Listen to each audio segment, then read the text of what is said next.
Round one, fight!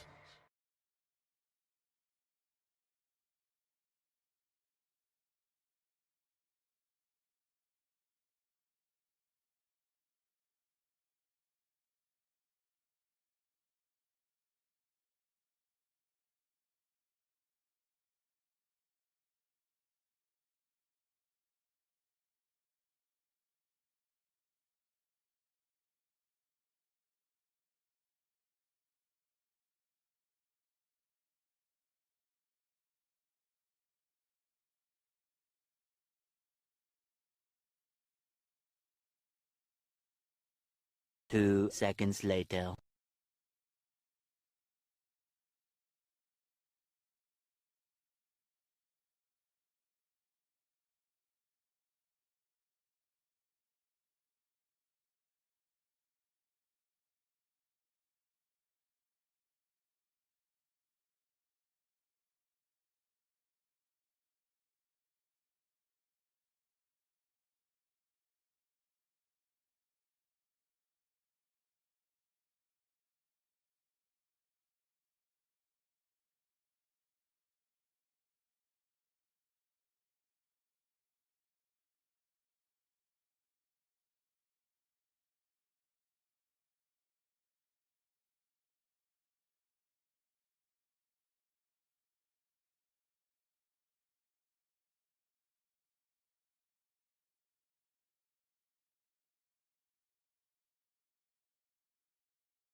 Then shalt thou count to 3.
I don't think so.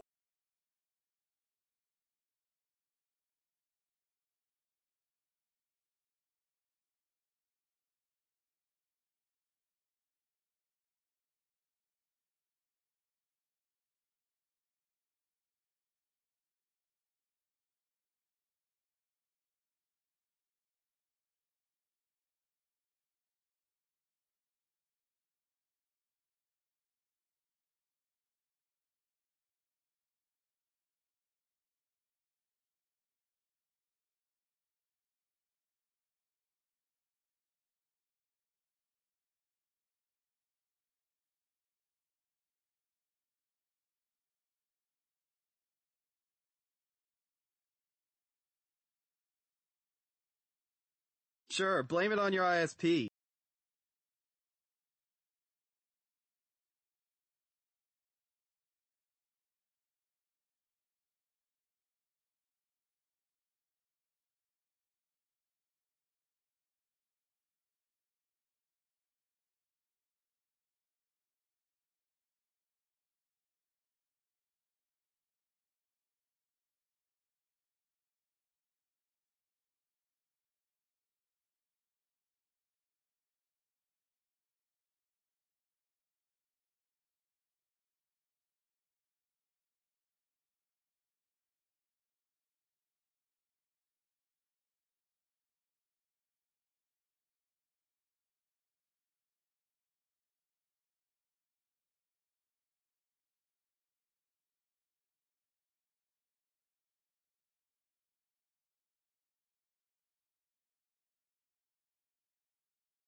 I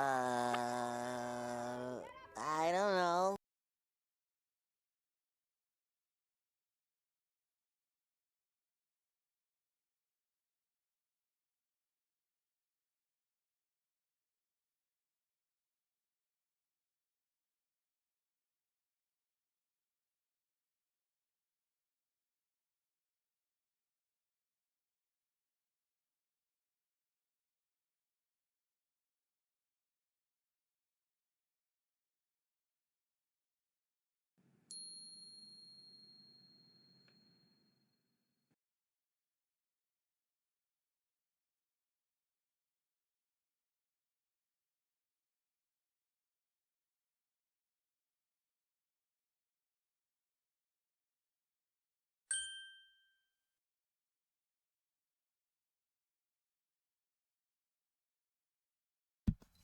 Excuse me, you little turkey. Oh, you're such a brat. All right, well, so much for looking at cats today. Yep. Odo is here to show up and then fuck off. I thought I hit play on the music. There we go. Anyway, hello. Welcome in. It's Friday. It's also May Day.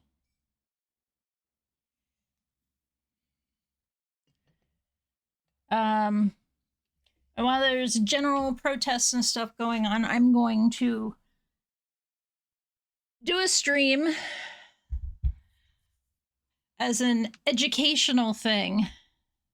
Also, I do ask that no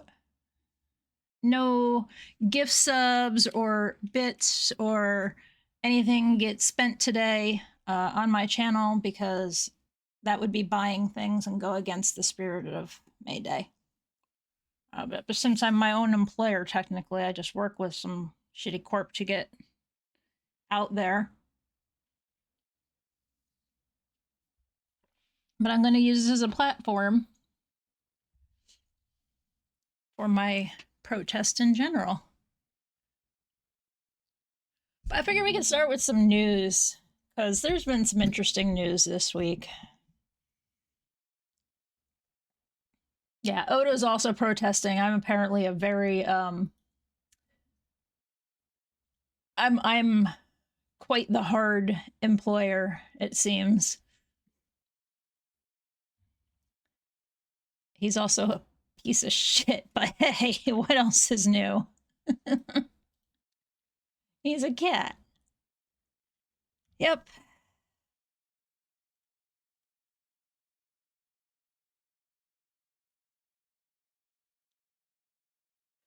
Yeah. We made it. We made it to May, everybody. Congrats, Mud on first, Rito on second, Nozo on third. Hello, Fizz. Hello, Rito. Hello, Mutt. Hello, Nozo, and hello, Hamelin. Also, I saw Trace try to pull a first in there.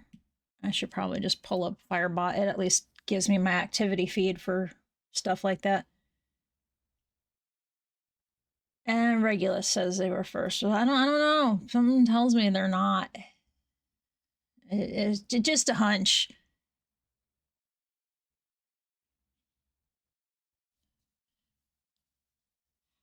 Oh, and Trace, if you ever want what we did there, just let me know. I'll package it up and send it to you.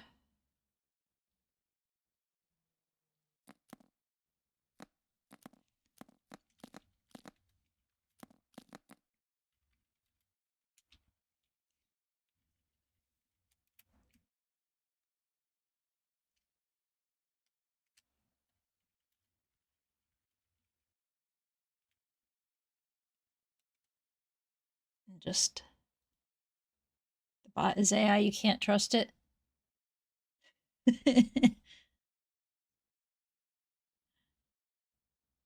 a bunch of layers.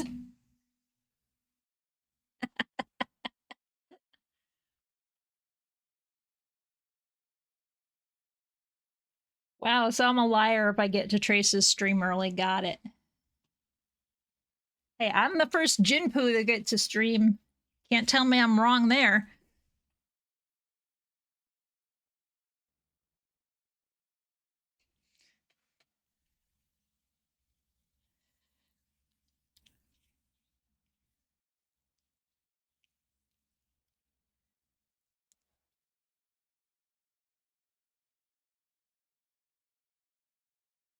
I wish I could stick my tongue out. I wish I had better tracking.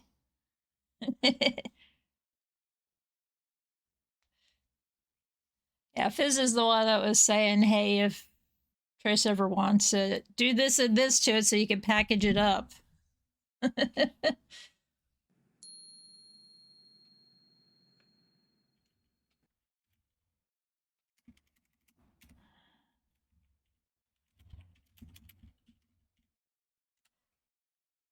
Just discussing a somebody with Mutt because I had to check in on something. Just weird vibes. Nothing major.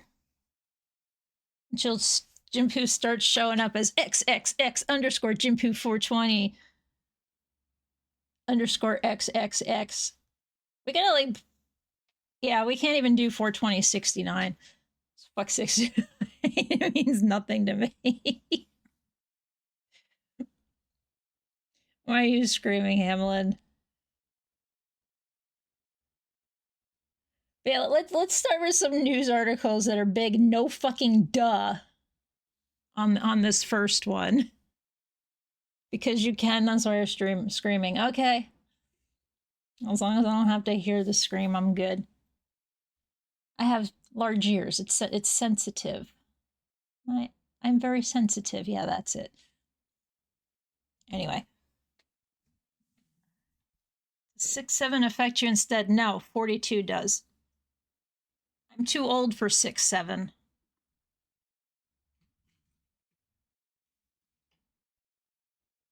damn it, where's the switch?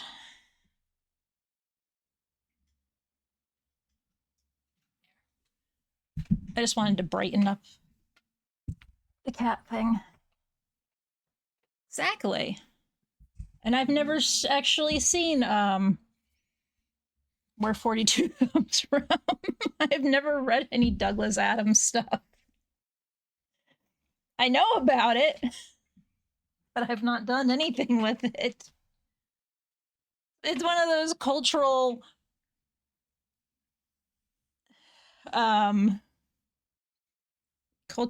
phenomena things. I did? I don't think I did. I did?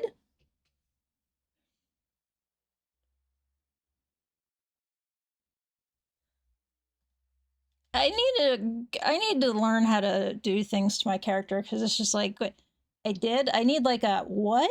I did? I got this little thing that like makes my eyes go up a little bit.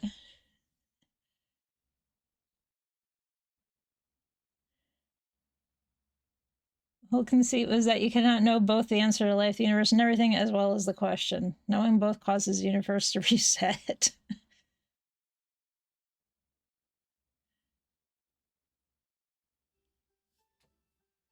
Yeah, I just took my.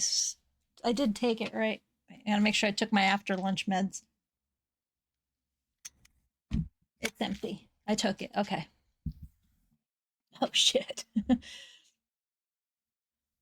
My phone just lit up its screen for the alarm and then it was staying lit up for a bit. And it's like, hey, guess what? It's 89 degrees outside. Ugh. All right, so you may have seen this come across your dashboards or timelines this week, but we're not going to spend too much time on it other than, you know, who is this guy? He's the vice president of applied deep learning for NVIDIA, just outright said, you know, hey, guess what? AI is more expensive than paying employees. Yeah. It's like, really? I mean, I don't think I need to go into it too much, but we can skim it. You know, recent tech layoffs. We already know about that. Yeah, so this surprises nobody. Meta's gonna, you know, fucking Facebook is dropping another 8,000 employees and scrapping plans to hire 6,000 open positions. So that's 14,000 positions that Facebook is getting rid of. Yeah, it run the company more efficiently to allow us to offset the other investments we're making, according to the memo.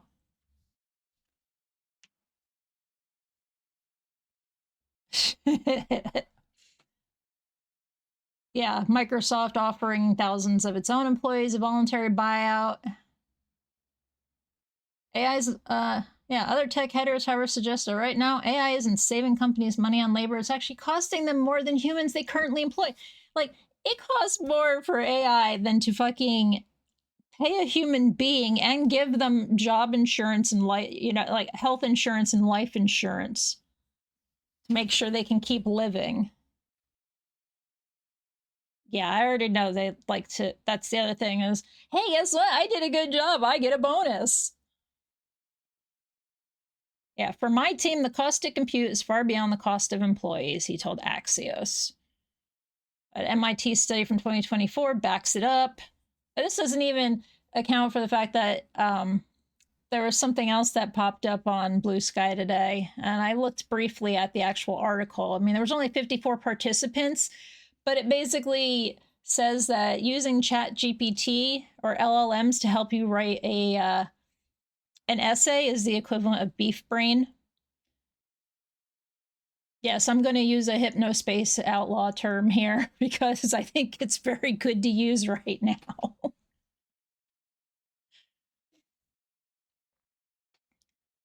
And even at like somebody put a chart in there to basically say like writing after a fucking pub crawl, being shit-faced drunk, you're still more effective at writing when you're shit-faced drunk than you are if you use LLMs. It's only like a 5% increase, but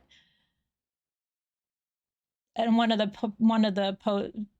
follow-up posts on that was like, well, yeah, because at least in the morning when you're done being drunk, you can realize, oh, I'm a dumbass and fix it, where the LLM stuff seems to linger.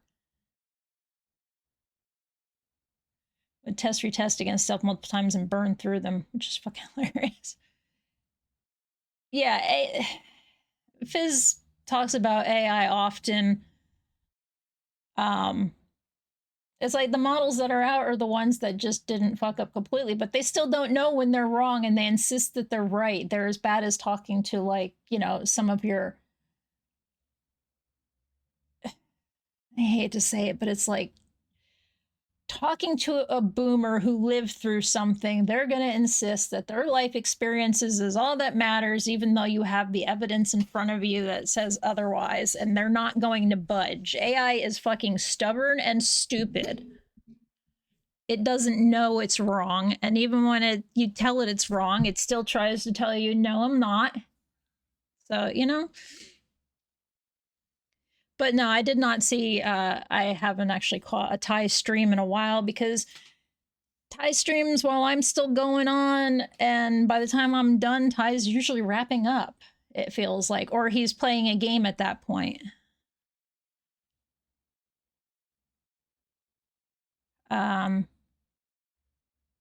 Despite no clear evidence and proven productivity, and we already know this, that AI's shit. Let's see, I'm back to drawing board because the budget I thought I would need is blown away already. Uber chief technology officer told The Informative earlier this month, referring to the rideshare giant's pivot to AI coding tools such as Anthropic's Claude. The increase in spending has coincided with more layoffs in the tech sector. So yeah, let's power more AI that costs more money than fucking humans. But hey, let's keep laying off more people. There have been more than 92,000 layoffs in tech in 2026. Technically, that I'm one of those 92, except that they don't consider where, you know, when I worked at the Department of Health for Florida to be a company, that's a state entity. It was already outpacing last year, which saw 100. Okay, so last year there was only like 120,000 layoffs for the entire year. This year we're already at 92,000.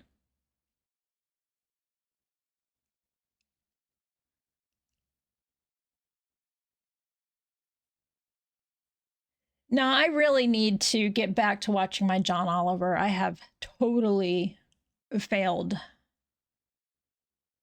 Main star in AI chatbots like character.ai, creepy as fucking unethical. He says writing papers for class ethics and technology. Jesus, like fucking Christ, AI CEOs needed this course. But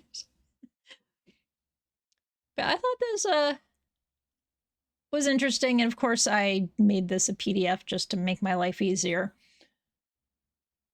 And only did the pages.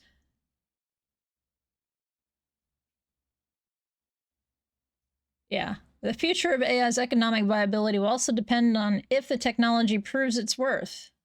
So far, it's not proving its worth. It'll have to prove itself reliable with fewer hallucinations and a reduced need for human oversight.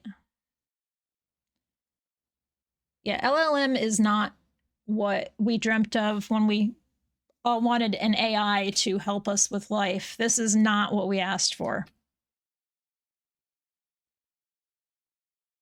What you're gonna have to explain VC. I'm not always good with terms. We're in the VC of DoorDash era of AI companies. VC, VC, VC. Help me, Nozo. I don't know. Venture capital. Okay, thank you. This is the enshittification model where knows AI companies aren't making money yet. Yeah, that's the thing about Retro shared this the other day, and then I talked to him about it on Discord. Anthropic is going to become a corporate partner for Blender. Like, you know, help pay for Blender's development and stuff. How? They're AI company. They don't have any money. So how are they going to help Blender with money?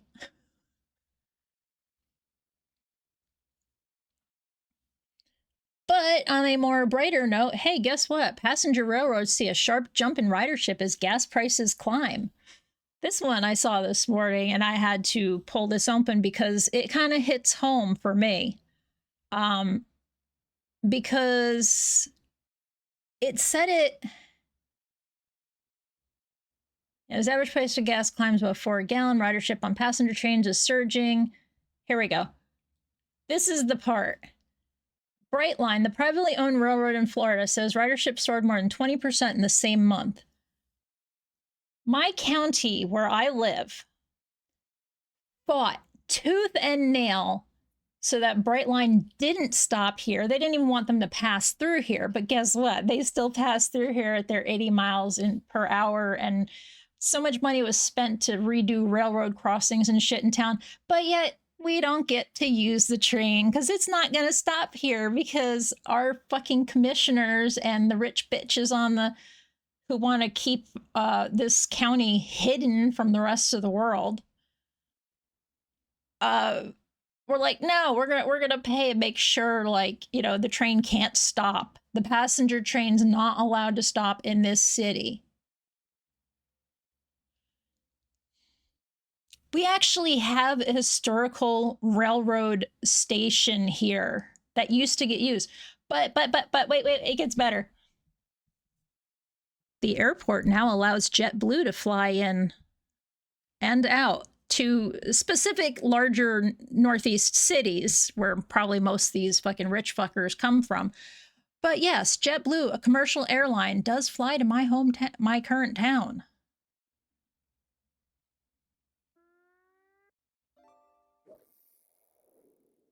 We didn't want to let the train in for the riffraff, or the bums, as one of our neighbors so quaintly put it, even though he lives in this shithole we live in. Consider him a bum. Anyway,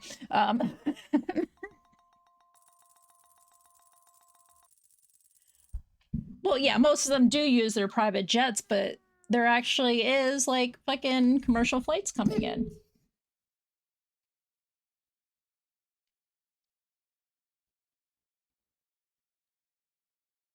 So this is the only reason, it's because it mentioned Brightline. I'd love to take a passenger train for, like, short trips up and down the coast. Hell, there was a my doctors down south, you know, my hepatologist doctors, they messaged me the other day in regards to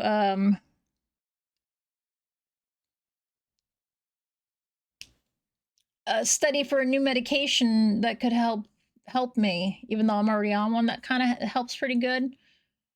And I was like, that sounds pretty cool, but, you know, I'd have to be down there basically daily, and it's a 2-hour drive one way. But if, like, I don't know about daily, but I'd have to still go down there. If I could just take the fucking train back and forth, God, I'd do it in a heartbeat. It means I don't have to drive that shit. I'll take a train. But I don't get to. Because some fuckers here were like, no. It's really ridiculous. I think she drove up the East Coast. Let me tell you, I actually spent $140 to fill up from Florida to New York. I mean, like, every time we went to another state, we were filling up. Yeah, I filled up the other day. What was it, like 45, 50 bucks? Thankfully for me, though, I don't drive much, so my gas, you know, this expensive gas shit doesn't really affect me too bad. Since I've filled up, I have gone food shopping twice, which means Aldi and Publix 2 times, and I think I've been to 2 doctor visits. And everything's within town, so it's not like I had to go far.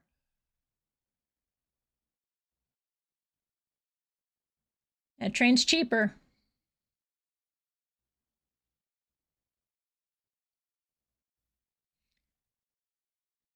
Yeah, Amtrak, which is coming off 2 years of record ridership, says it's seen surges like this before. We typically see some shift to rail as fuel prices rise, and we're seeing that pattern here as well. March 26th is the best month we ever had. It was the best month in our history by every measure. God, I hate that we can't use it. It's so upsetting to me. I'm just gonna be honest with you there. Yeah. It's too early to say whether they can retain these passengers when the gas prices drop again, but that doesn't appear likely to happen anytime soon. Yep. Hi, Cinder. My little stinky boy, he got here all on his own. And now he's grooming. He's got to show you all that he's a pretty boy.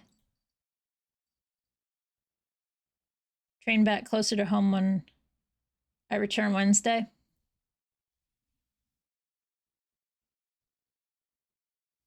Yeah. I hope you actually go out and if you've never been to New York City, you at least walk around a little and get a feel for the place. It's been 23 years since I've been to the city. It's like I still call it the city. It's been 23 years since I've been to New York. I know this was last time I went was after my older sister got married and her 23rd anniversary is coming up. So I can't even tell you, hey, go check out this place or that place because one, I don't remember what the places already were called, but I still suggest going. One of my favorite things, honestly, was the Museum of Natural History. I went there with a friend. Like, I went there for school trips before, but I went with a friend, like, after school was over. I just went, he was up at Rutgers University, and then we just went over. I met him up there, and then we took the train over, the path over, and all that stuff to check out the city. I got some good pizza.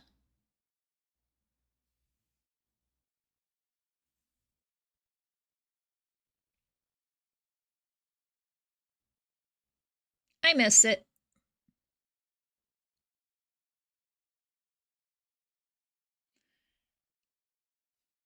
You're right. And there's one more thing. And I will pull this back up, these things. But here's the main thing today. As you may know, there's the May Day protests, which is a work, school, and buying thing, which is why I say don't buy anything today. Don't buy anything here on Twitch if you know, don't buy anything on Amazon. If you got to buy stuff, go find a local mom and pop that, if it has to be today, a local mom and pop that supports this stuff, or just wait till tomorrow.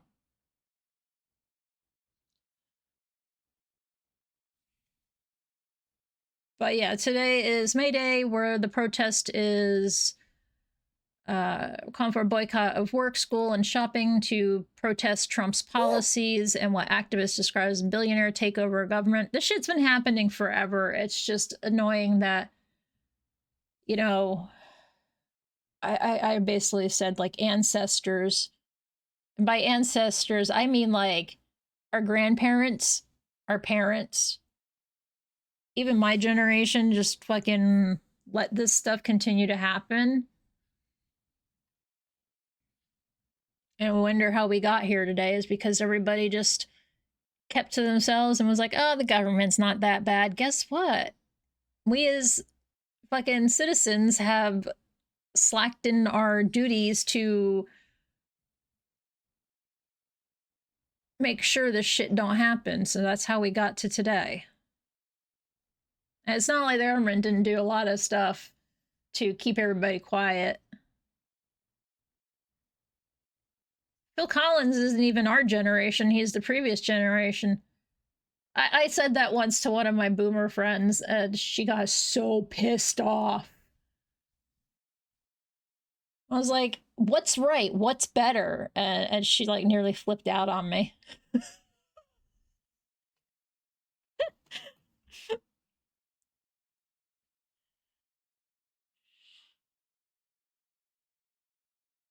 Like legit baby boomer, not just older person. She is.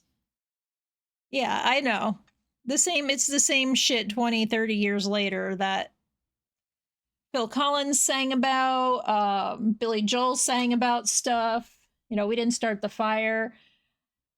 So many things have been there warning us, and yet nobody was listening.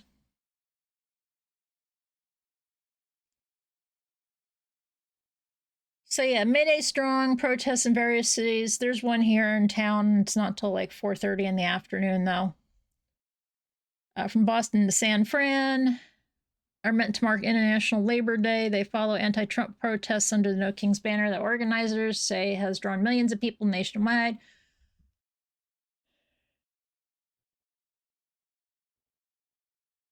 Yeah. Unlike the Labor Day celebrations in the U.S. each September, May 1st has traditionally been reserved as a day of protest. In the U.S., May Day goes back to the 19th century movement to establish an 8-hour workday at a time when it wasn't unusual for Americans to work shifts of 12 hours more, except that we're already back to doing 12 hours or more. The shorter standardized workday was first proposed in the early 1800s, but it wasn't until 1938 when Roosevelt signed the Fair Labor Standards Act, which set a work week of 44 hours that then became 40 in 1940. And I know people want to make it even less than that. Like we want a 35-hour work week or a 32-hour work week. Like, what is May Day? For the most part, the opposite of capitalism. I know in North Carolina, there's at least... Oh, actually, it says it right here. Okay, we'll get to that then. I don't need to skip over that. You've got the National Education Organization, the nation's largest labor union with 3 million members, is a key organizer of today's protests. The country should be focusing on workers over billionaires. We already know this. He hated it. We know there are bus drivers in New York and teachers in Idaho and nurses in Louisiana who are feeling the impact of a system that has decided to put billionaires ahead of everyone else, while cutting services like public education that this country has made to our kids and impact our future. Yeah, that's the other thing, is like all this shit that's happening is going to affect the future. There ain't gonna be anybody left for the future at this rate, because everybody's like, why would I have kids? I mean, we've already seen a drop in enrollment. I forget where I read this, but there's already been like a drop in school enrollment by about 3% in the last 10 years because people just ain't being born. We ain't having kids.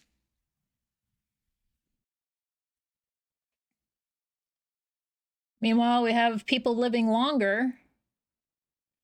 So it's a self-fulfilling prophecy, basically.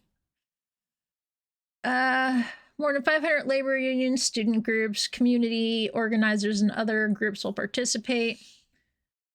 I like that kids are getting into this.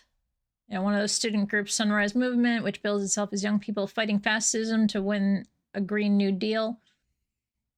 More 130,000 students were expected to miss school in what is called a strike.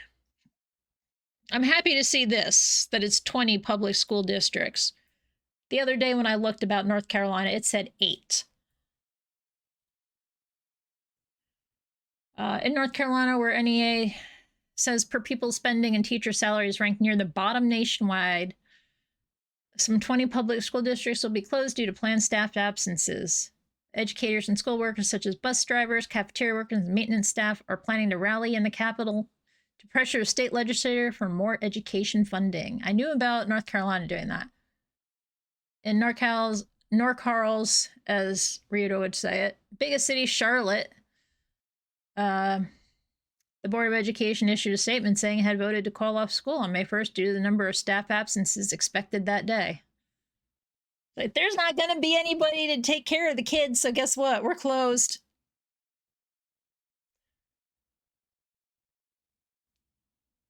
Yeah, not everyone's happy about the school closures. North Carl State Senator Amy Gelly, a Republican, of course, said shutting down schools for days is not going to benefit students.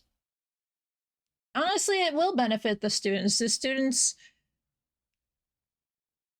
as long as the parents are giving them some information to be like, this is why school's closed, because shit sucks and we want a better future for you. But that also requires parents participating in their child's education and stuff. It's not supposed to make anybody happy. We're supposed to be standing our ground and shit. Yeah, here you go. Billionaires need to pay their fair share. We already know this. Not taxing the ultra-rich leaves schools without teachers, libraries without books, unsafe bridges. Unsafe bridges. I wouldn't know anything about unsafe bridges in the past couple of years, falling apart and fucking people dying. Or summer camps that get flooded because we didn't put the money towards it and a bunch of children are still MIA. Unfortunately, I hate to say it, but I'm sure they're all dead. And yet that summer camp, it's going to open up this summer again, even though that happened last year. That one in Texas along the Guadalupe River.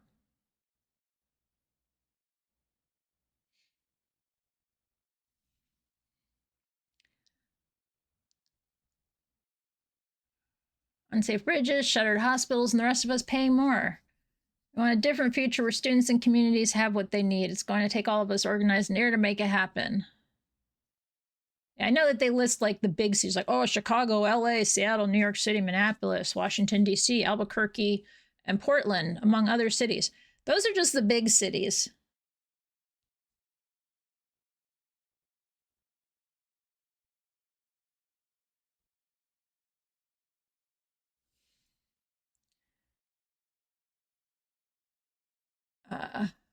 Oh, May 1st is Loyalty Day. Fuck you. The White House said in a statement that the administration has never wavered for standing for American workers from negotiating broken trade deals to securing trillions in manufacturing investments, slashing taxes overtime to securing our border. Nuh-uh. Does not have the back of our workers. Fuck you, liar. You have your billionaires. That's what you have. Anyway, so what does all this have to do with Geoguessr? Well, we will get back to a news article. Oh, go away. That shouldn't have happened.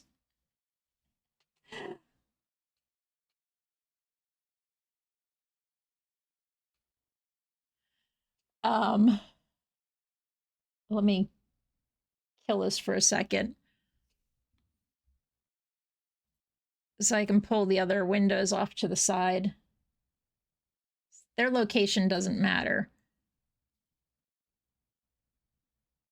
Only on their own benefit? Yeah. Okay. So what we're going to do is on my side screen, I have a bunch of tabs open and I will do searching for it. But every state, after every state that I figure out what it is, I need to go find an article about a labor strike of some sort that happened, or at least some information. So like, did you know that this state once fought for this purpose, for the rights of people, etc.? Like, that's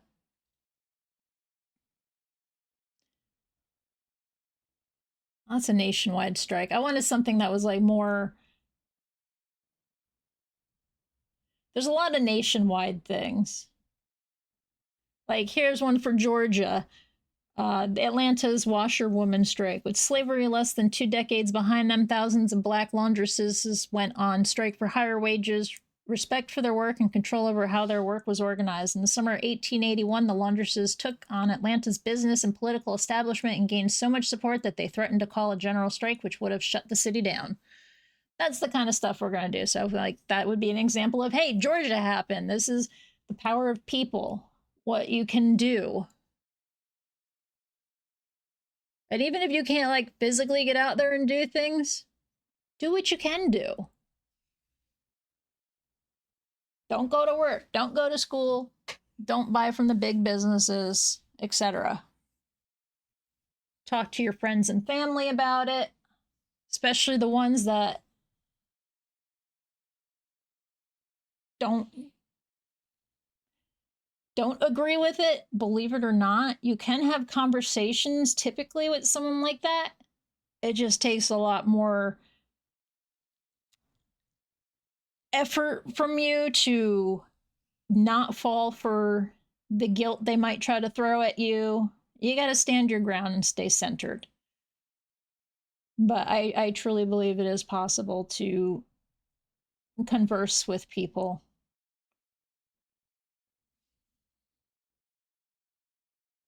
It's just how, it's the whole how to get through to that person. That's the challenge usually.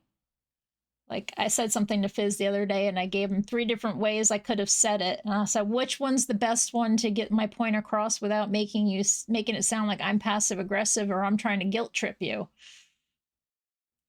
Because that was neither of those things was my intent. I just wanted him to get some exercise. So I had to say, like, I was like, I could say this, I could say this, I could say this. Which one's better? Like, I just want to have open conversation. So that's my intent today.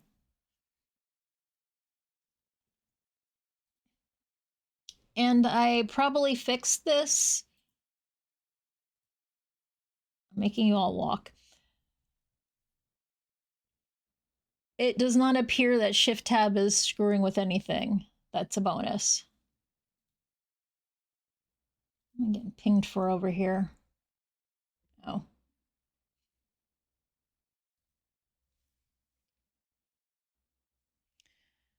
Billionaires don't work. They just take credit for everything.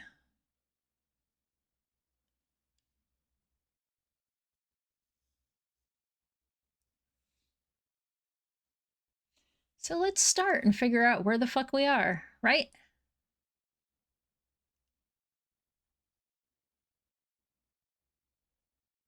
Sure, if you do what you love, you'll never work a day in your life. However, it doesn't pay the bills. Because right now I'm doing one of the things that I love. I love being out here and talking to you guys and standing on my soapbox and doing my art and stuff, but it not paying a single bill.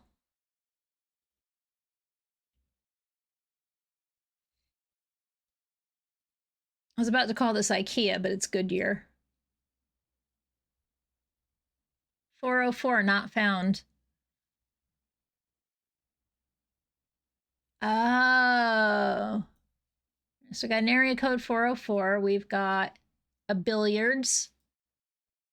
Q's Billiards. Iron Dragon Martial Arts. Jazzercise. Fucking Jazzercise? Okay. I ain't heard that. William Menards. Was there a Menards? I didn't see it. Games and comics. Now open Breeze resale. Oh, Billiards, William Menards. Okay. Little Caesars, something I can't make out. Plates are mostly white. I don't know why I just looked at the sun because it doesn't matter. There's a church. Sun doesn't really matter because... Wow, that sun is setting in the fucking straight up southwest. I guess that at least would tell me how far north we are. So we started in a fucking parking lot. This is beautiful. With a road that fucking cracked. Lamar, superheroes, super selection, superstore, comics, games. Turn here. Wow. They paid enough money. Your source for total car care. How about you just let my ass get out on the street? How's that? Blackwell Square, Breeze Resale Furniture, Q's, Floors, Comics, Games, Martial Art. Oh, there was a tattoo place. Okay, that was H&R Block. I thought, and knives. Little parking, lots of parking. All right. So all I got right now is 404. Oh, and 770.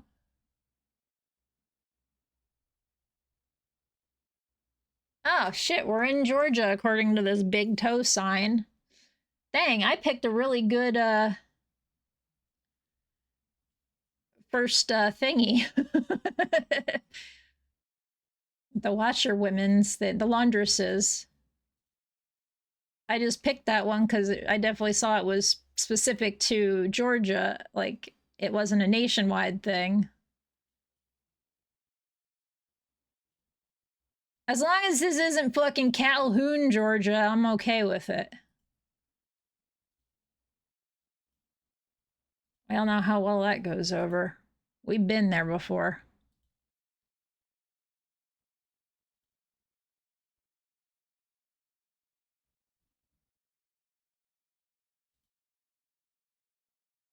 California, Hoon. No, it's short for Joe is hungry.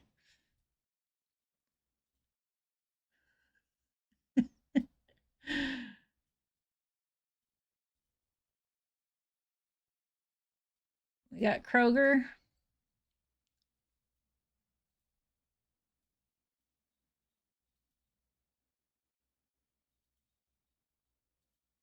Yeah, did you take a sneakadoodle?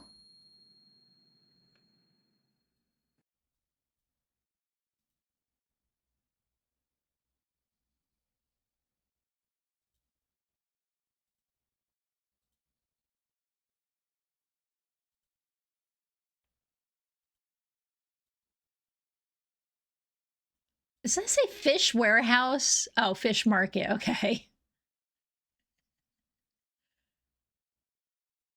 God, I would love a pizza, to be honest. Yeah, this checks out to be Georgia. We're far enough south, I guess. I'm gonna have these palm trees that I absolutely hate. These are like the worst palm trees.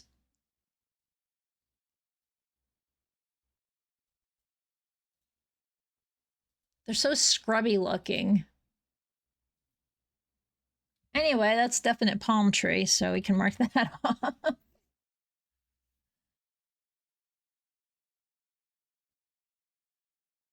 Oh, I'm already fairly certain it's Georgia because there was a sign about towing your vehicles by Big Tow, and it said Georgia on it.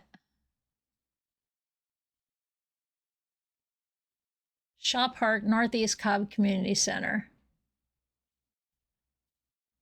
I just don't know where in Georgia.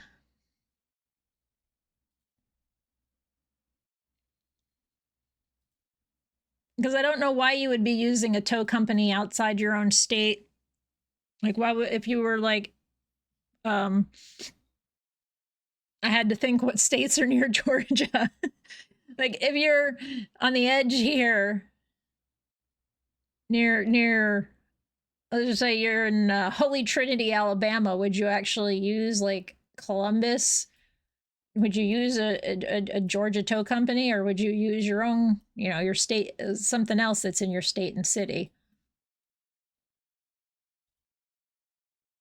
I guess it really doesn't matter. We're not close. Them scrub palmetto trees sure look scrubby. Yeah, they are fugly. God damn it, Google, you know what fugly is? You can spell fugly?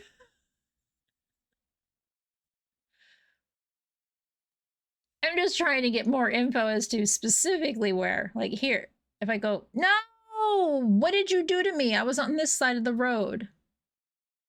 Oh, this is private property. We're at Chance Road and Canton. Another tattoo parlor. There's a Wendy's.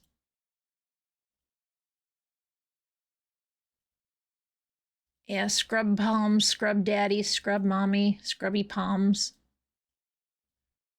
I did see a scrub mommy at Aldi the other day. She got a little bow in her hair. Burger Philly fish hibachi at Moon's Wings and Hibachi. What the fuck?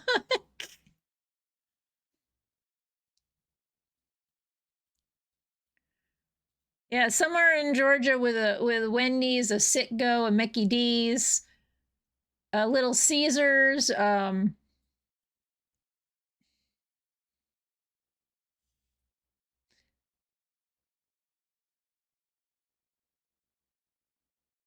Scooter's Coffee Drive-Through.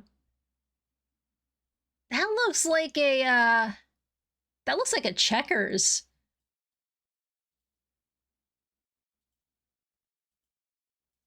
Like it used to be a Checkers the way this building's set up.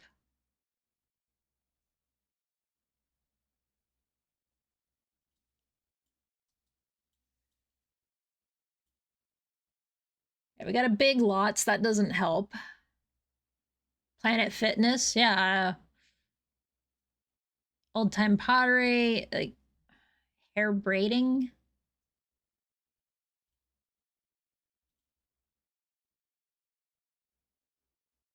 It says RCG Ventures. I thought it said RPG Ventures. I was like, what?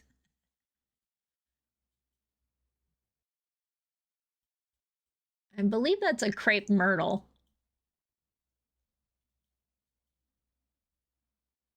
They're really cool trees, especially like we got a little pig here at Smitty's. Johnny's Pizza. Role-playing games. Taco Bell, like, doesn't help me. And this is clearly like a commercial road in wherever we're at. And this looks a lot like the main road in our town.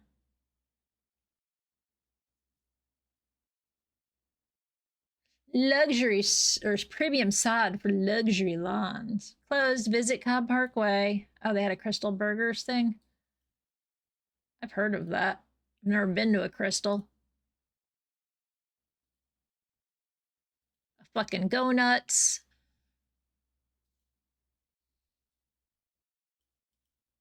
A Dom Way instead of a Subway.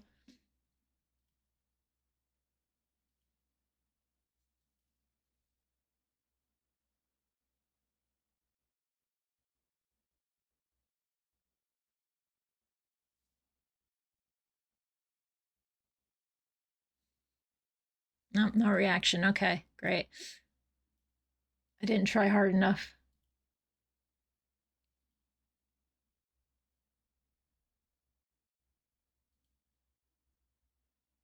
Piedmont and Canton.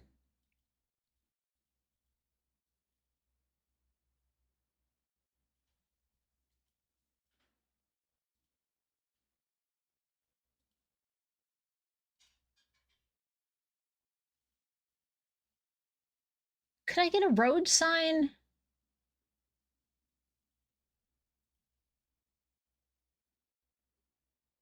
Cherokee Chop House?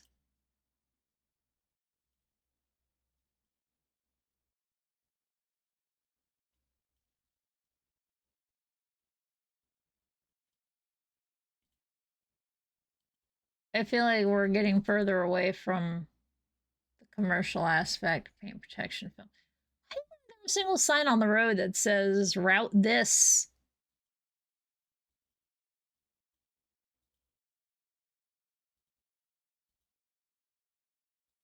I want to go on the other side of the fucking road. I don't want to be on this side of the fucking road.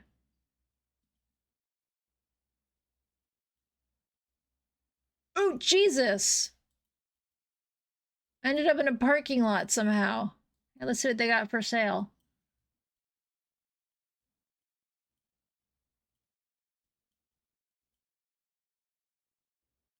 Yeah, those look like Georgia plates because they look like Florida plates because Georgia plates have a peach in the middle, but I don't see any green.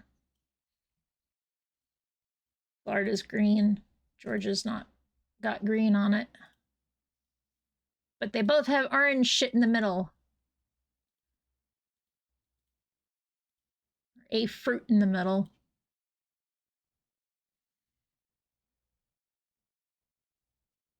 Points for effort. All right.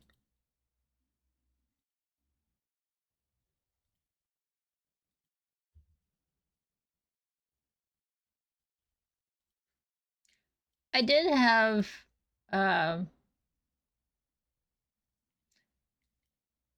made a pun earlier on my own. Fizz already came up with it himself, he just didn't say it. There's a game that's coming out called Adorable Adventures, where you play as a little wild boar, a baby wild boar, and you track things by scent because you need to go find your family. This is really cozy and whatnot, but I thought he would like it because he likes boars. But I was like, man, they missed the opportunity to call it Aborable.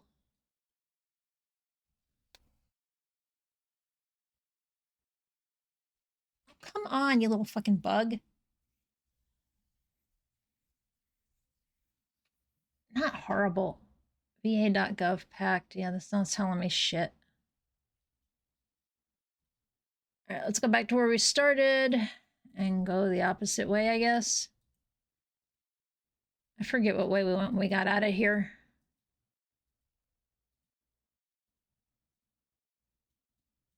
Did we go this way or that way? I feel like we were going that way.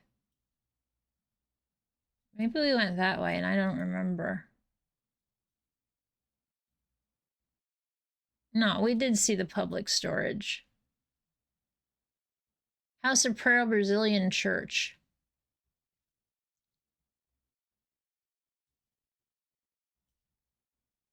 I don't think that's the, unless there was two public storages.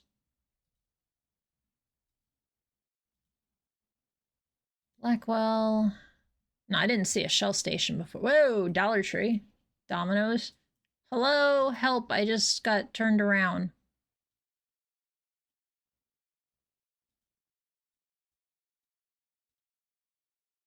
Can you tell me anything about what town in fucking Georgia I'm in? Because I'm about to just slap a pin and not care.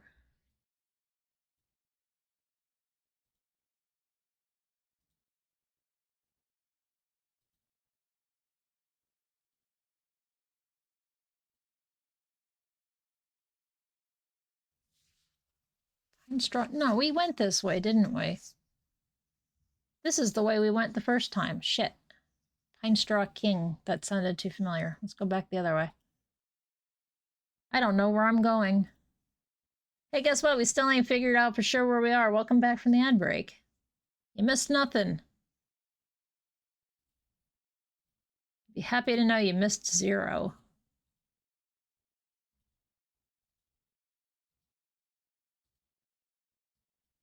Just me getting turned around.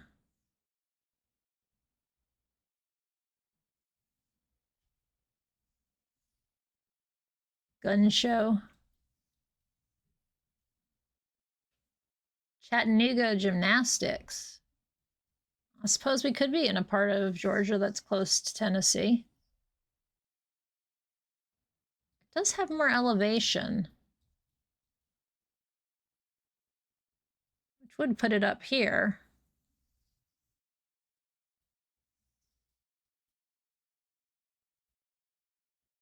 Marietta, Georgia, thank you!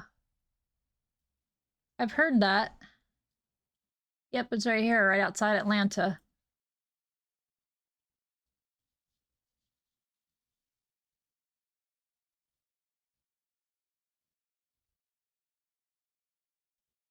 We were on Canton for Ebers.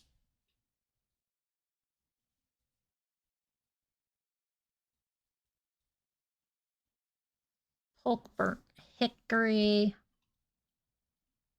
Canton Road, Cherokee Northeast, Canton Road. Canton. We didn't see a Sawyer. We didn't see a Sandy Plains.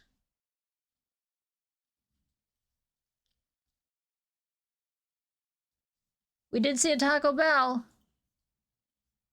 We saw Blackwell. We started in the Blackwell Center.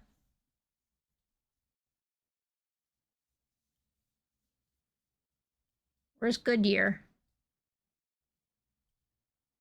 Vita Baptist Church, that was across the street. This is where we started, right? There.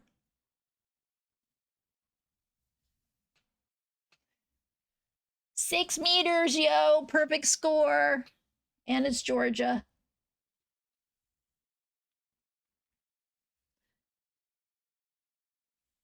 Oh. Did I not put perfect score? Oh, no. Score under 25? Oh, I don't have a perfect score on the US card. All right, score over 48. I didn't add that one. Oopsie. I did okay.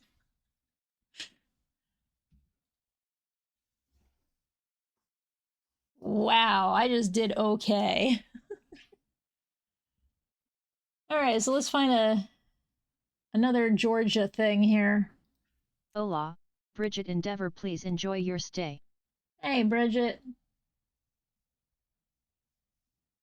Strikes and uprisings.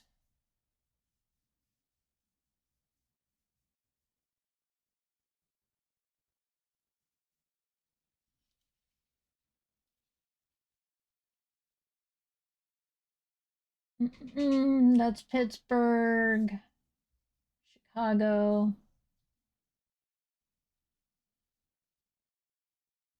Mass. Hello, Bridget. Great Steel Strike, that's just like nationwide stuff. Flint, that's Michigan. California, Memphis.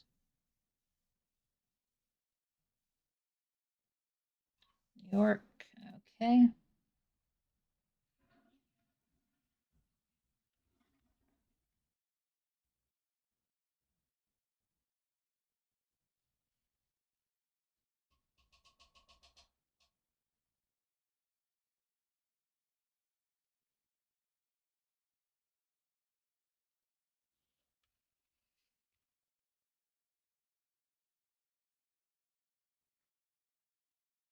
We already did the 1881 Georgia 3,000 black women laundry workers staged one of the largest and most effective strikes in history in the South. Come on, Georgia's gotta have other things.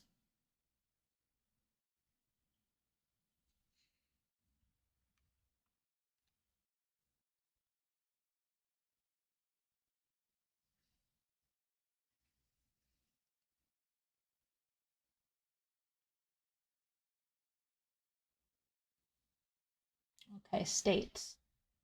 Cali, North Carolina, Illinois, Jersey, Alabama, PA, CA, I'm looking for GA.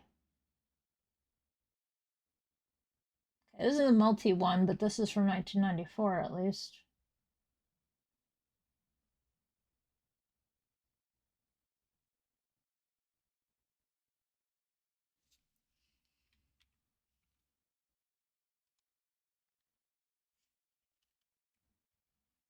Capital GA, match case, thank you.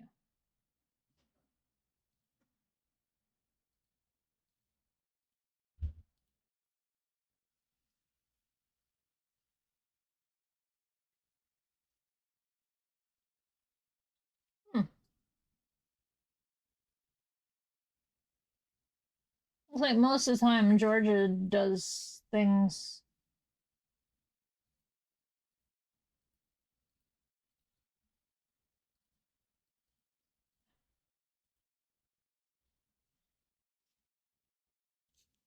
Let's see if I can find something on this one.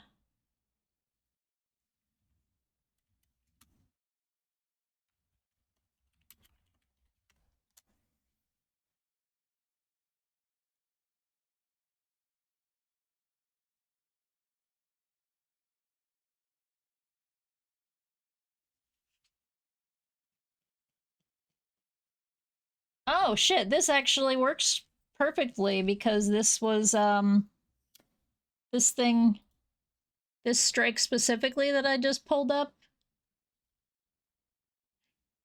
It's from exactly where we are. It's Marietta, Georgia.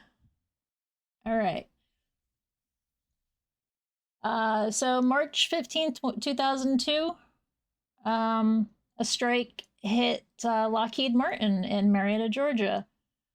22,700 workers, members of the International Association of Machinists Local Lodge 709, voted to strike by a 4-to-1 margin in order to fight for better job security. The strike halted production of the F-22 Raptor fighter jets and the C-130J Hercules transport planes. Yeah. Management and the media have attacked the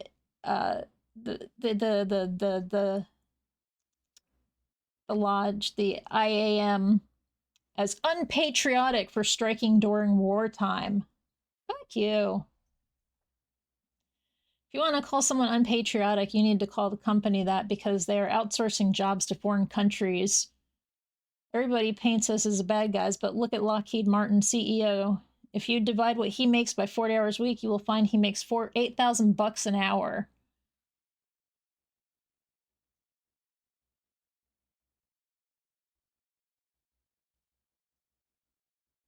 There used to be 16,000 people that worked there.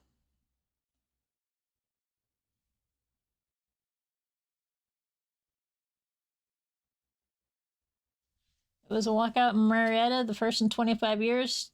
Took place as they settled separate local contracts with Lockheed Martin at plants in Sunnyvale. Oh, okay, California stuff. So there was other stuff. But yeah. There's something Georgia did. They said, fuck you, we're not making your planes during wartime unless you fucking work with us and make our lives better.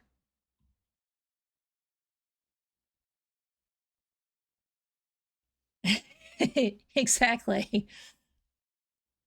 I didn't vote to get into that war. Oh, shit.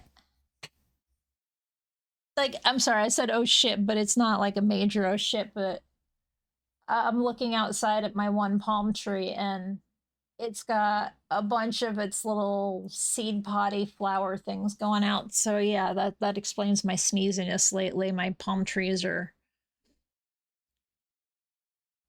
getting excited. All right, so now we are in a state I don't recognize the plates, but we have a red stripe, a white stripe, and a blue stripe. And we have plates on the front and back. It's definitely in the north based on the foliage and stuff. We're in a suburban hell.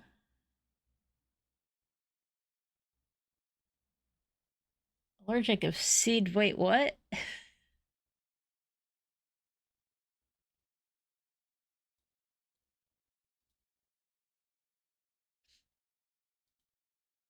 Pollen fucks with me all the time. Did you know that pollen is plant sperm?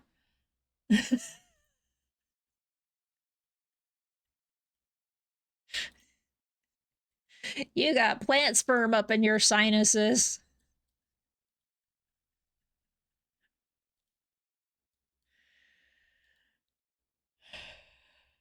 Ah, okay, that's where you were going with it.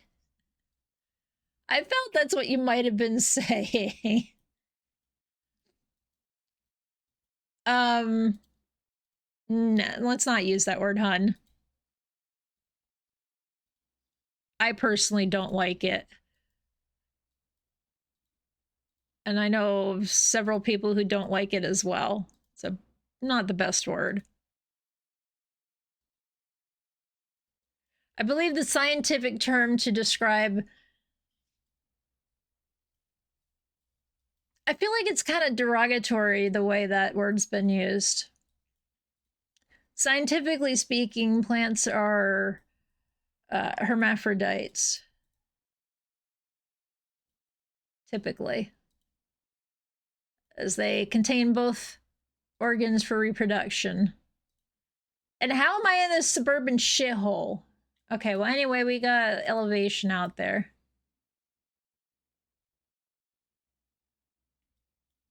Right, intersex is the word that's used for people. That's what the yellow flag with the purple circle on it is. Because I'm talking about plants, I'm going to go with the scientific term, because plants aren't people. Somebody really likes their motorcycles.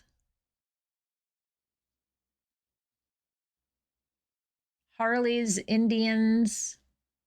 They like their hogs, I should say.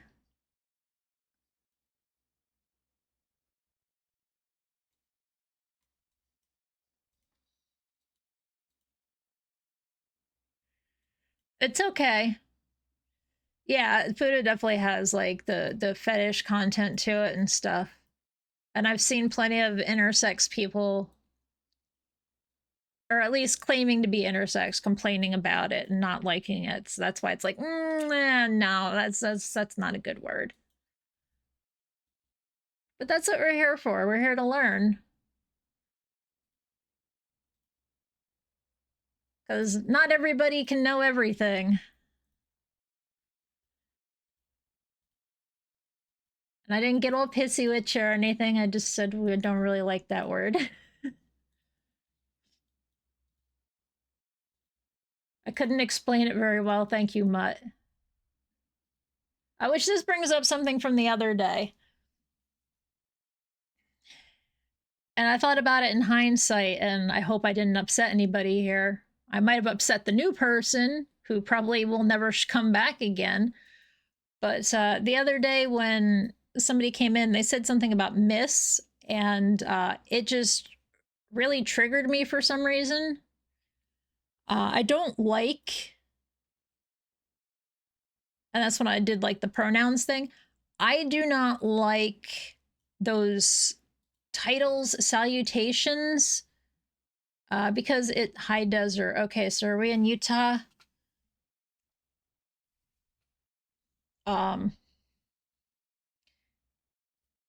Salutation, honorifics, you know, Miss, Mr., Doctor, Ma'am, Sir. I don't like those. Just assuming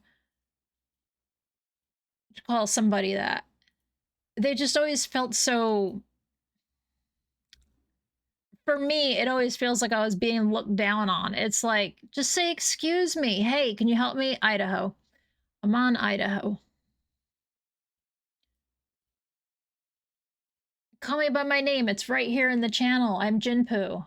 Just don't. I don't like. It's just very condescending feeling. I'd rather you not use a term at all and just use my name. And I know it was a bit uncharacteristic of me. And I had to talk with Fizz about it because honestly, I thought Fizz was going to say something right there on the spot, but my God, what suburban hell in Idaho am I in? At least I know it's Idaho.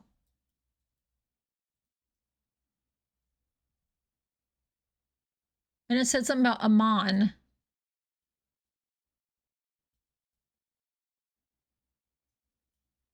I feel like it might be more down here or something.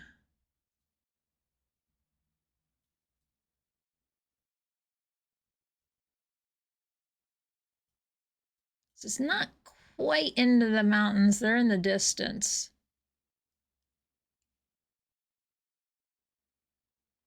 Yeah, they may never come back.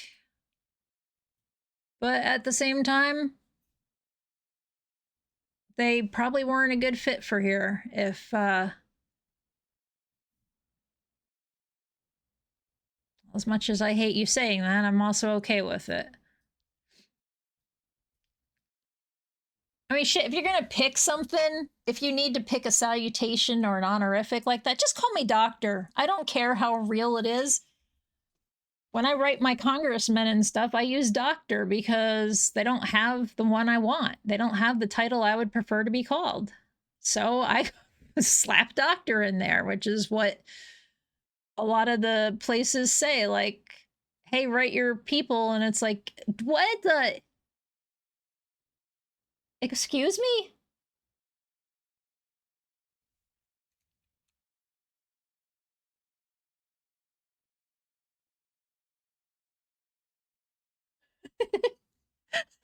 Dick shooter?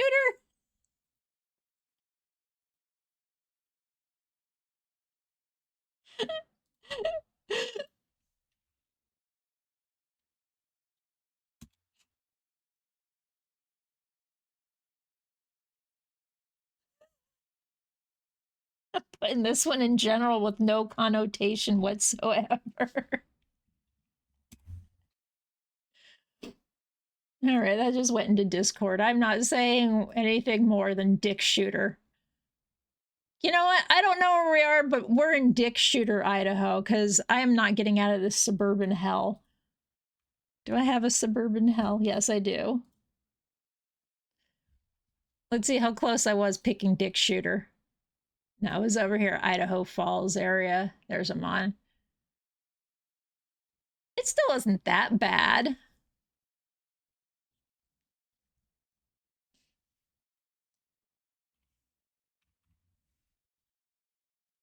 All right. So what has Idaho done?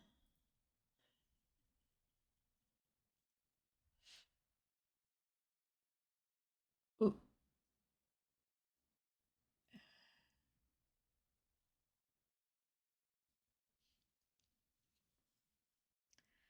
Strikes in the US? Is this just going to lead me back to the other one?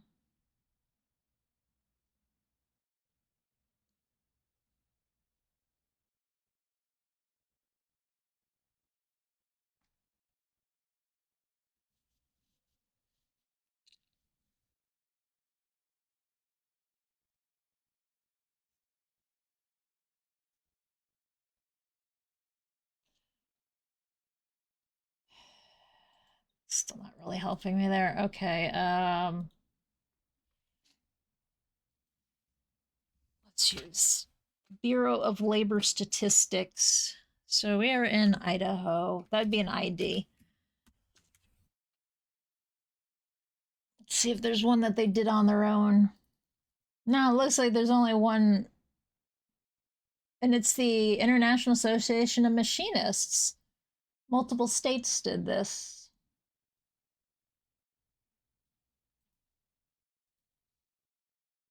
It's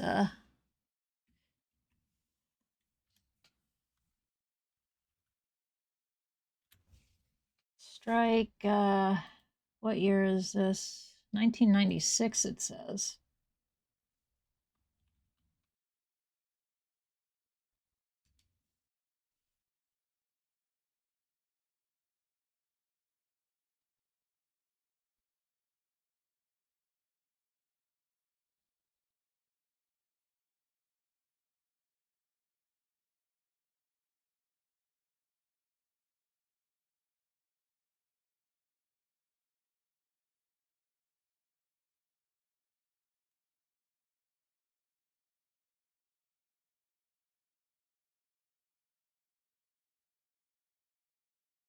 Hmm.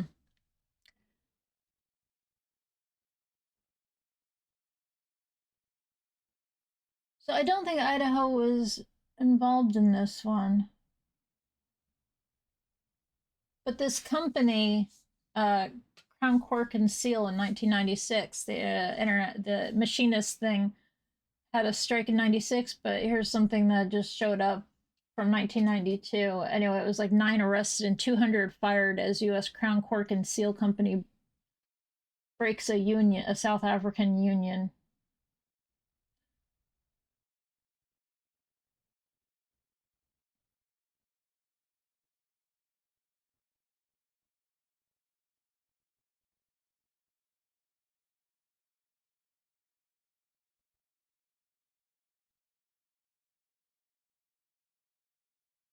Yes, union affiliation in bold. Yeah, they do have a union, but this isn't that specific one. Okay.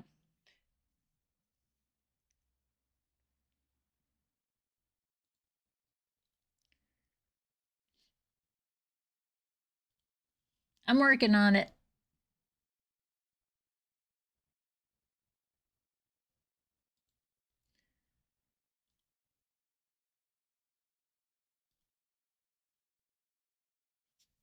It's hard because, like, some states, like Idaho may not actually have anything.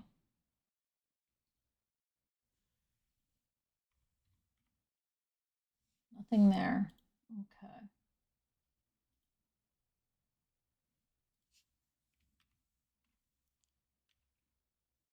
Nothing on that page.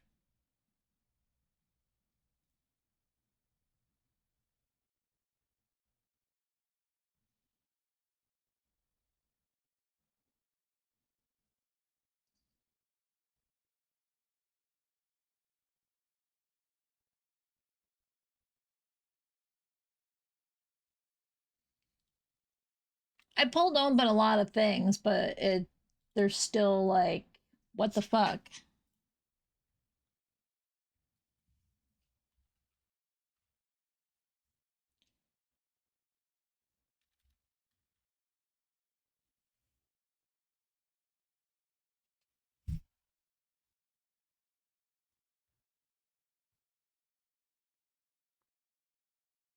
All right, here's something that happened. Granted, this is a while ago.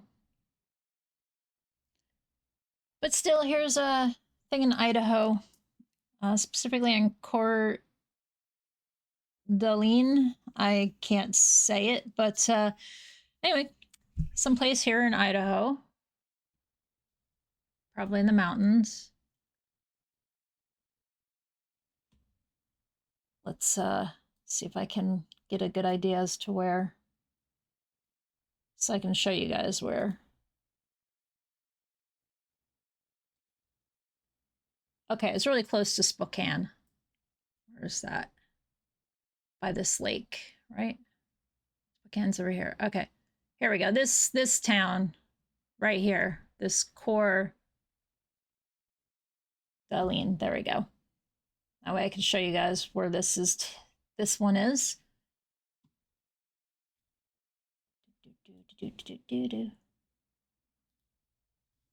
Silver miners declare a strike in 1892 against mine operators after a wage cut and increased work hours. The strike turns violent when Union miners discover they had been infiltrated by a Pinkerton agent who was spying on the Union for the mine owners.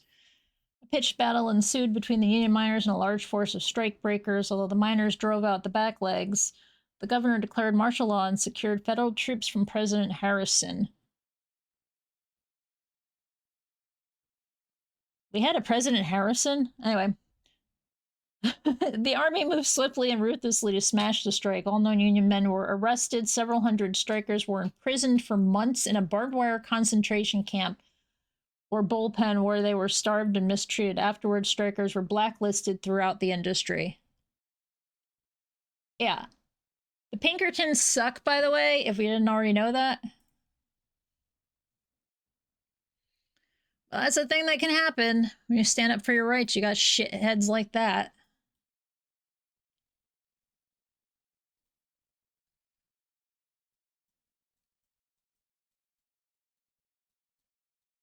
But that's the whole purpose today, is to learn a little bit about each state and potential strikes that happened in them and the end result. And god damn it, Sand, you broke the fish.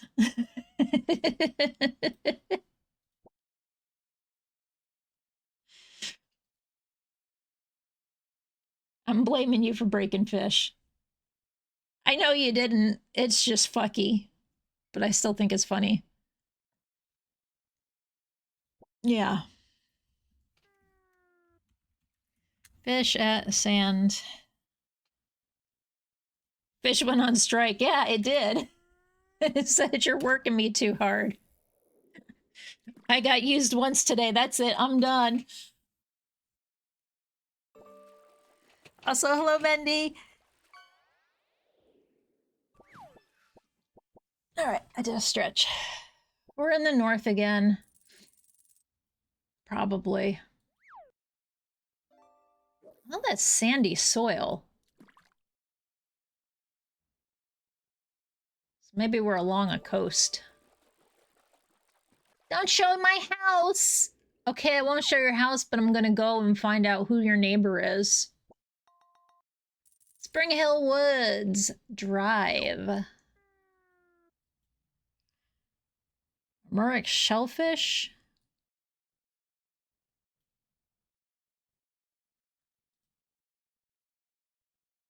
Okay. Oh, wait. That could have been useful. One more step, two more step. No! Hang on. Back to the start. Turned around. There we go. The city of Mobile. Seal of the city of Mobile, Alabama.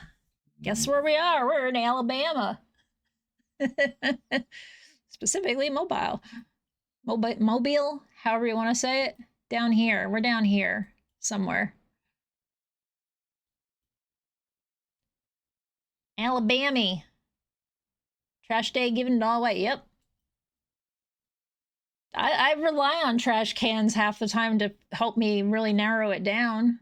I think our trash cans have a seal of the city on them as well.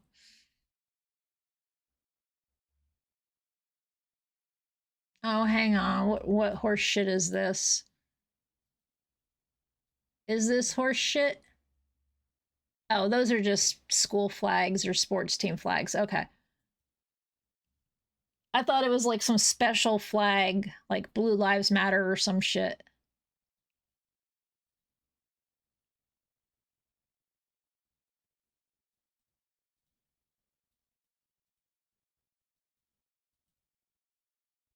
You know, for being mobile, like, it's on the fucking Gulf. Why does it look so pine tree? Also, we're still in suburban hell.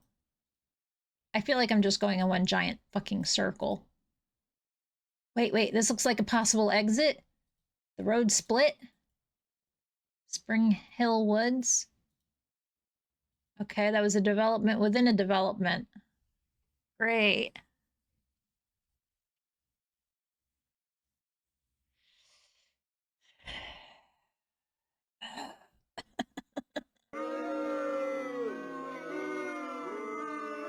I'm doing both of you.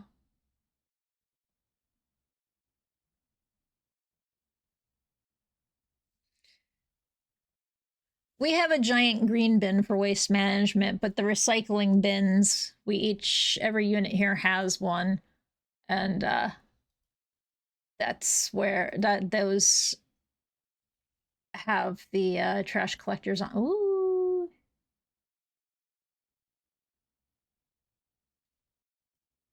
Those pretty flowers.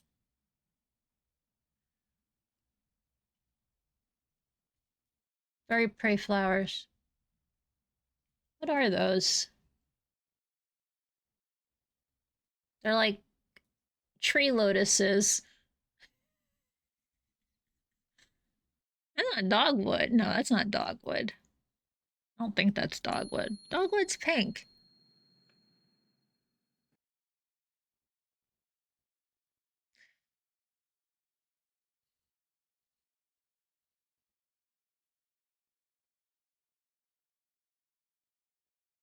I'm not sure what you mean by that, Fizz. And I don't want any further explanations either.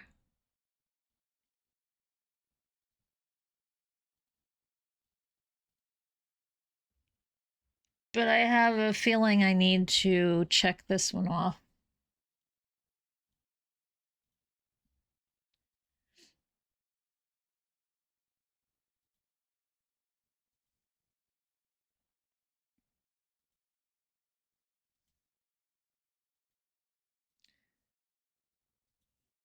So our trash is the city, but yet we are one hell of a suburban here. That we're probably like out here somewhere.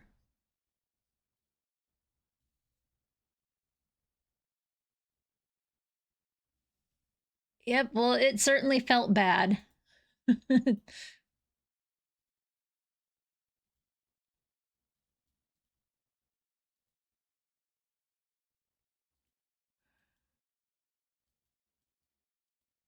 That looks like it could be the back of a commercial place or a school or some shit. So maybe this gets us out onto a bigger road. It does. Good. Not really, but border and village.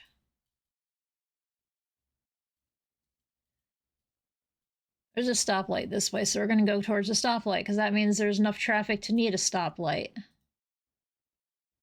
Food Pack International Foods. Cool. I found the village border. Lavretta Park, Mobile Park and Recreation. Yeah, so this is still considered part of that big town, but I don't know what area.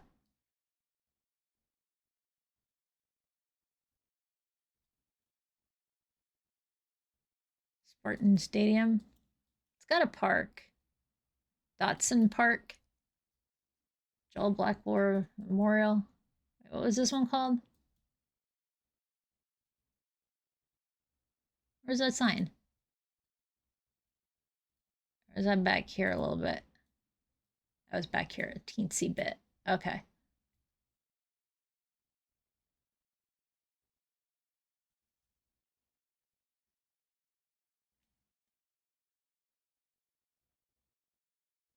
Every park's got a name.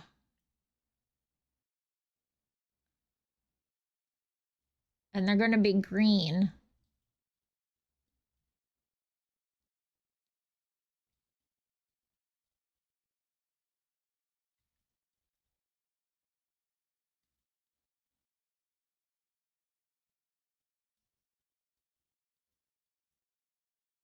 Yeah, this does not match at all where we were.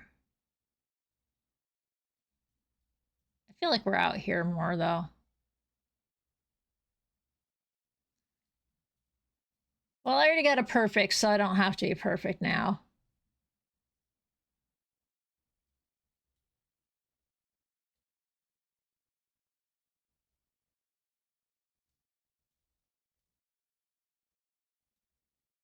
Just look for some bullshit road.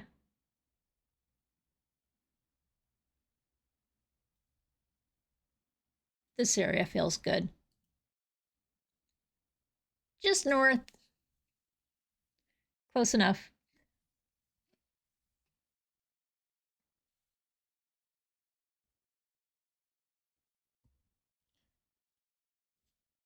Where are we? We're in Alabama.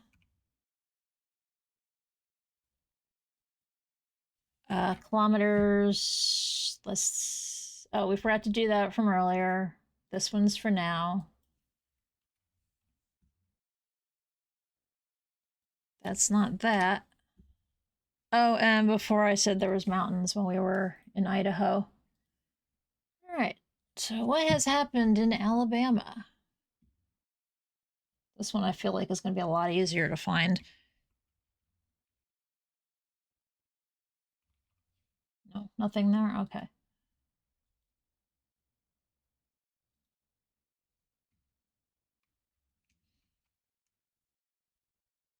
Birmingham. Birmingham. Statewide.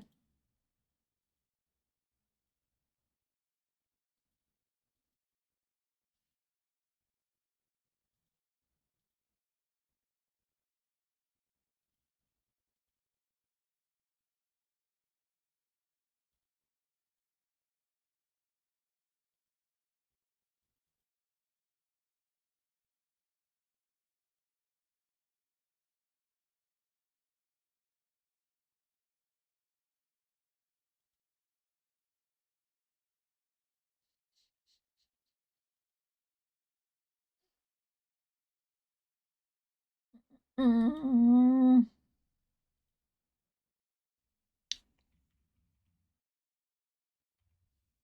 nothing on that page.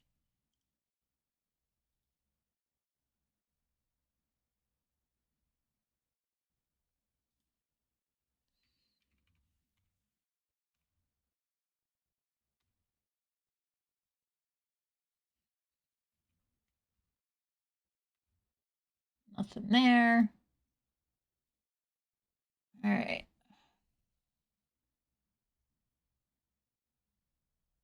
Oh, there's a couple things for Alabama.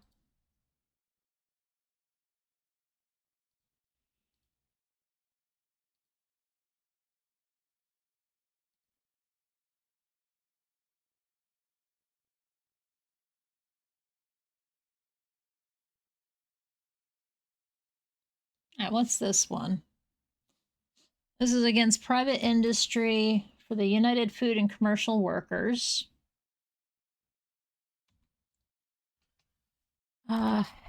Alabama strike.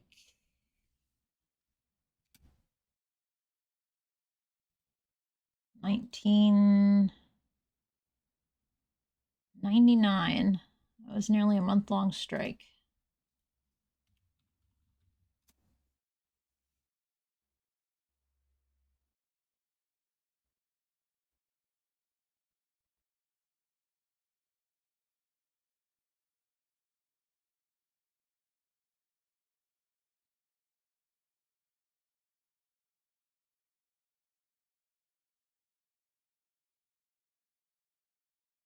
Ah, Bruno's was a food store.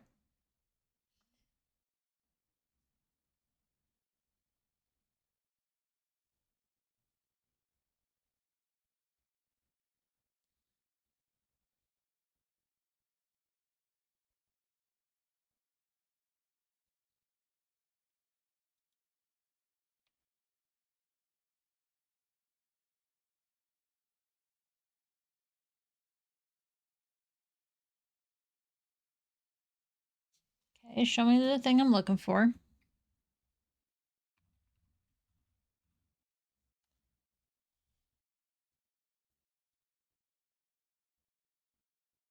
Alrighty. Bruno's Incorporated United Food and Commercial Workers. Members of the United Food and Commercial Workers Local 1657 went on strike at Bruno's stores throughout Alabama on September 26, 1999. The first strike at the company in nearly 40 years. The local represented 7,100 workers at 3 units of the company operating under the banners of Food World, Food Fair, and Bruno's Food and Pharmacy. Bruno's is the largest supermarket chain in Alabama. Negotiations took place at a time when Bruno's was in the process of emerging from bankruptcy. Union members feared that after the company emerged from bankruptcy, Bruno's might be sold by its holding company and members might lose their jobs. Thus, the union demanded a successorship clause that would protect its members from job loss and preserve their seniority rights in the event of a sale. Workers were hopeful that the company would accept their proposal because they believed that their sacrifices had helped to rebuild the company during lean times. During the late 1990s, when the company was facing financial problems, employees agreed to forego regular pay increases and other benefits. When Bruno's filed for Chapter 11 bankruptcy in February 98, employees of Food Fair and Bruno's Food and Pharmacy continued working under terms of the contracts that had expired that month. Later, employees of Food World also continued working under terms of a contract that had expired. However, in 99, when the company made its final contract offer, it did not include a substantial job protection provision for its employees. According to the union, the final offer also called for cuts in pay and health benefits. In a vote in September, the workers rejected the company's last and final offer and went on strike the next day. It was September 25th. On the 27th, the union sent a letter to the company demanding continued funding of all workers' health care benefits. This came after the company indicated that it would not fund strikers' health insurance. The union contended that the company was morally obligated to continue to pay for health insurance benefits. During the strike, Bruno's continued its operations by reducing store hours, using a smaller workforce that included some management and corporate headquarters staff members. The union claimed that operations at many stores was significantly reduced, but the company said its operations were not seriously affected. On September 30th, when the company allegedly withheld paychecks previously earned by strikers, the union said it would file unfair labor practice charges. Claimed that the company refused to give paychecks to strikers unless they participated in a one-on-one meeting with store managers, which the union claimed violated employees' rights under federal labor law. On October 1st, federal mediator called both parties to the bargaining table for a full-day session. Yelp.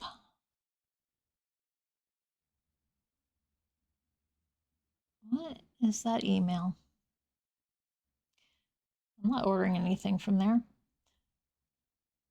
Bargaining table talks resumed, continued through the night and into the early morning.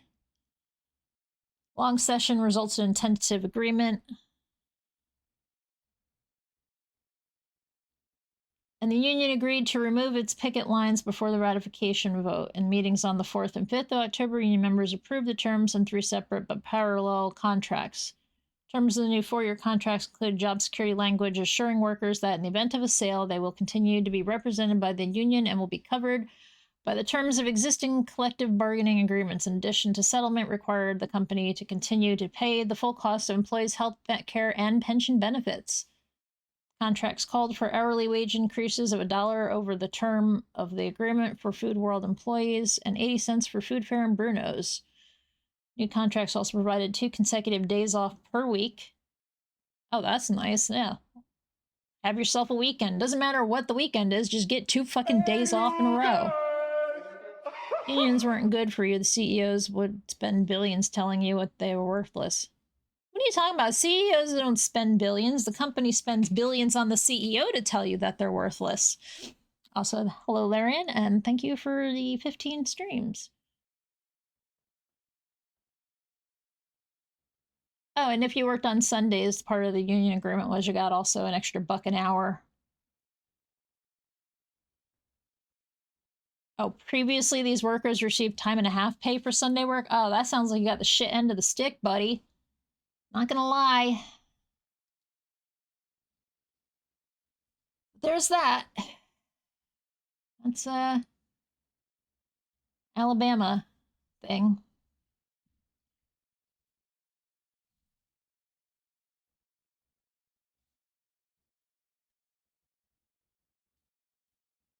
That's a highway. I want over there.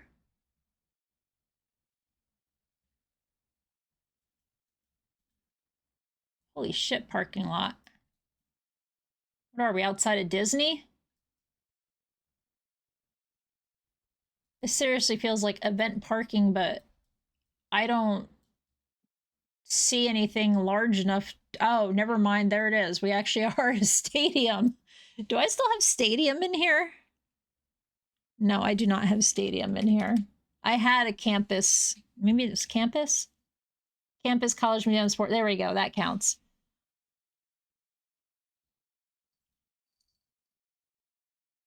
Cinder, you have so much fur coming off of you. It's disgusting.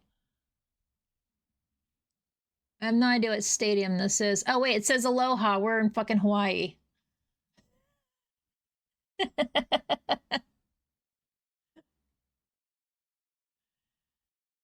I take it back. I know exactly where I don't. Well, I know where we are. We're in Hawaii.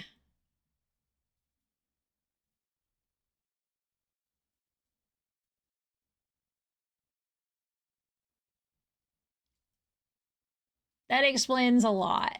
Exits this way. Okay, thank you. Useful sign. So that probably means like that road I saw was like H1, H2. That highway that I thought I saw in the distance.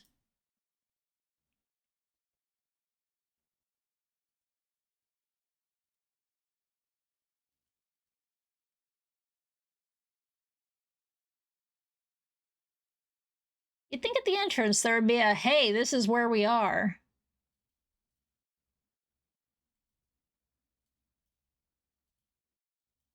That's what I get for thinking, of course. The bus. Halawa Heights. Yeah, that sounds very Hawaii.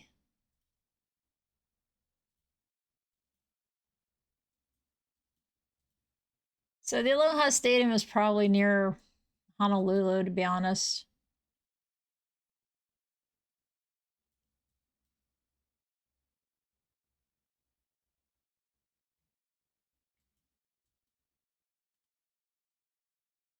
About to be sure, though, as here is a big road. Pearl City and Pearl Harbor. Where's Pearl Harbor? I honestly don't know. But this looks like a harbor. Pearl Harbor Naval Station, Pearl Harbor. Okay, yeah, this is a harbor. 99. Okay, so we got east and west. Pearl City, one way.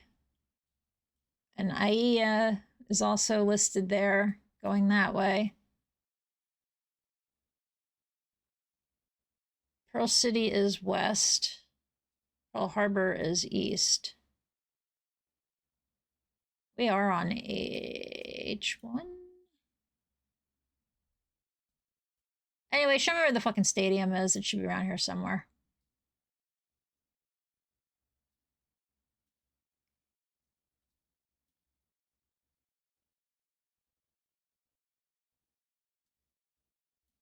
It's to our north, so we're on this side somewhere, I think.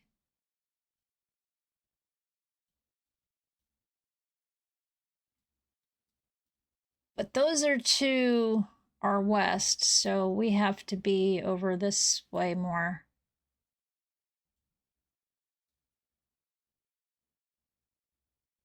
is I don't know where actual Pearl Harbor is. Like, I know this is the naval station, but where's the actual town?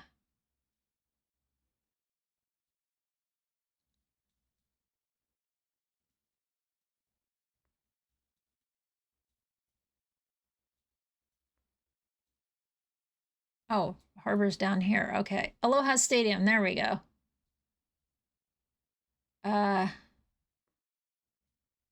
It dropped us in one of these parking lots, we'll say over here.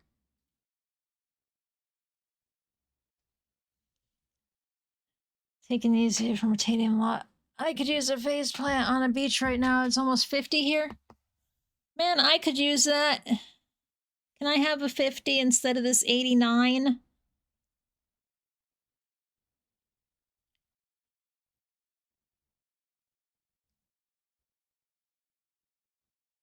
Come north. Oh no, it's 86 now. Okay.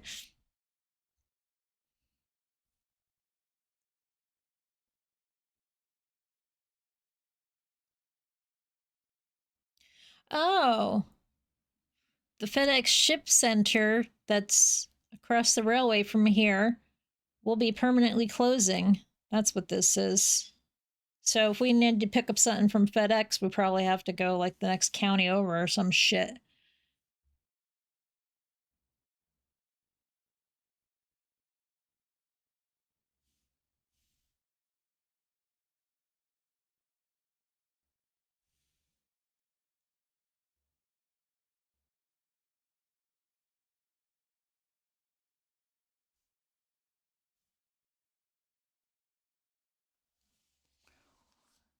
You have tasty food. Well, that's a problem, Mindy. I'm trying to lose weight, not gain it. I put on weight from when the in-laws were here, and I haven't been able to make it go away. Hawaii's HI, right?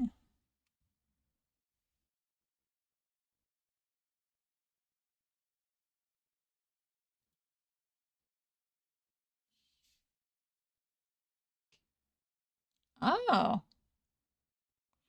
Well, that'd be a good one to do, because that's, like, specific to today. Yeah, we haven't done a teacher thing. Let's, do this. Strike. What year was that? 2001.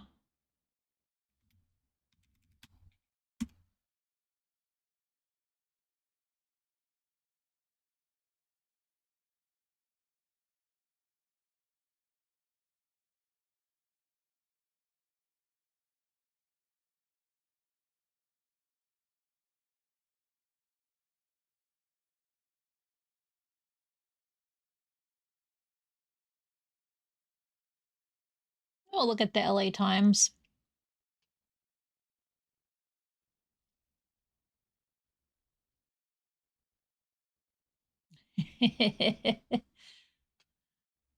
Yeah, since we are basically near Honolulu and we're in Hawaii, this one works. In 2001, from April 5th to April 23rd, this happened both for the Hawaii Department of Education and the University of Hawaii, because they're both part of the National Education Association Union, and they're both owned by the state government. So 14,900 workers went on strike here in total.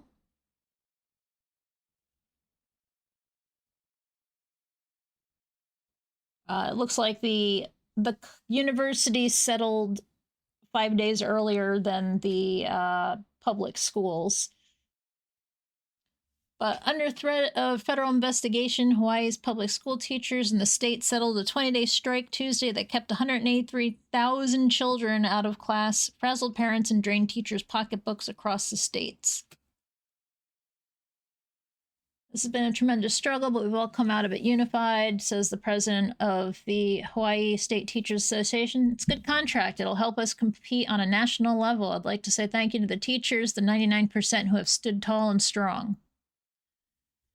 With the exception of one school on the tiny island of Niihau and a few charter schools, every public school in Hawaii, kindergarten through 12th grade, has been closed since April 5th. Only 1% of the union's nearly 13,000 members crossed picket lines statewide, even as the strike dragged into the third week. I would have stayed out until next year. That's how strongly I felt, says a Honolulu teacher. There's a point where you can only go forward. Faculty members, 10 campuses on strike, go away. I'm not subscribing to your site. Yeah,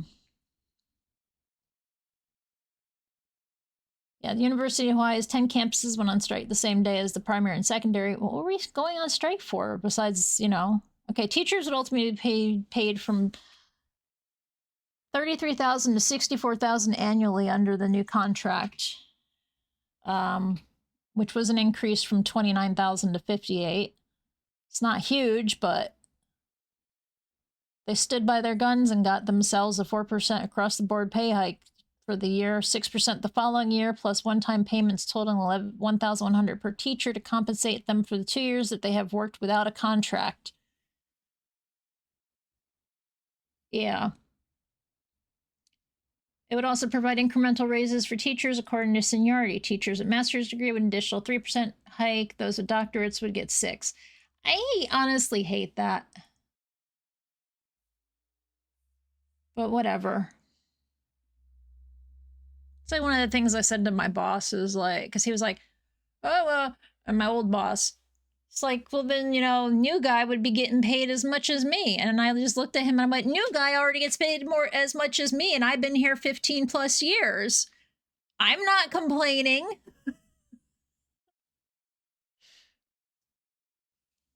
The contract focused more heavily on professional development. It's better to have teachers who are well-trained and better skilled, even if they lose 4 days in the classroom. Okay, the new contract would also convert 4 instructional days to professional development days and launch a mentoring program. Yeah, that's like, there was a teachers convention in New Jersey. It was in November. You'd have, the Thursday and Friday off for Thanksgiving, and 2 weeks prior to that, there was a teachers convention that schools were closed for that Thursday and Friday beforehand.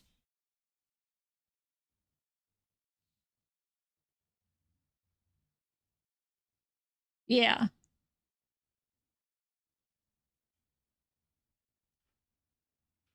But I'm like talking about this as like 80s, 90s shit that Jersey did. Things are different now, I'm sure. Single mom with a very active 7-year-old and no family in the islands was happy it was settled. It gets to a point where there's a strain on the parents. She wound up bringing her son to her office when she couldn't line up childcare. Yeah, so take your kid to work. Even some children seem pleased. I'm glad we get to go back to school. But I bet we're gonna have to do lots of work. Always mad at the boss, not the new hire. Yeah, exactly. It's like, I'm not mad at the new person who, is getting paid that. I'm mad at the fucking management that didn't give me a raise and made me bust my ass over all these years. And then, this dude gets hired and makes as much as me. And I was like fucking there forever. It's management I'm upset with, not the new guy. But I fought all the time to get a fucking raise where I worked. And if it wasn't for the fact that the health insurance was so damn good, I would have left sooner. But they didn't offer me any fucking benefits this time around. Anything worth staying for. I can't keep corrupting my soul and working for a disaster of a governor. And let's remove fluoride from the water and get rid of vaccination scheduling for students and stuff.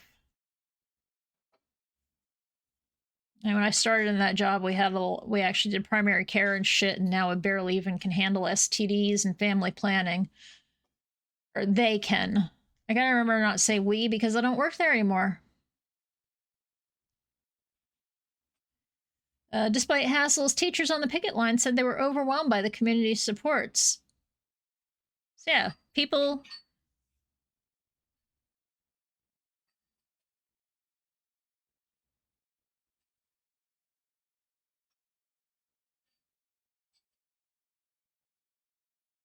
Yeah, all these things are true what you guys are saying.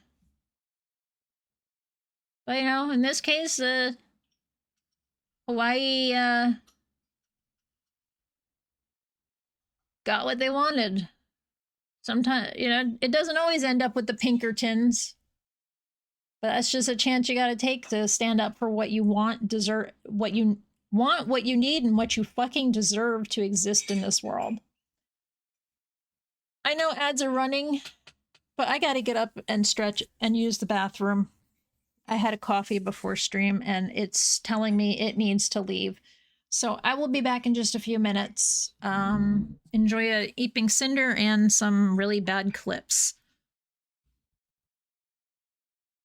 And when I get back, we'll re-listen to this song because it just kicks ass.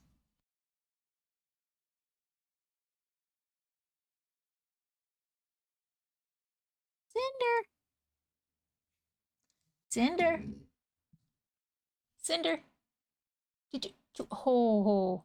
Cinder. Did you look at me? Hi.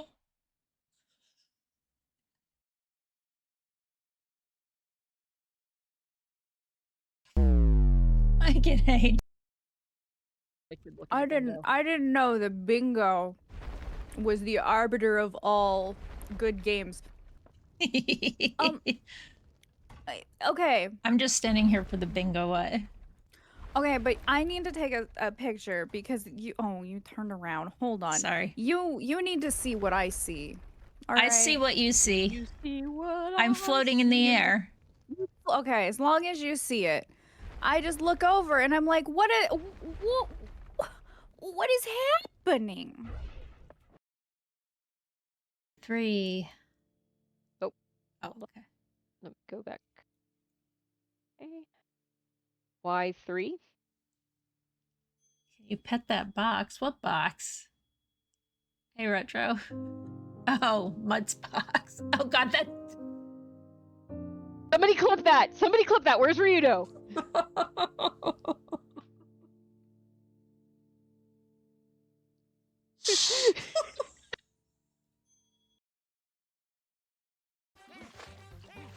Okay, I think we need to do a countdown. Okay. And then just slam the button. You ready? All right. Okay, so we're gonna let it turn and go. That wasn't a countdown. It's like, where was the countdown, motherfucker? In my head. That's not what we call a countdown.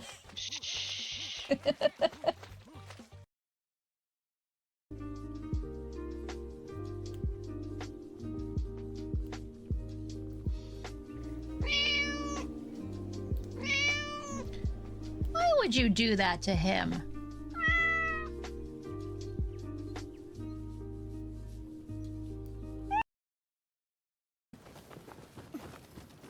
Haha.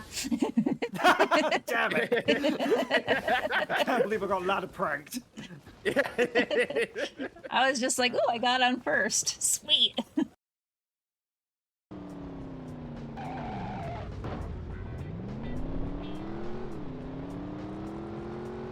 Just having myself a nice Sunday drive. And then this guy just got in the way.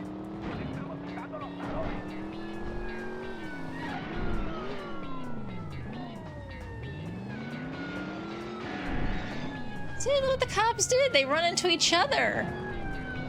Wow.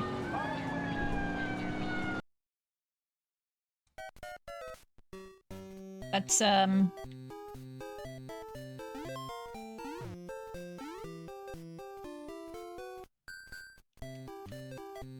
getting used to the controls here.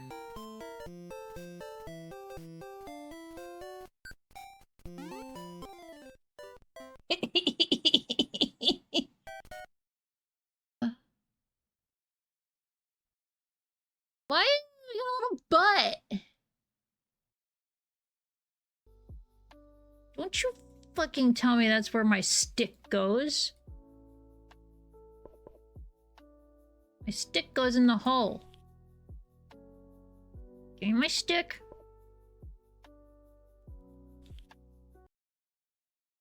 Lost my turn. I don't feel bad. I gave you ween. Would you like to know the name of my first dog I ever got to name? Bella, Luna, Max.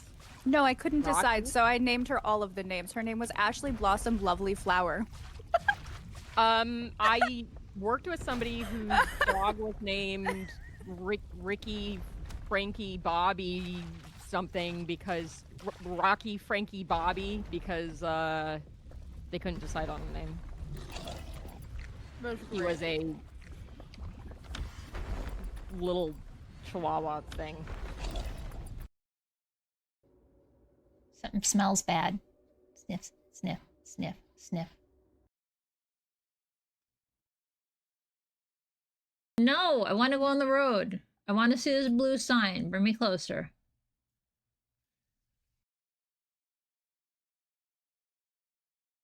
I don't.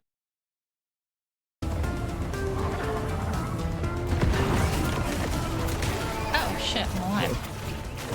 You know, revive me. I can't see anything. Ah, I walked right into Ryudo.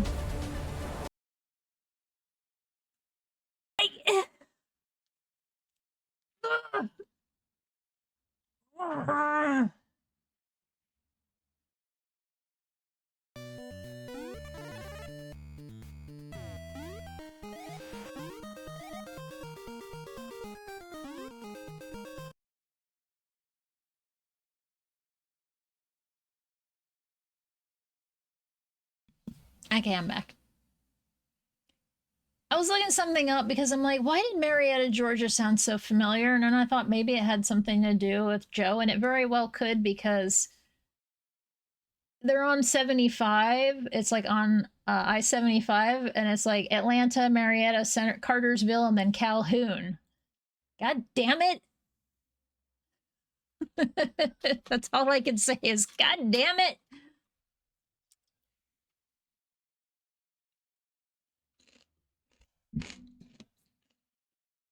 Anyway, there's Odo. You can not Odo, Cinder. You can see all the fur on his back. My boy just don't stop shedding. Both my boys have shedding issues.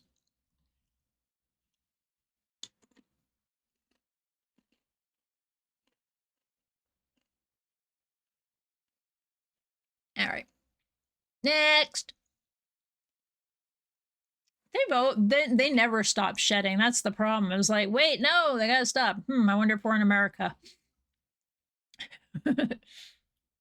Storage, post, self-storage. Let's stick up our flag. Oh, wow. It's like a green stripe down the road. All right, so we're in what I would call like a downtown area. I'll count that. That's cobblestone. Oh, I don't have it on here? God dang it. I gotta add this to my... That's on my international one, not this one. I thought I put those on here.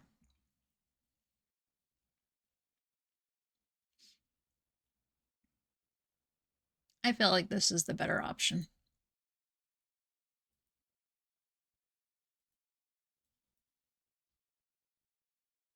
Please do not dispose of trash or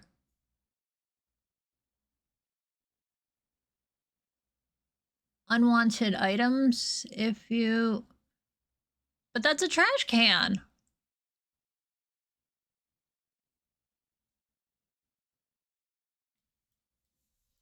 I'm confused.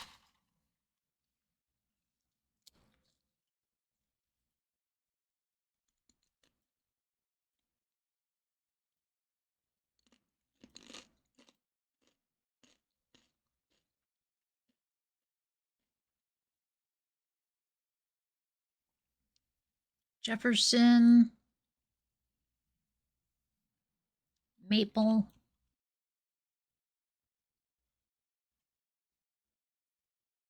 We have front license plates. Rockville Center Honors, Ryan Lowry. United States Army. Rockville Center. Wow. Are we in Maryland? This could be Maryland, but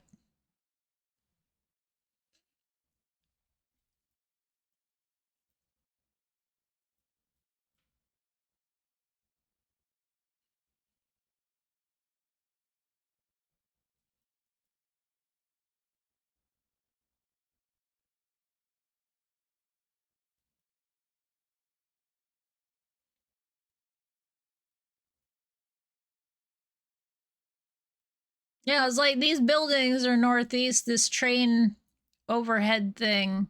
This is definitely the up north looking shit.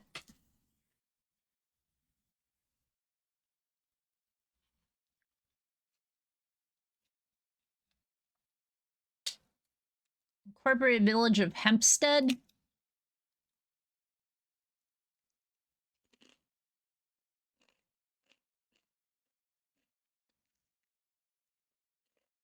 Yeah, that's a trash truck.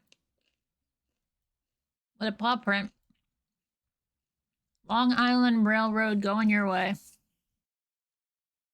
MTA, Route 27.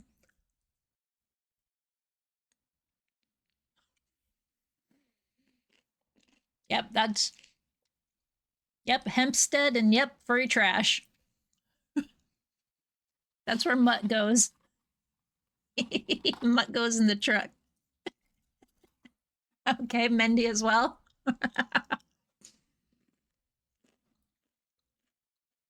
Von Galen? I don't know what you're saying, Fizz.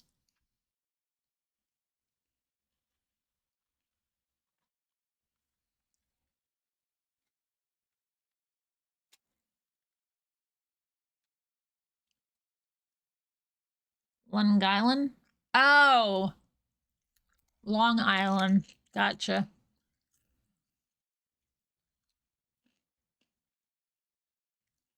Well, this is like a New York plate. Oh, we could be New York.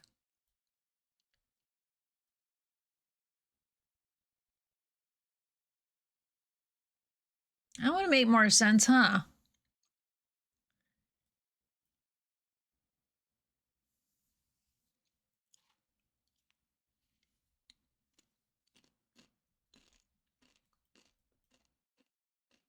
Long Island.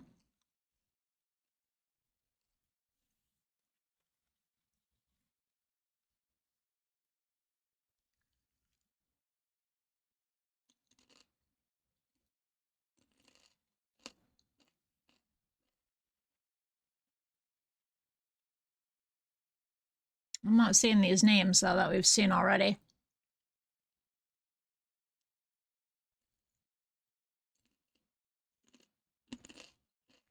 Amityville.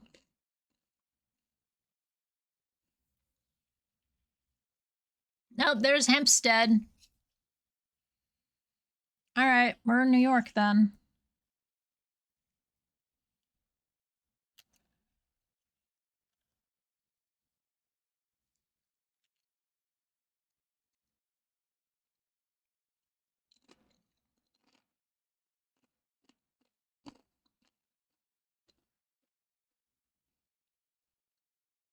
Probably. Castle Cannoli. Sign me up. I would. NewYork.gov. Okay, thank you. The yellow plates also help. Sunrise and North Long Beach. Prisoner of War's MIA Memorial Highway.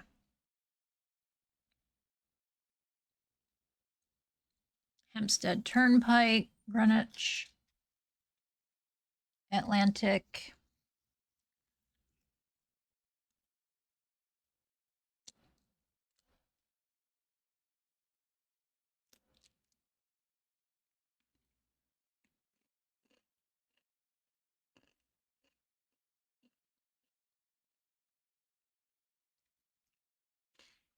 But we saw train tracks.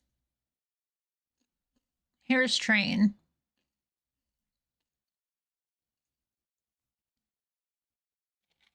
Pickleball plus. There's Maple. We were near a Maple and something originally, right?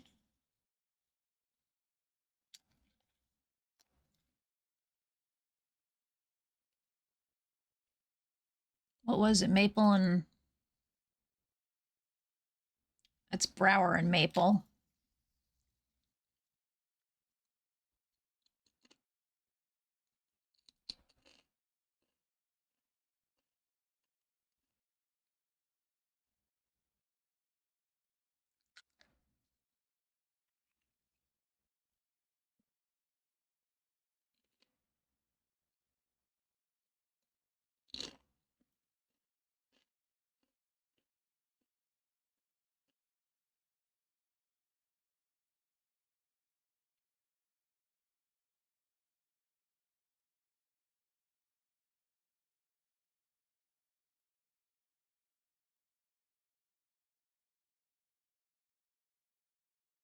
I don't know. Oh, Maple's over here. Okay, Adam. No, we knew that already. Maple doesn't go past there. There are a few little, what the hell are these called? We initially went this way to the next intersection-y thing.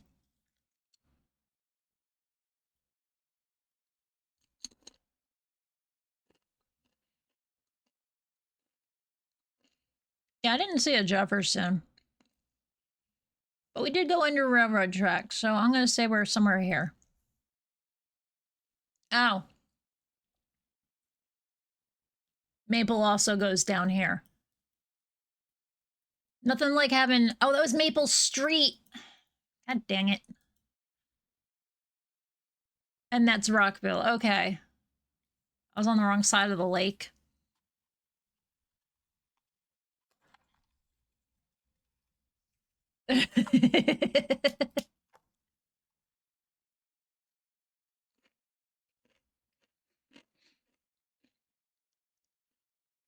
All right, New York. I bet you I can find something for New York. Labor disputes in the states by state. Hey, that's a good fucking... Fuck, man, why didn't I find this wiki article sooner? By state. Here you go. Labor disputes in New York State.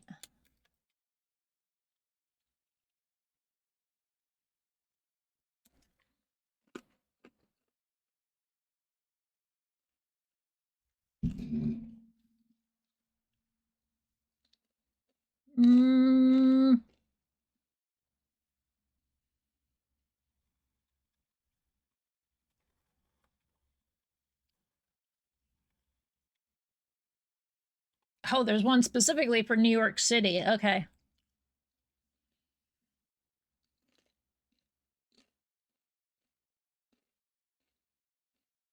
Since we are closer to New York City, let's do New York City specifically.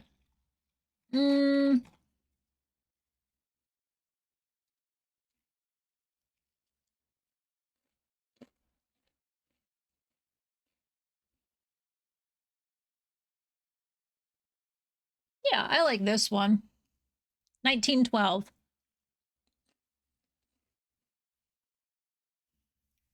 The 1912 New York City waiters' strike began on May 7, 1912 at the Belmont Hotel and was the first general strike for waiters and hotel workers in New York City history. That day, over 150 hotel workers walked out as a sign of protest against their poor working condition. Yeah, on May 7, 1912, a group of 150 to 300 waiters and other hotel staff walked out in the middle of a meal service at the Belmont Hotel in New York City. Upon leaving the Belmont Hotel, workers held signs and communicated their demands to the public before being dispersed by police. The main demands were 1 day off per week, a higher minimum wage, $10 a week for established waiters, $7 a week for busboys and porters, and $5 a week for hotel maids. Now remember, this is 1912, so, you know, $10 a week was, I guess, a lot. Sanitary lockers and restrooms for hotel employees. No fines for hotel workers who belong to a union. No unjust discrimination against employees due to union affiliation. After this initial workout, many other hotel employees started following suit.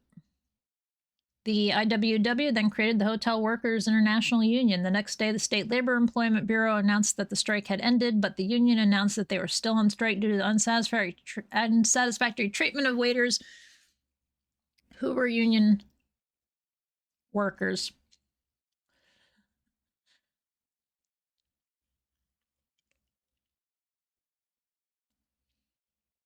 Or union members. On May 15th, 1912, around 150 employees from the Waldorf Astoria and the Vanderbilt also walked out to join the waiters' strike. On May 15th, representative from the State Labor Employment Bureau met with a member of the Hotel Workers International Union to discuss the strike. Listed demands created.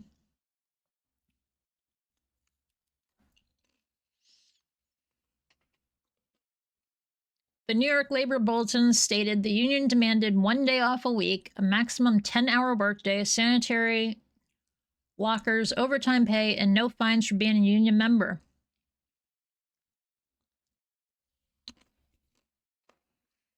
On May 23rd, 1912, 6 of New York City's leading hotels with union-affiliated employees had their thousands of waiters, busboys, cooks, and other hotel staff walk out on their respective hotels. What was the end result?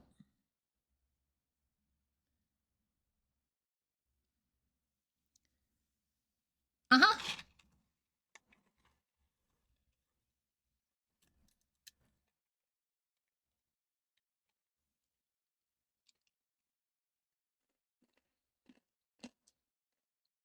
It was a very in-depth article on Wiki, honest. I mean, I'm just trusting Wiki over a lot of other shit these days. Okay, so the 1912 strike ultimately failed. However, they tried again. May brought the hotel strike to its most rousing numbers, but it quickly began to dwindle in June. Since workers of color and local college students were hired as strike breakers, many workers feared that they would not have a job to return to and went back to hotels despite the poor conditions.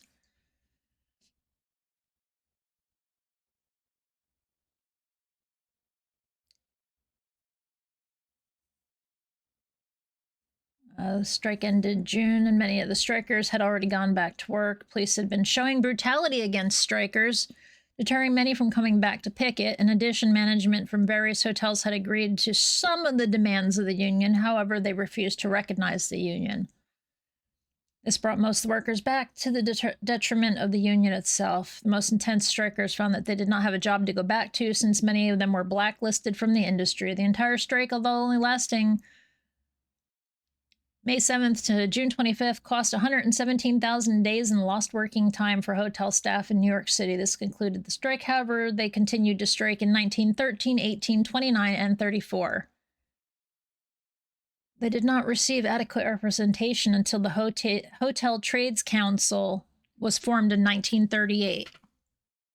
So fucking 26 years later or something, they finally got fucking adequate representation.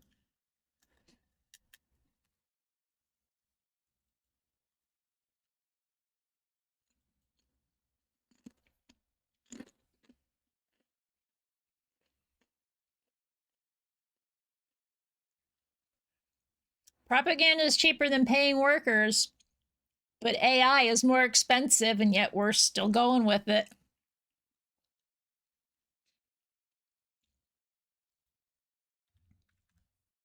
Okay, so that was New York.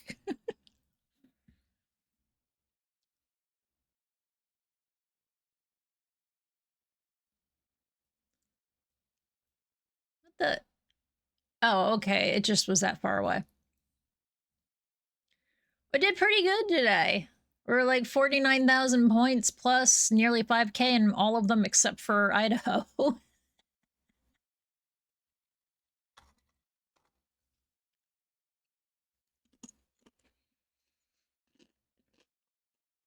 Yeah, we started the stream with that article. I was like, you know what? You guys probably already heard this, but I'm gonna bring it up again anyway.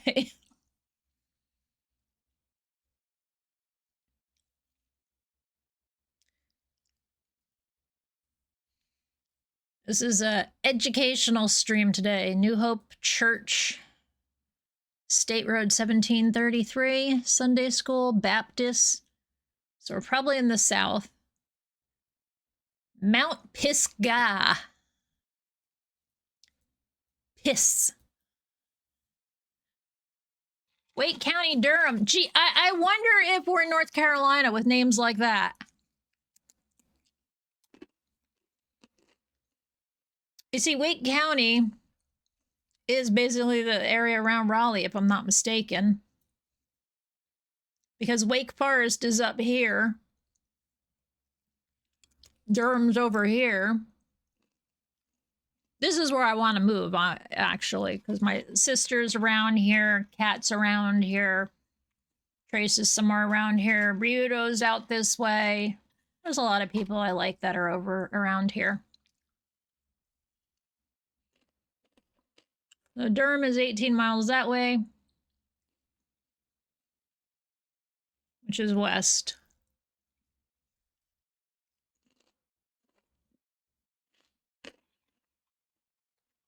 Yep.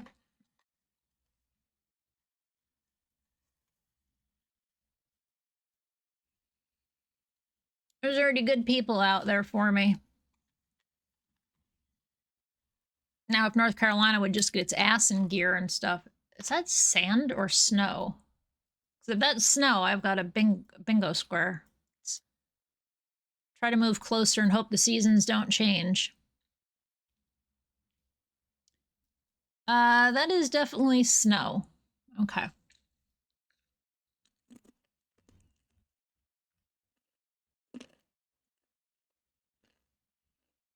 Also, why do blue corn chips have to taste so fucking good? You'd think they wouldn't taste any different than regular corn chips, but they do. I can't explain how they do.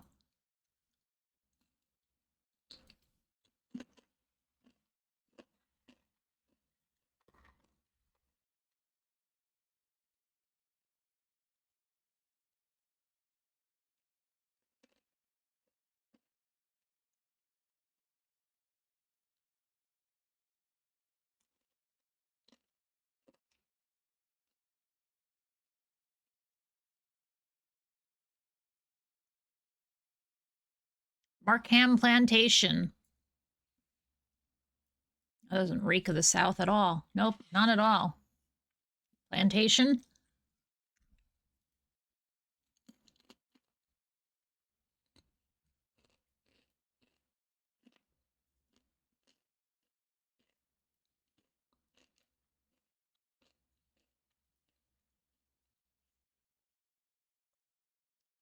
I know it'll occasionally snow up there. But it really, like, all the times it snowed this year, it really didn't snow. Or it didn't last. Near my sister.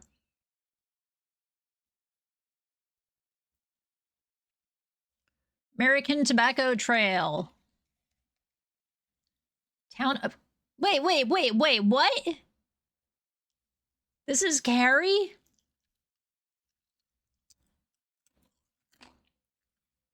That's down here. Over here.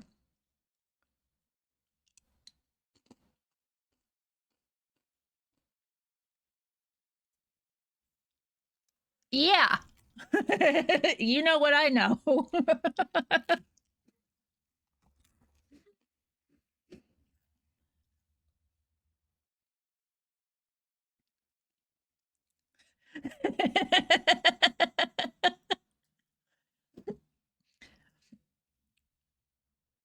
Cary's here, Durham's up here. I think this whole area is Wake County. Like, I know where Wake Forest is. I thought this was what, like, Wake County overall.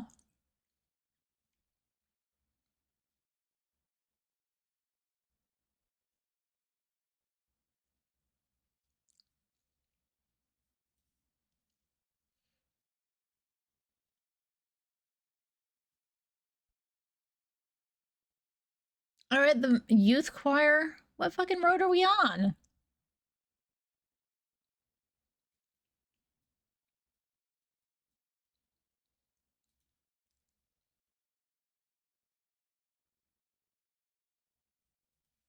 But Cary's not that big. You would think you'd say Raleigh first because Raleigh's right here. Cary's here. Raleigh's here. My sister actually had said apparently like the local North Carolinians have a acronym for Cary. Okay, so it is Wake. All right. I don't remember what the CA stands for, but the RY is Relocated Yankees. A lot of people from up north live here, is what she's basically said.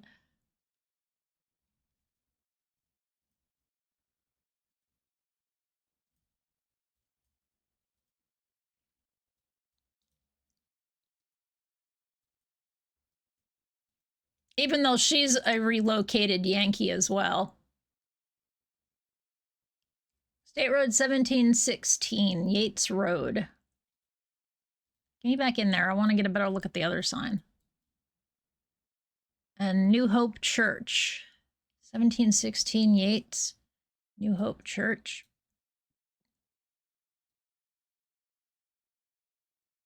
Chapel Hill, which is Cary Parkway, Salem Street, Salem Church.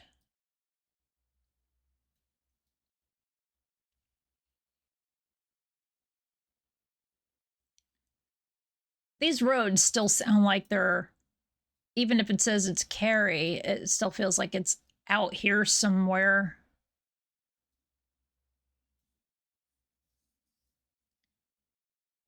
That's Morrisville. Can't be it either.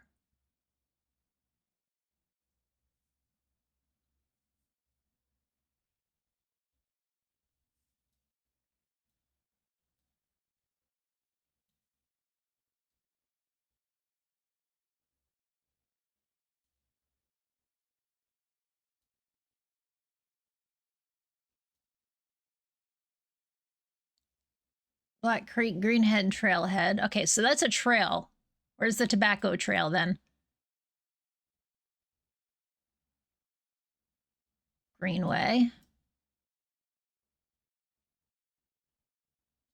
Greenway.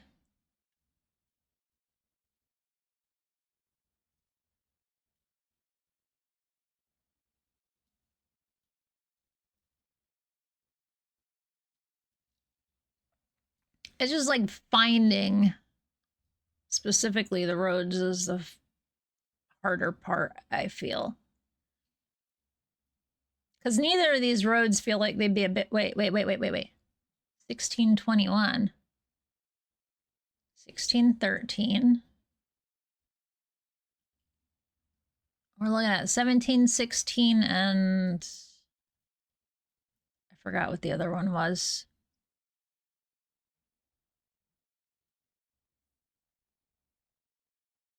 What you think. Okay, Cary's here. So west.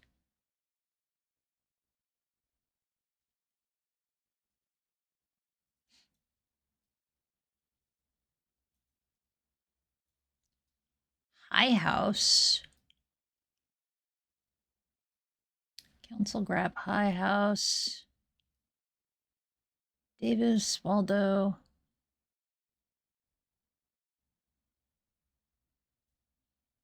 This is... I feel like I've gotten too far from... Yeah, I'm out here now.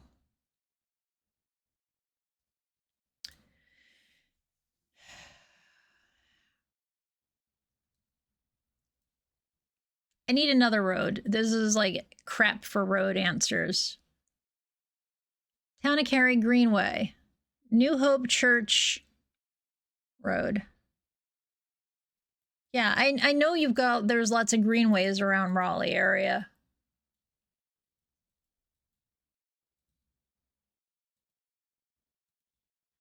So my sister lived with her current boyfriend, but they don't live together now because they broke up. Long story and stuff. They're back together. Yeah, you haven't been there long enough. That's how I would look at it.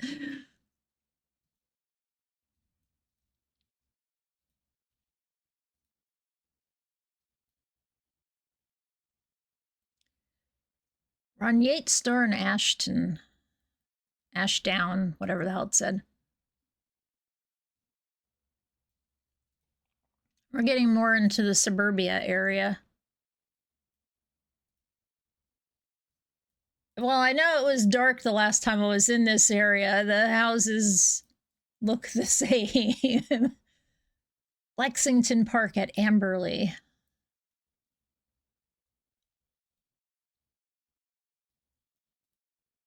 Here we got wider roads, which means we're coming across something bigger. Okay, what's our crossroad here? You're not fucking telling me what this road is?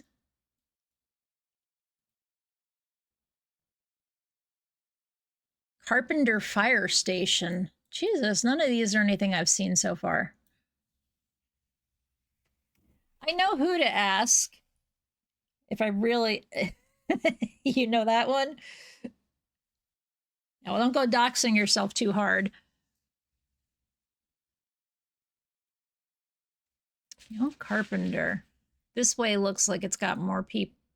Yeah, this way is wider road, so we'll go this way and see where this goes.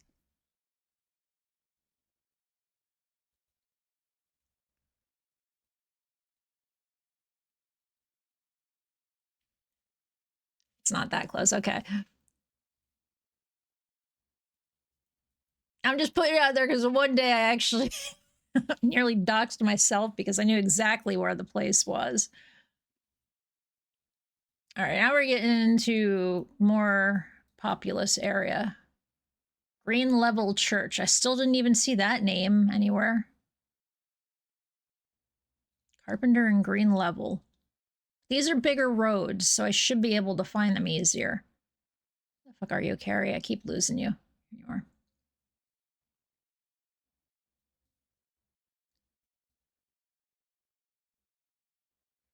Creek. Carrie First Church, James Jackson, Old Apex, Cedar Creek, Maynard, Chatham, Lake Pine, Maynard, Parkway.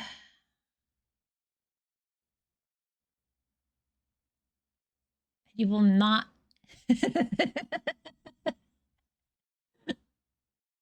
Here's a green. All right. How is this? From the center, am I north, south, east, or what? East or west, just to help me out that much. 55 going north, south. 55 is over here.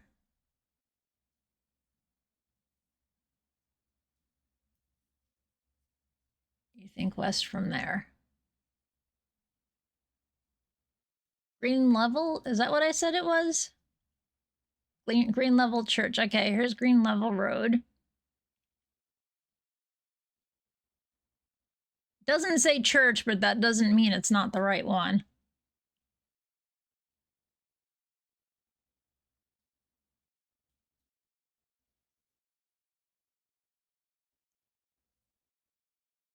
North of 55. Okay.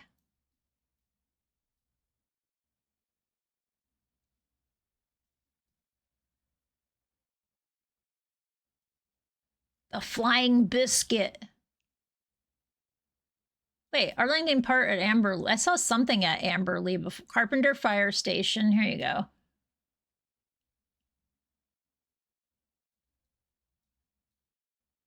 And green level. So right now we're standing here. So how did we get here? This is where we're currently standing. We came from the west, so we were further west.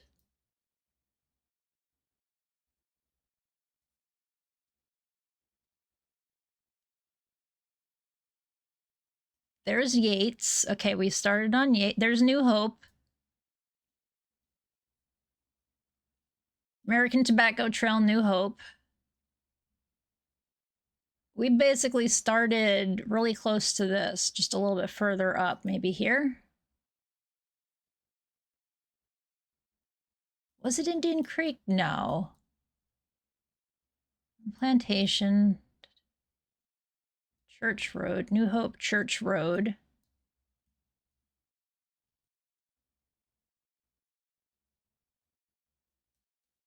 Wait, New Hope.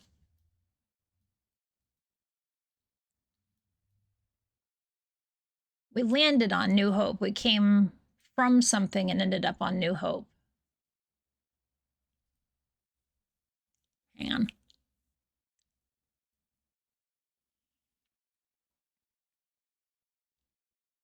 New Hope and Mount Pisgah.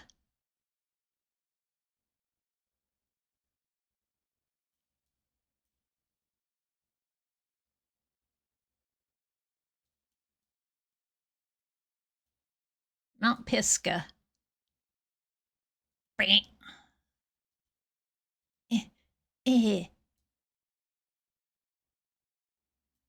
That's Shad, so we're like right here.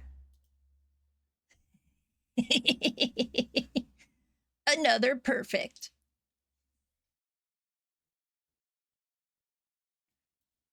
Yay!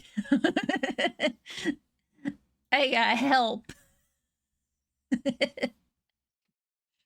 All right, North Carolina, what do we got for you labor disputes?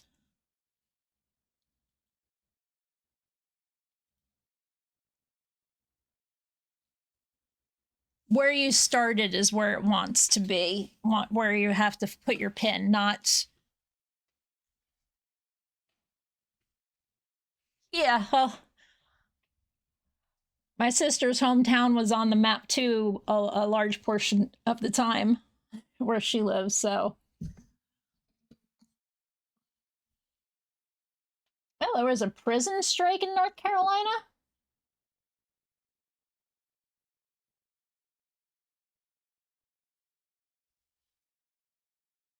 There's an AT&T strike, a mill strike, a teacher's walkout. We did a teacher's, and then the textile workers strike of 34.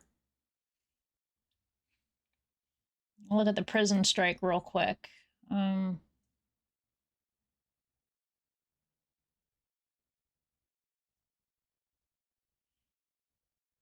Okay, that wasn't specific to just North Carolina. It happened in 24 states, so we're not gonna do that one. I'm looking.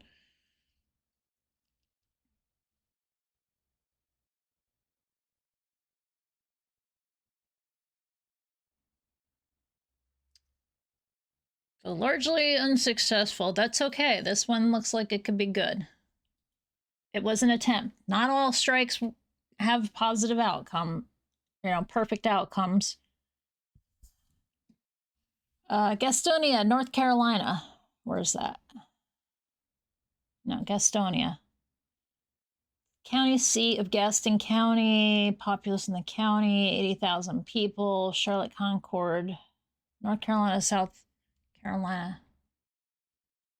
Okay, here we go, Gastonia. This is where we're at. The Luray Mill Strike of 1929 in Gastonia, North Carolina.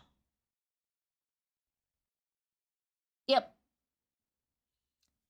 was a notable strike action in the labor history of the United States. Though largely unsuccessful in attaining its goals of better working conditions and wages, the strike was considered successful in a lasting way.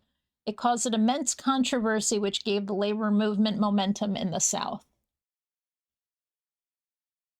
Like the picture, the old newspaper photograph that's on this wiki article says, police terror won't halt mill strikers in Gastonia.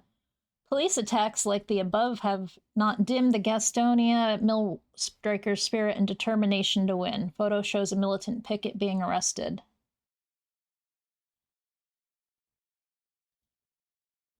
Send militia to provoke violence.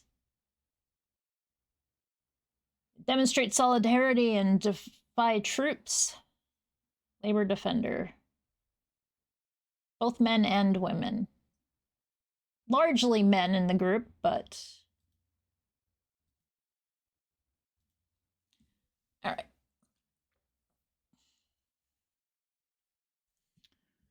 So their goal was a 40-hour work week, a $20 weekly wage, union recognition, and no stretch-out system. There was one death.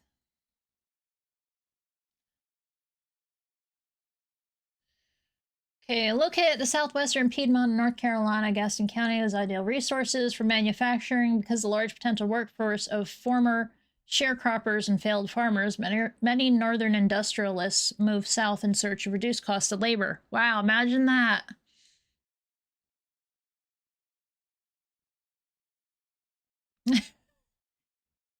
Hey man, I can't help but that that's what it is mostly male appearing individuals. How's that? In the photo. There are 16 strikers and organizers.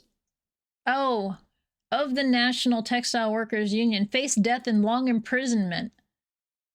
3 of those 16 are wearing dresses. The other ones are wearing suits and ties.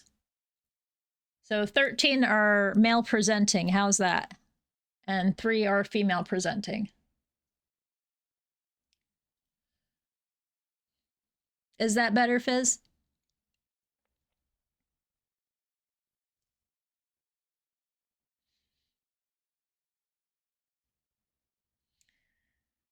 Yeah, so northern industrialists move south for reduced cost of labor. All right, fuck you now. Now fuck you.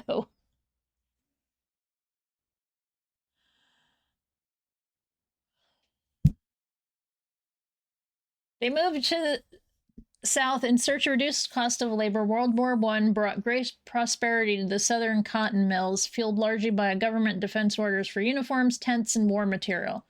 Thousands of new jobs opened in the mills and wages soared to all-time highs. The boom was to be short-lived, however, and the prosperity that the workers enjoyed soon disappeared. The luxury items they had purchased on credit were now stretching their budgets, though so much that they could hardly afford to put food on the table. Managers introduced the stretch-out system, in which spinners and weavers not only doubled their work, but also reduced their wages. I used to tend 48 looms, complained a South Carolina weaver in 1929. While under the stretch-out, I have to tend 90 looms, and I couldn't do it. 3 years ago, I was making over $19 a week. Now I make $17.70. By the late 1920s, some mill workers' wages sank as low as $5 a week. The owners of the mills insisted on keeping prices down, which caused mill work to become extremely dangerous and dirty. Often the workdays were so long that the women, who made up a considerable percentage of the workers, were rarely home to raise their children. Upon hearing about the conditions in Lorry Mill, Fred so-and-so of the National Textile Workers Union, a communist labor union, as well as a member of the Trade Union Unity League, began focusing his attention on the small town of Gastonia.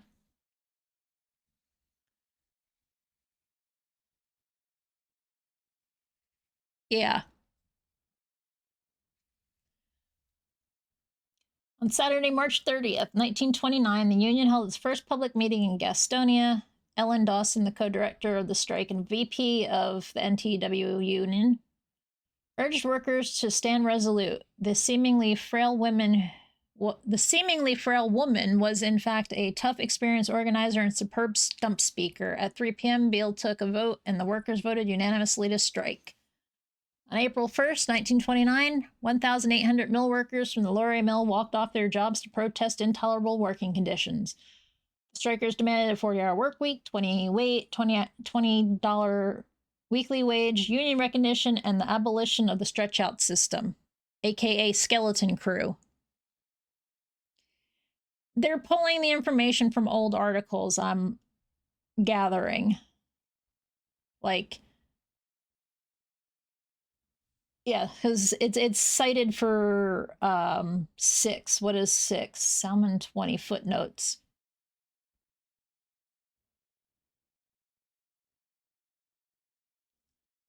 Yeah, they're pulling the information from Chapel Hill's, the University of North Carolina Press. There's even an ISBN number and stuff, and they're like mentioning what pages this information came from. So they're quoting what was written in a book or in a paper.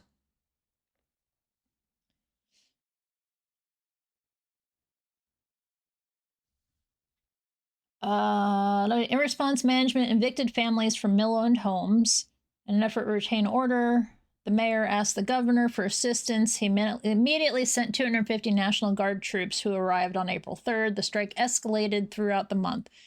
Nearly 100 masked men destroyed the NTWU's headquarters on April 18th.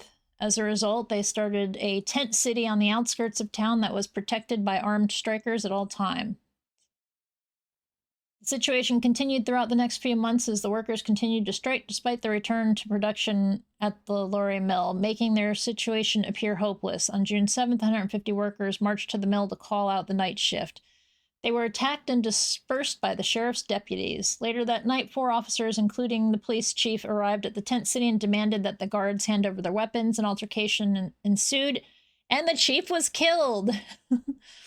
Two of his officers and several strikers were wounded.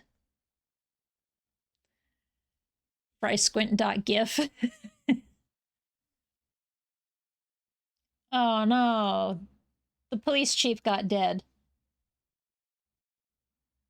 But I'm sure the police would fucking strike for their PBA to stand and make sure they get their fucking rights.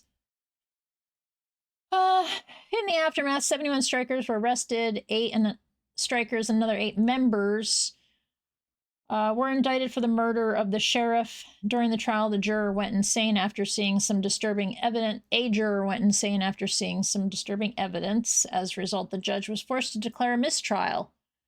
When the news of the mistrial was released, a general wave of terror ran through the countryside, and the anti-strike committee of 100 prominent in the with the anti-strike committee of 100 prominent in the vigilante activity. The defense team included who worked briefly for blah, blah, blah, and the legal arm of the Communist Party of the USA, prosecutor, brother-in-law governor. During the 1st September, mobs of men gathered up strikers and ran them out of the county. These actions came to a head on September 14th, and a truck containing 22 strikers was chased down and fired upon. 1 female striker was killed.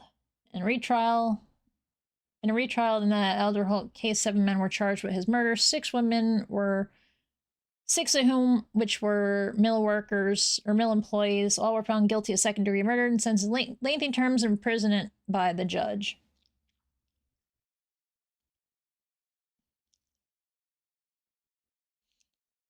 Oh, 2 of the people 2 of the main people that were released on bail then fled to the Soviet Union to avoid prison sentences. On their ship were American communist writer Meyer Page and her husband John Markey. Disillusioned by his life in the USSR, Beale subsequently returned to the States and surrendered to the authorities of North Carolina. He was later pardoned. Okay.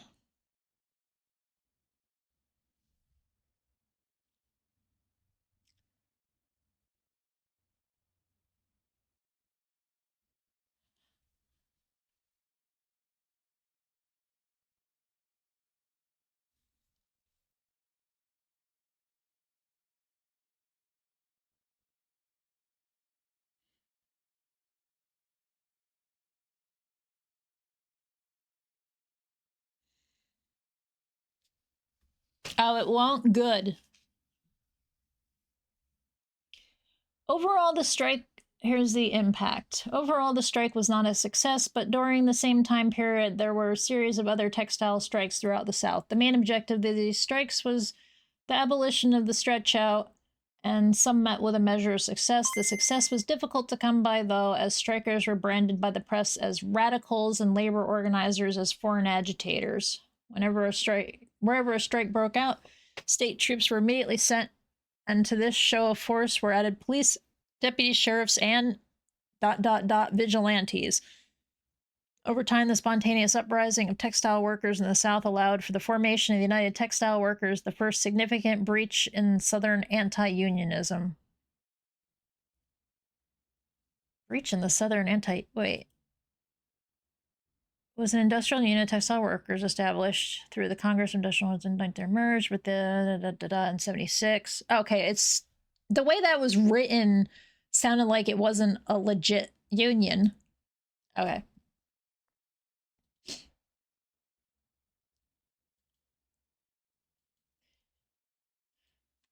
Yeah, so there's a North Carolina one. Sorry, I read a bit there, but I also paraphrased some stuff in the article. Maybe I should give you guys the link to whatever I'm reading so you can read it yourself if you want more info.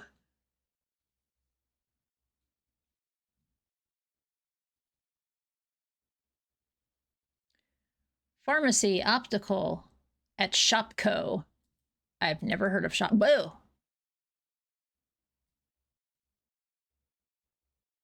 Utah. I don't know. I'm still saying Utah.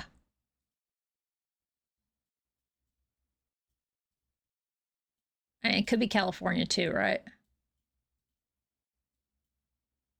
There's a Wendy's. God only knows where it is.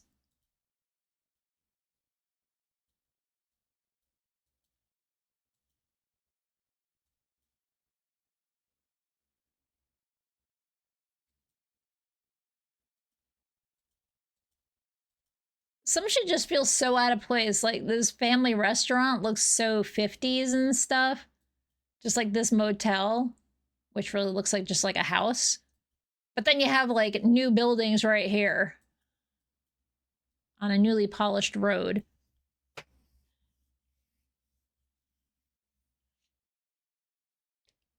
We have one not too far away from us. We just never go because we don't eat out often. Box Elder School District. That doesn't tell me shit. Main Street. 700. Jiffy Lube. Deseret Industries. Beehive Fitness. Firehouse Subs, probably. Fire Management.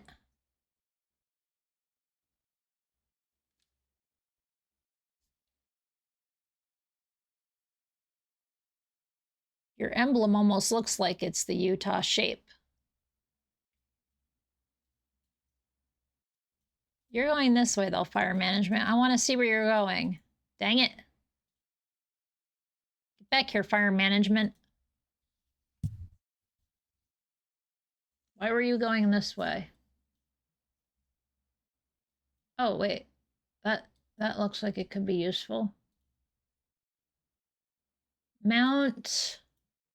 Oh, Mount Logan Laundry.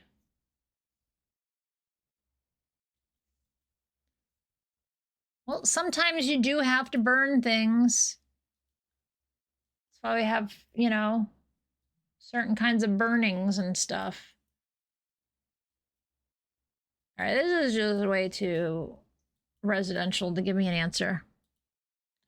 Controlled burning, that's what it's called. I had to think of a word. I'm like, there's a word for what I'm saying.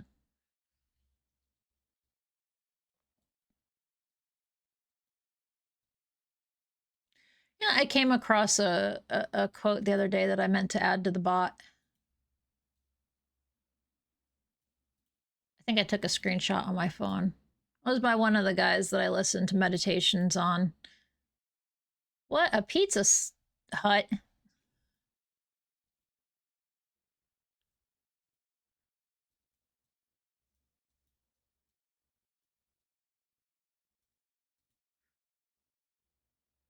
I almost said something else.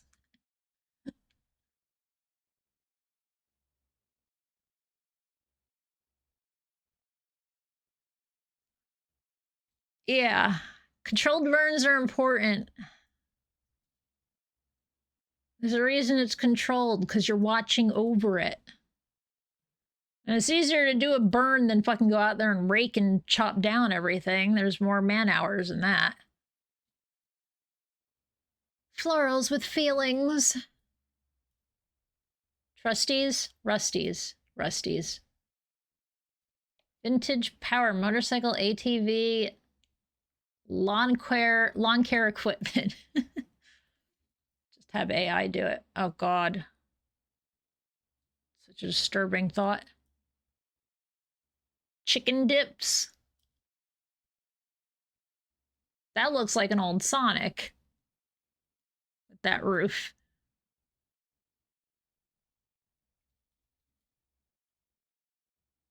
Come in for your mechanic needs, brake flushes, alignments, and more.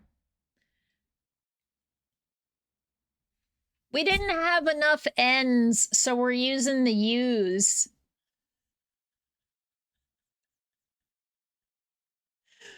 There's not a single legit N used in that whole sign, except for N. Sorry, my bad. N's got the only N they had left. Everything else is a U.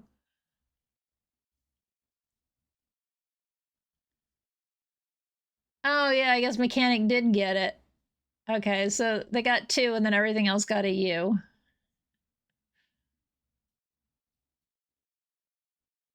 Utah Utes!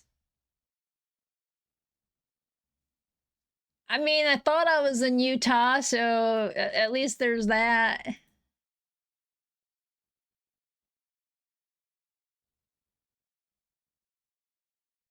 Letters said yeah, you need more vowels than consonants.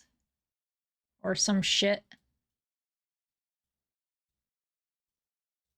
Alright, so right next to the fucking mountain, I don't know shit. We're probably like, I don't know, Salt Lake area. Something here along the mountain edge. Because the mountains are right there to our east. And I mean, where else do people live in Utah? Slightly serious, slightly jokingly.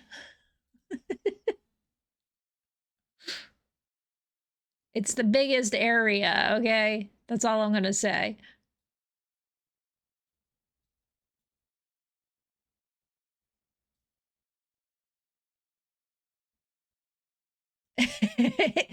I've come across 700, 100 Main Street, and 200 South. We're on Main Street.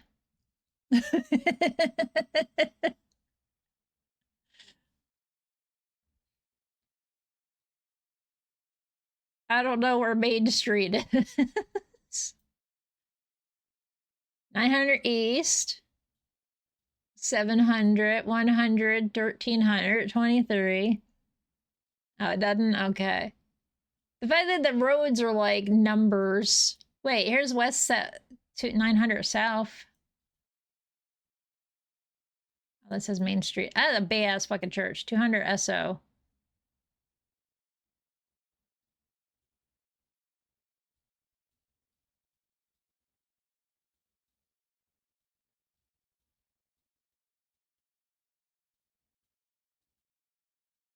Maybe it's down here at the other place.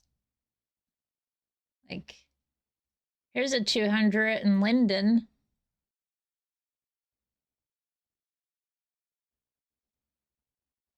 Here's a Main Street. An 800. That's a Mormon temple? Oh, okay.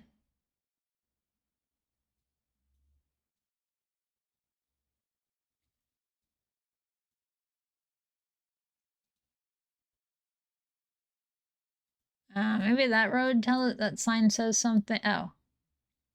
Peach Days making life better. There you go, 90 and 13. Why are they beehives? Or is that a Mormon temple?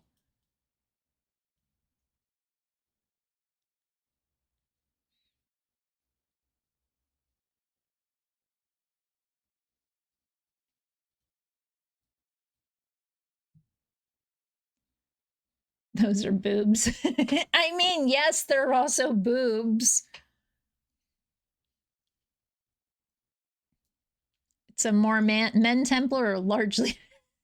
God damn it. Fizz, shut up.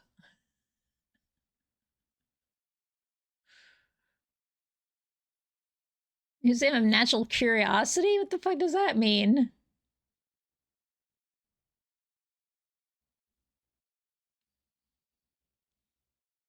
Yeah. They're boobs that look like they tried to have a reduction, but it didn't work well. Somebody really fucked it up.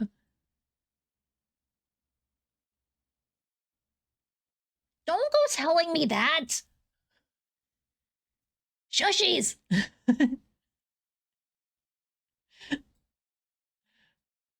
Honestly, I have no idea where that even was. I wasn't paying attention when you said it.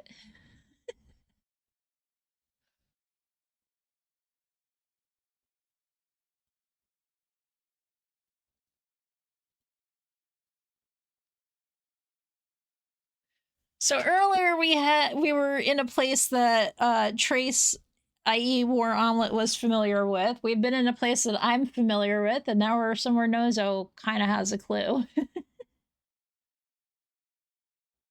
Why is it gonna be 85 and 13? Share with us the wisdom of the boob signs.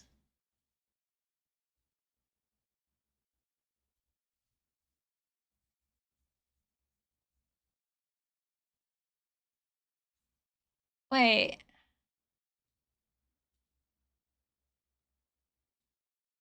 Where'd that go? There was just a temple.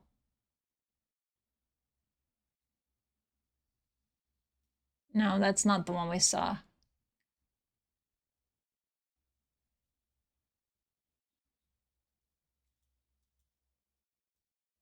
It did it. You want me to go further west? Okay.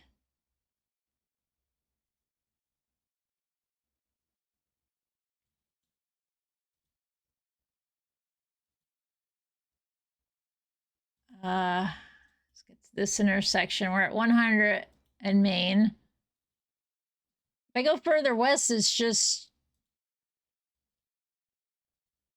Oh, that's east. God, I have no sense of direction. I do that all the time, though, in games. I always get my east and west mixed up, but I know what my left and right are.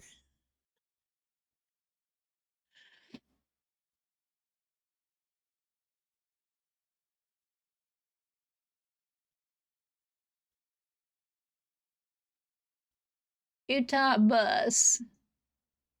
Oh, wait, there's some city. Something city. Wingham City?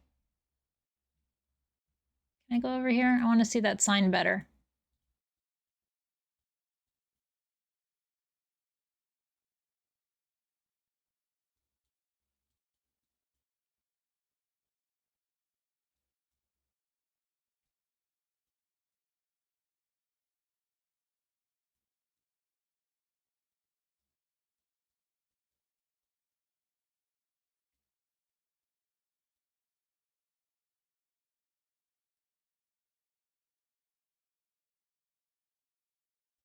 I feel like we could be anywhere here along this. Junction with 90. Let's go back to 90. And then we'll just take 90 out further west.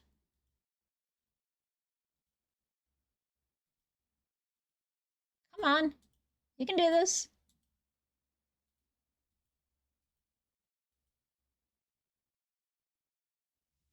All right, so if we head south, we'll end up in Salt Lake. 4 miles south is Perry. Okay, so Perry's up here.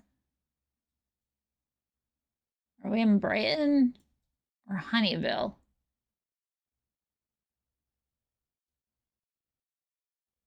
There's 90. Okay.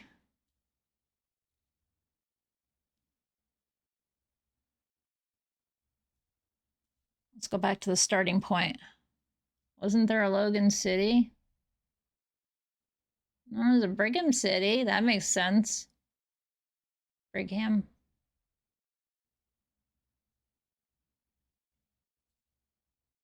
We started in here, so a lot of good that helps, right? We're in a shopping center. Dang, if I had just gone that way, I would have known for sure we're at the Bank of Utah. Okay, so this is what and what? 800 and Main Street.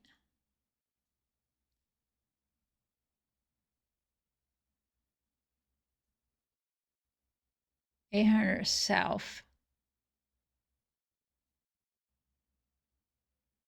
800 South. Is this Main? It says it's 15.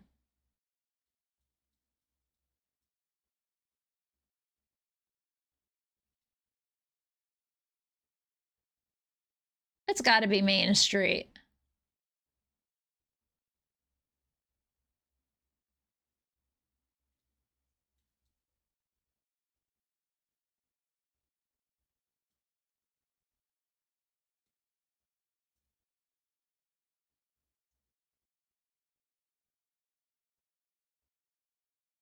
That would make sense. This looks like it's like showing you all the areas of shops.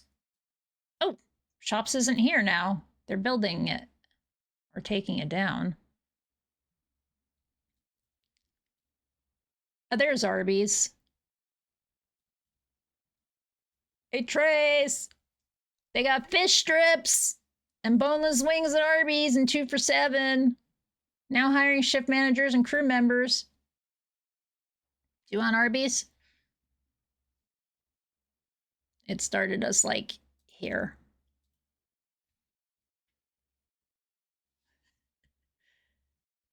All right, Utah.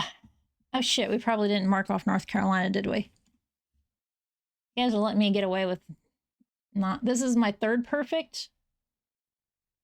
I think this is my third perfect this round. Oh, this today. We had North Carolina.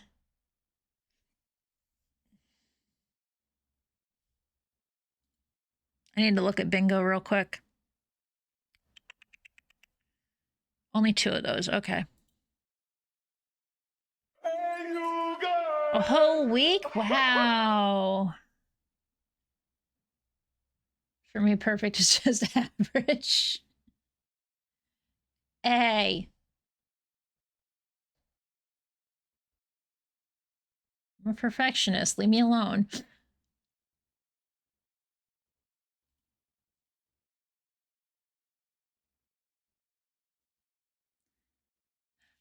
Oh, wait.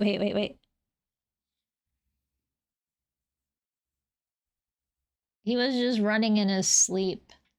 I saw his back legs all wiggly.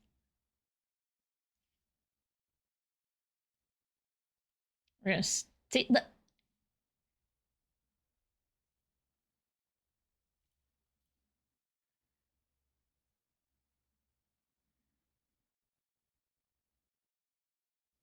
He did a thing.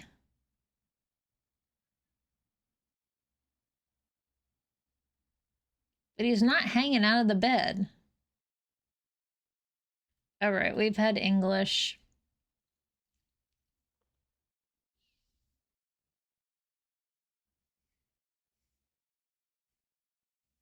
Yeah, it's been doing it since yesterday. Maybe I need to get a new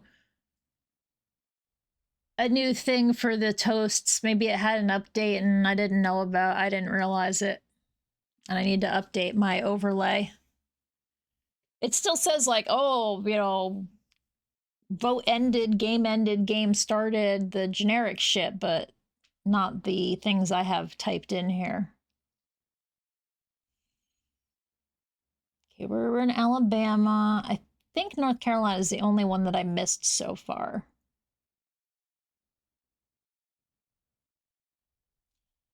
We had a New York in there, we had Hawaii, but I'm pretty sure those are gone off my list.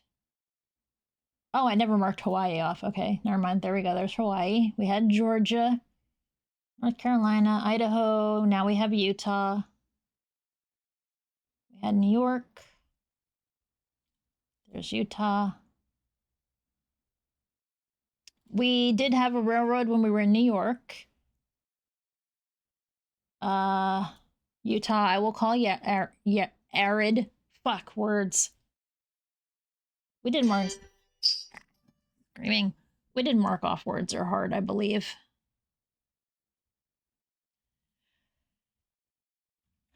Do I? No, probably not.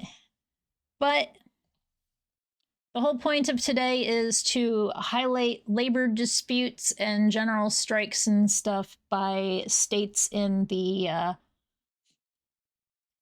country. So let's see what we can find on Utah. Idaho had like one.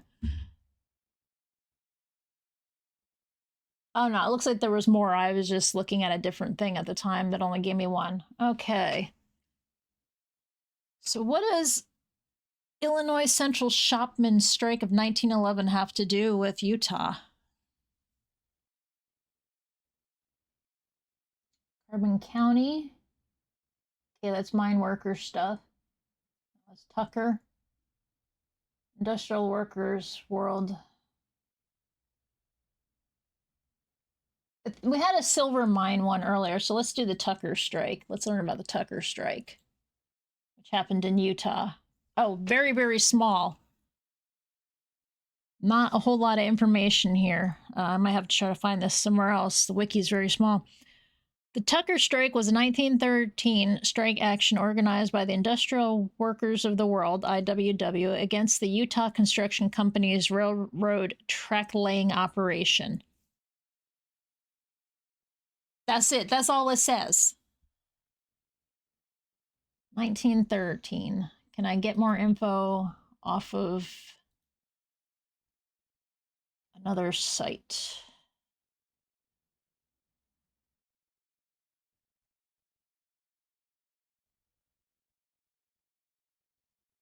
Well, 1913 is when the United States Department of Labor, separate from Commerce, is established by law. It's not going to be in there. It won't be in that tab. 2000s, here we go. We get a strikes in the states from 1880 to 1936. Ooh, that's a...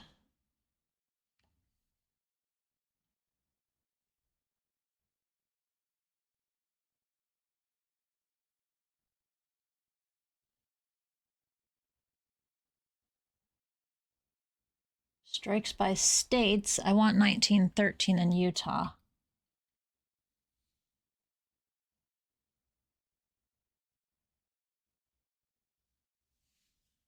Please, for the love, do page width.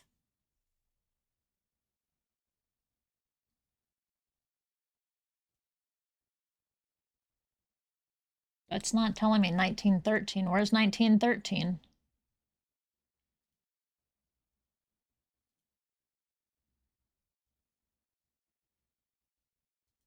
Only 2 matches on this. Well, if you ask me, I'd say that's a fucking lie.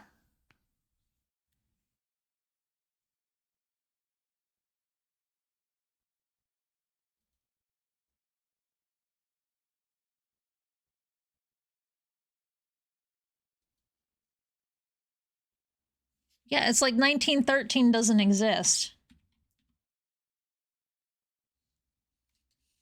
on this strikes in the US from 1880 to 1936. There's nothing about the 1913 thing. So let's search 1913.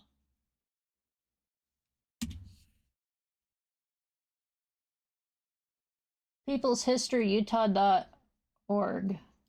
Sure, why not? Oh, it actually has newspaper clippings.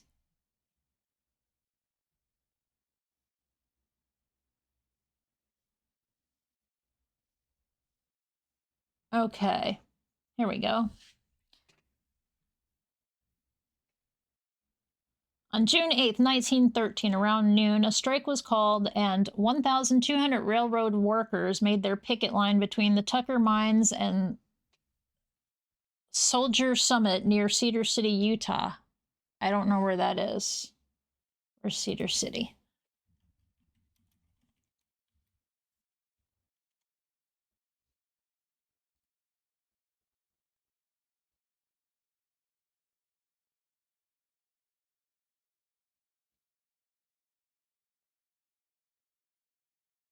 Okay, that is down here. Okay.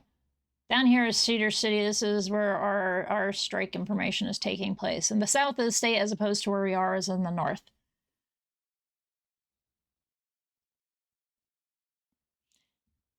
It's the largest city in Iron County, Utah, located 250.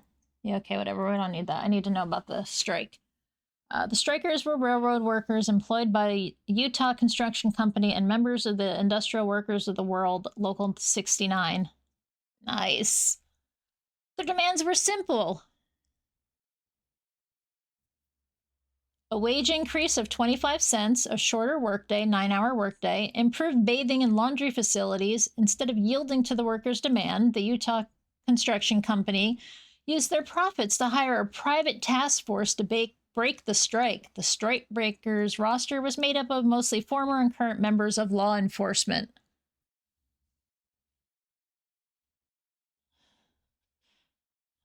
Nice. The striking workers were often met with violence, with one striker even having their back broken. Strike breakers often policed the rail lines, inviting strikers to climb on board the train.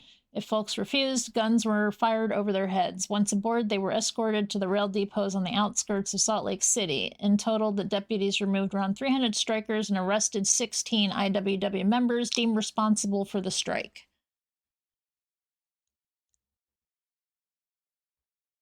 Yep. June 24th, workers in the IWW claimed victory as the construction company agreed to a majority of their demands. Workers received wage increases and improved facilities, including beds and blankets. Shit, they didn't even have beds or blankets? It's a very small thing, but all their information comes from newspapers from 1913. This is actually kind of neat. I'm going to share a link to this one. Because it shows you on the page, it even has like the newspaper clippings and photos and shit.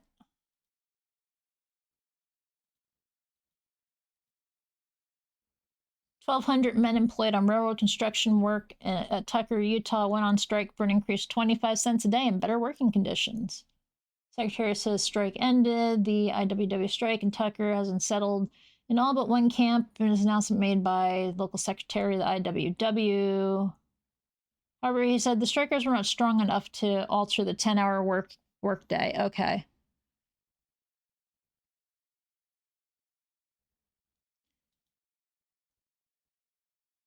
Backbone of Tucker's strike is broken. It's a longer article.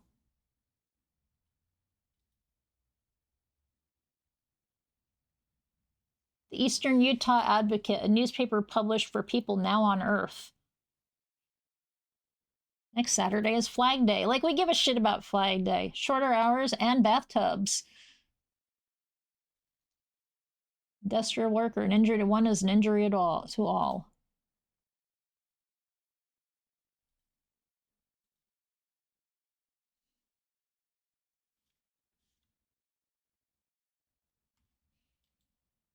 Well, there you go.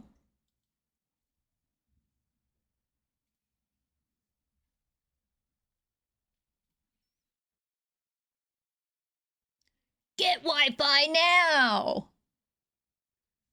Get Dish TV or Direct TV. You decide. 1-844 Wi-Fi man. Do not call the Wi-Fi man. I don't trust the Wi-Fi man.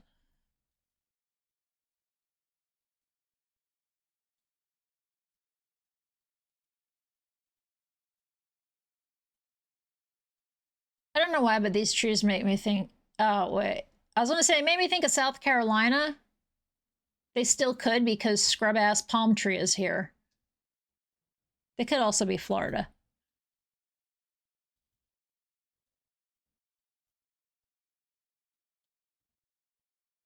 Do you know Wi-Fi man?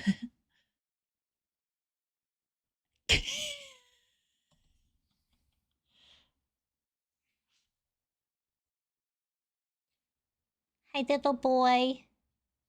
Hi. Hello, little baby. Aren't you a cutie pie? Would you just show your fucking beans already? I can see them. Nobody else can. Cinder. Why don't you share the beans with everybody? Little black beans. Oh well. I tried.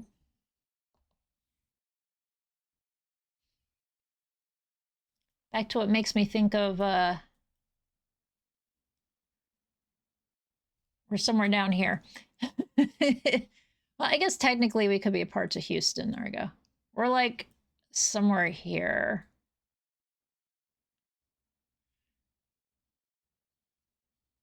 Yeah, that's too far. We'll go there. Okay. Anyway. What is this over here? That's a school. Okay. Oh, Jesus. There's a sign right there about the school. 2023? You can't even read it. Fuck Google.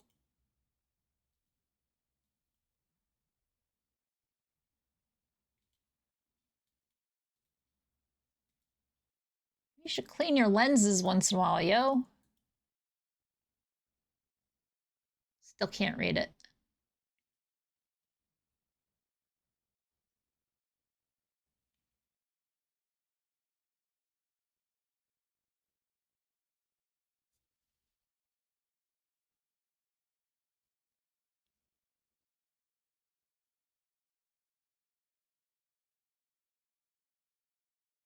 Isn't there a college with that logo in Georgia and they're like Bulldogs or some shit? Don't ask me why I know these things. I shouldn't know these things. We in Georgia again. Is Georgia my fucking nemesis today?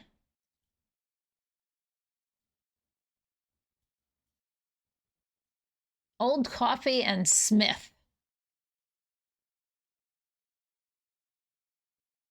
Lodge. I guess we'll go this way to the lodge.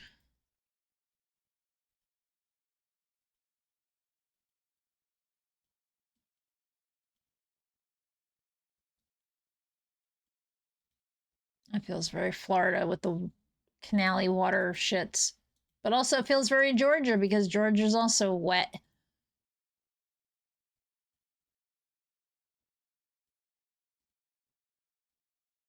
Every time we enter Georgia when we're going on 95, you can't help but notice the marsh. It's very stinky. All right, that was farmland because we haven't really gotten much. I don't know what kind of farm it was, but it was farmland a moment ago. It was growing something that was not corn. See, it's back to growing whatever it is. It's not corn.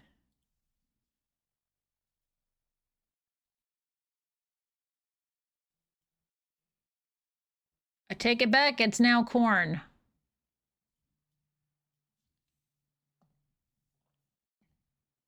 Where is that? No, it's not under extra. It's here. It's here. I really like corn. What do you like about corn? It's corn. A big corn that knobs. It has the juice. Okay. I'm going to eventually make it that when I click on corn on the bingo card, the bot just automatically plays that shit for me. Just like when there's cows, it's gonna say, we have cows, like they do on Twister, because Kat gave that to me because I asked where it was from.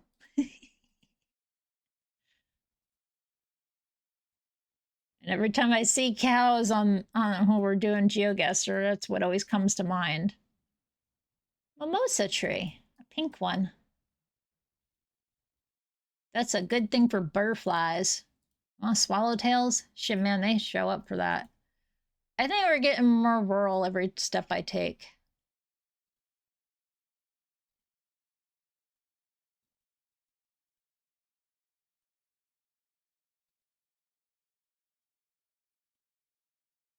But we don't see bees.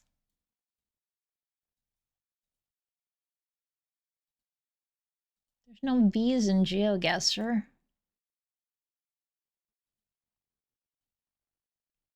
Trailer park. Like cacti and other tropical-esque plants. We really could be Florida, to be honest. I feel like it's Florida or Georgia.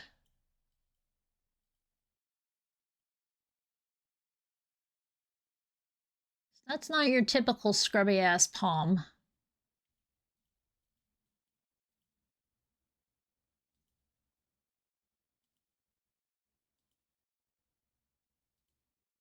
Probably gonna turn around and go the other way at this rate.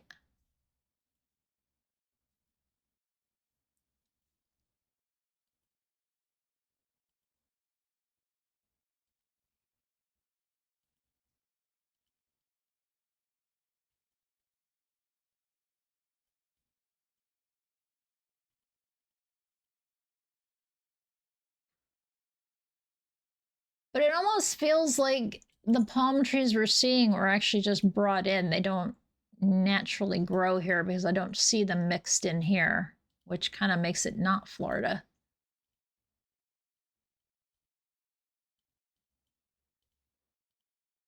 But I can't say for certain.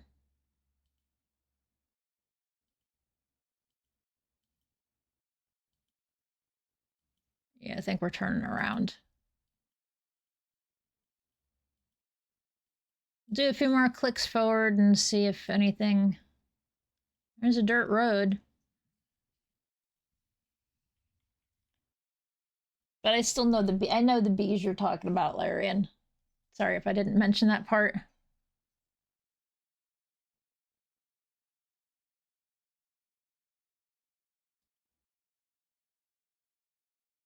Palms uprooting roads?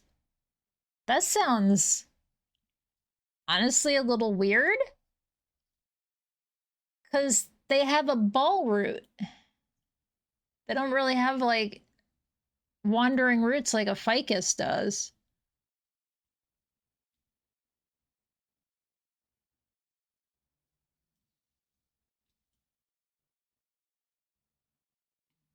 Coffee, 10 Mile.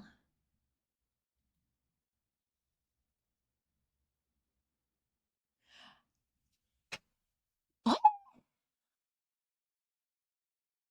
dang. Who didn't plant their palm right? Palm trees withstand the wind.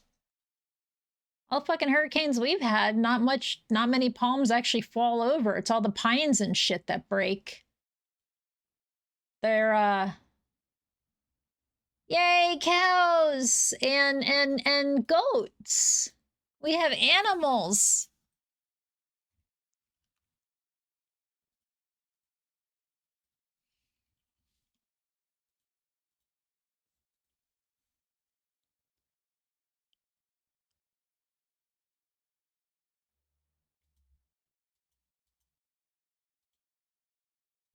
Most palms I know anyway you typically survive the hurricanes. They might lose some fronds that hit the ground and whatnot, so you'll have the leaves all over the place, but I don't know of many palms that actually fall over. Since I've moved here, I've been through my fair share of hurricanes. All right, yeah, we're turning around and going the opposite direction. We were heading north this time, I think.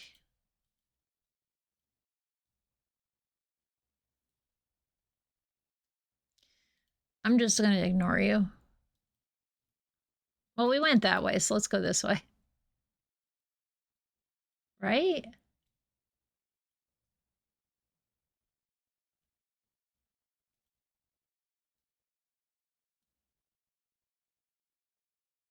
Something high school. I still can't read it.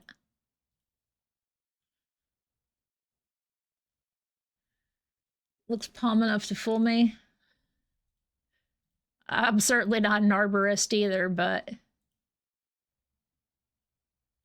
Okay, speed limit's 30 here. That tells me it's more residential and less, But isn't this the way we went? I don't know anymore. Why is the Penske truck white?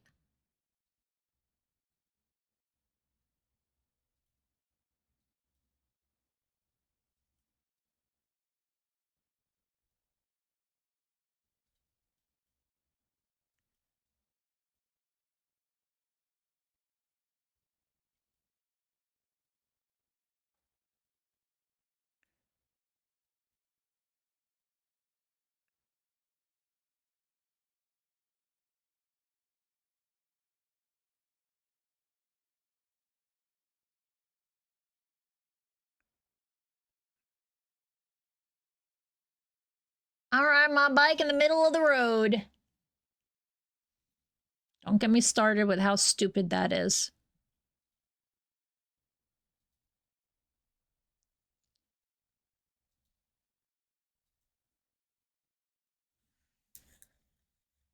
$2.99 for gas. Well, this is definitely not this year, or the last couple months anyway.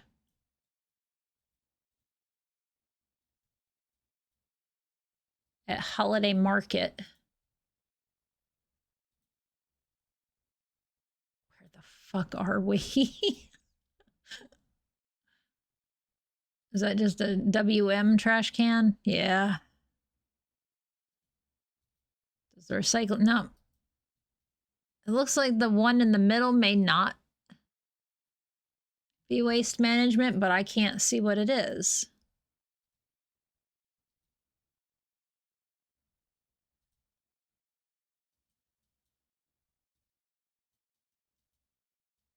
These are like little side roads, but this isn't even, I can't even consider this like a legit road anymore. There's fucking cacti. It's not an important enough road that it has lines on it, I guess is more what I'm trying to say.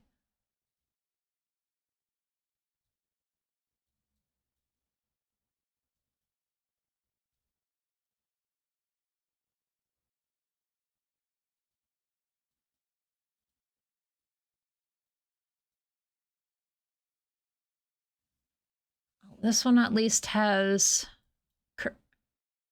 What the fuck is this?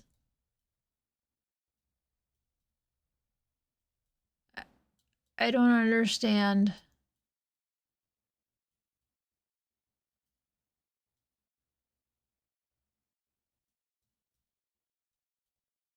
Why is everything red and white? I don't like it.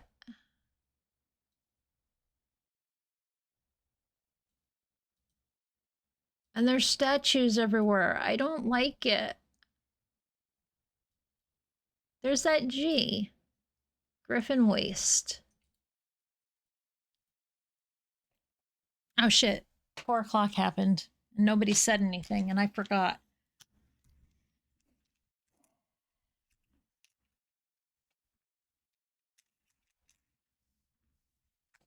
Four o'clock. Bit late there, buddy.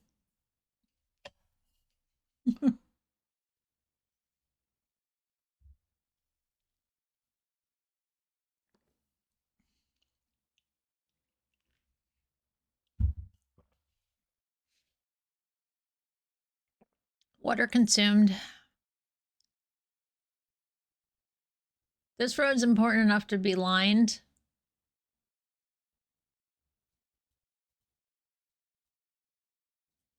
But there's a railroad over here.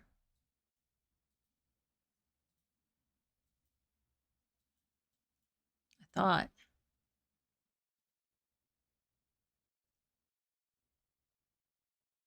Oh my god, I see commercial stuff.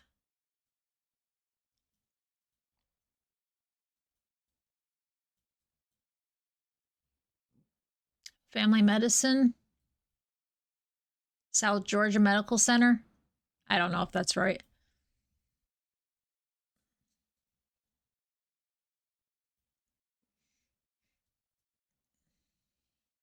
Southwell Medical 229, don't know. Hometown Pharmacy, don't know.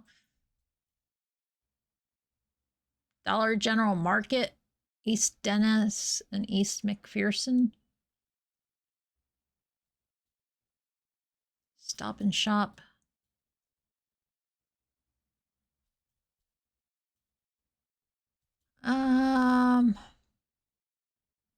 Nashville. No. Palm trees that far up?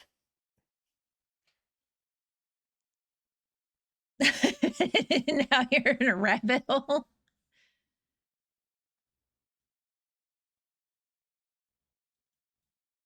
I mean, I guess it could be Nashville.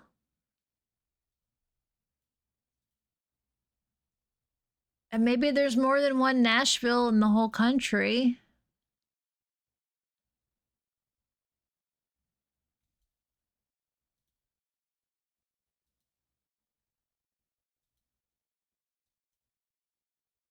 It's a hospital.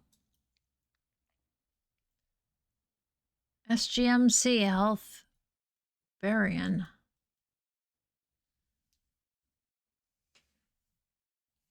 Tennessee.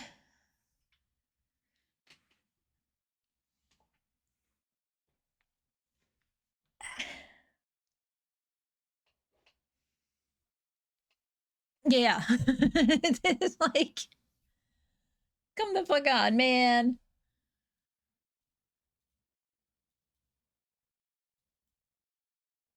I already know I'm in the States. What is going on there? What else is on the flagpole? That's not just the American flag. There's a French-looking flag underneath of it, and I know that's not right. Hey, it's a Hot Wheels. I can't see it here. Unless that's Texas flag, and that even makes it worse. This is a very small hospital-looking...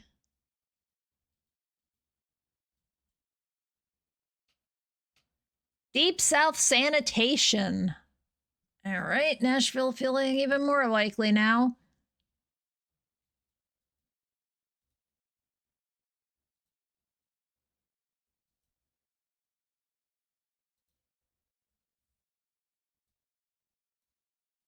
I mean, I know it said Nashville, but I don't know how many Nashvilles there are in the country.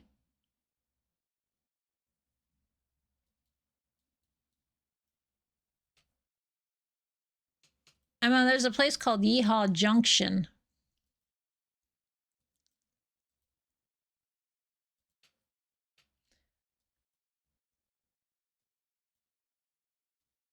I'll prove it to you.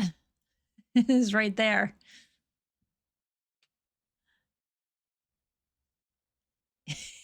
If you want something.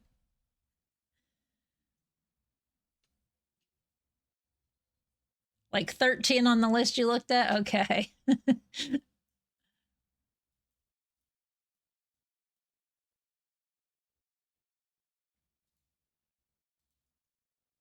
Speed limit 55. Okay, so we've gone out into something that's pointless now again. Trinity Holiness, Cross Creek, Deep South Sanitation, Nashville. Definitely marshy because these are marsh-ish. I still feel like I'm in Georgia.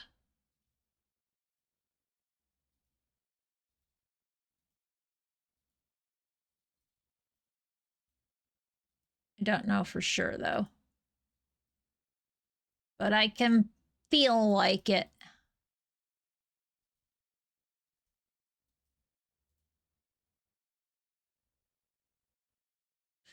Golf carts.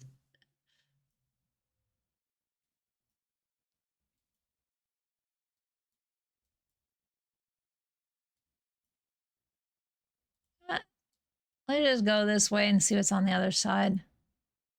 I've lost so much as to where the hell I am. Okay, hang on. That water tower says something. It says Ville.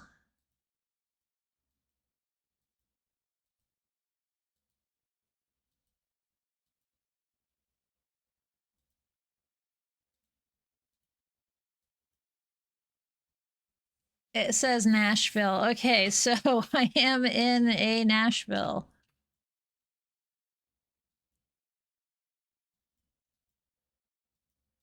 There's 13 possibilities. How many are in the deep south?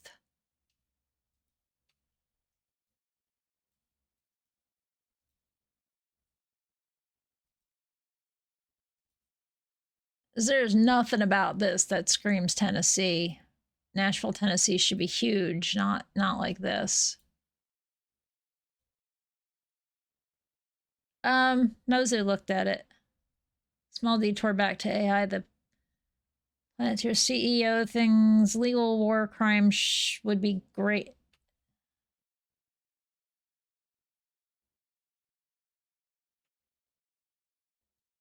Nashville is a Scooby-Doo.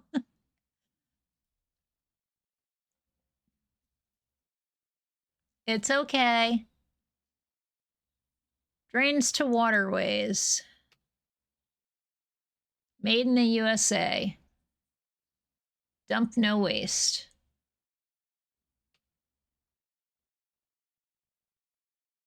That's just a waterway on there. Okay. Damn, what happened here?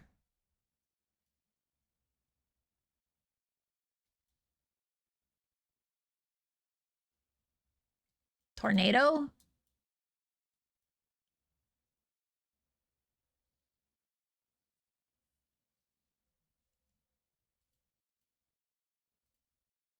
This road's got lines on it. That gives me a little bit of hope that I might find something interesting. Dude, your baby palm's not doing good. It got frosted. That's why it's that color. 17 because they left Tennessee off the list.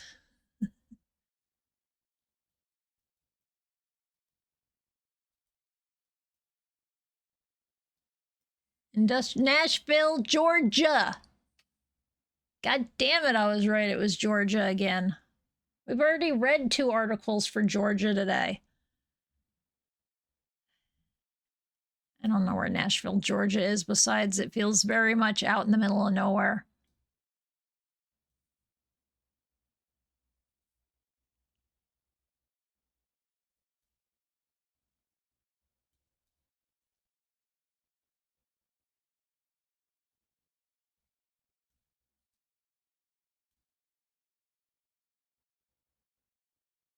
Oh, no, I know they have.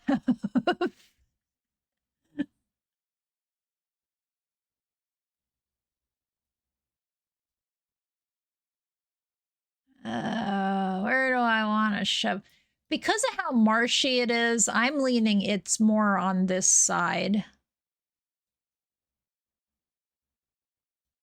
Because like I said, when we go over on 95, and we're taking 95, and as soon as we hit this area of Georgia, it is so fucking stanky with the marsh. So I feel like we're somewhere in this area.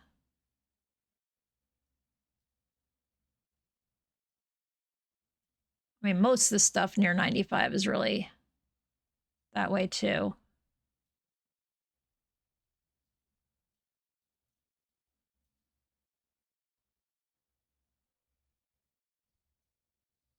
Mineola. Isn't that like a kind of orange? Okefenokee National Wildlife Refuge.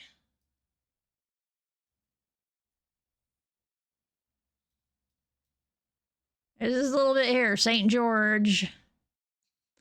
This is Georgia, but this is Florida.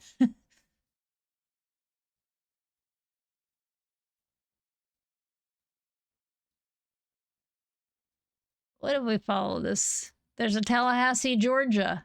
There's a Charlottesville, Georgia. There's a Santa Claus, Georgia. And a Scotland, Georgia. And a Jacksonville. Queensland. Did you guys come up with any names on your own?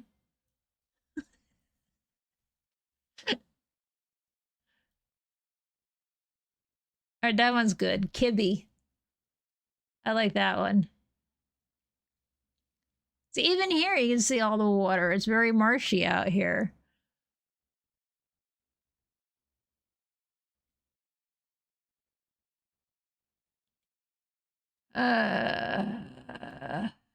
There's Nashville.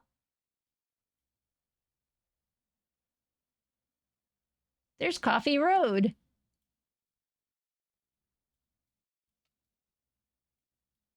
We were at Coffee in like 10 Mile, I think.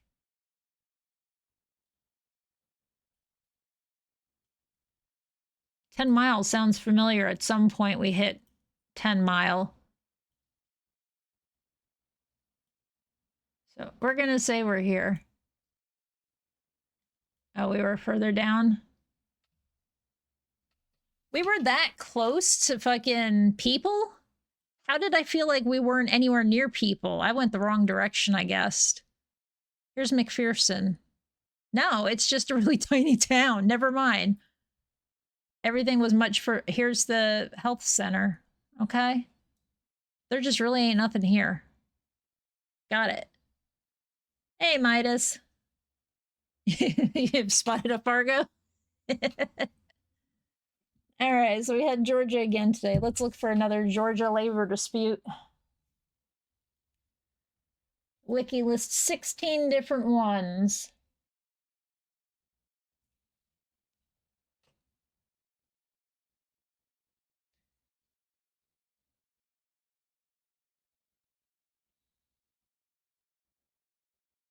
We started the stream with the 1881 Atlanta washerwoman strike.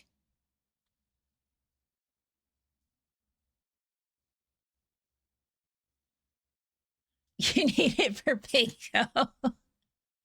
Yeah, I was having a hard time. And I was all like, how could that have been with how small it is? And you go over here and you see Nashville and it's just like fucking huge. Just I was like, this can't be Nashville, Nashville.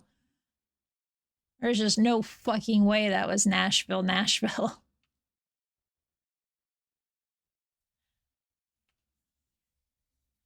We've done some school stuff today. Okay, there's actually specifically a Georgia prison strike.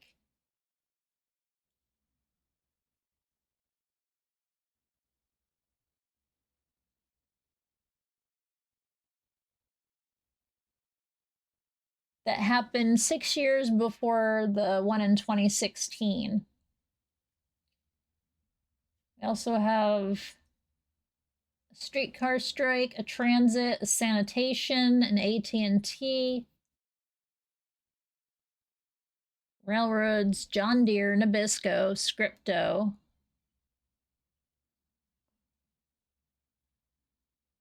Oh, that one's kind of long.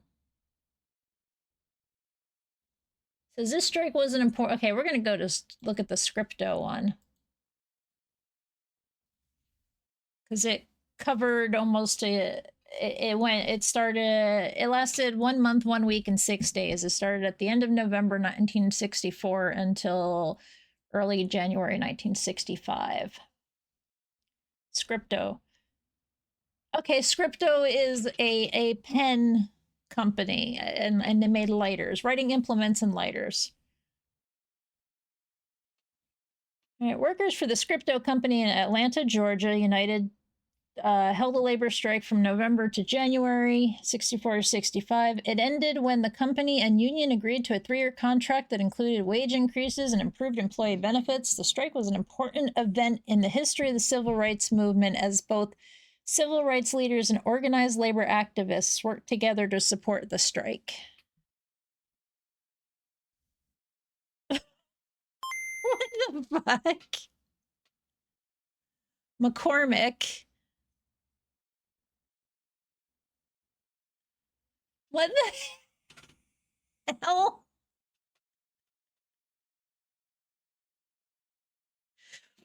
Was that something the Onion just posted? I am so confused, Nozo. I know McCormick is a spice company, so that, and they make gravies and stuff, so that makes everything worse.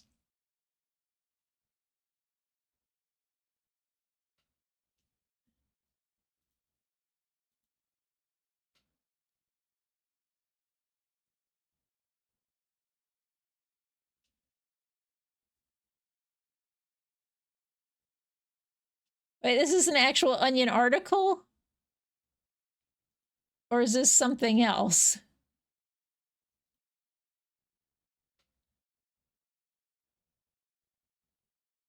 Oh, there it is. Okay. I'm going to pull it over. I'm going to pull this. You know what? I'll just copy the post and paste it.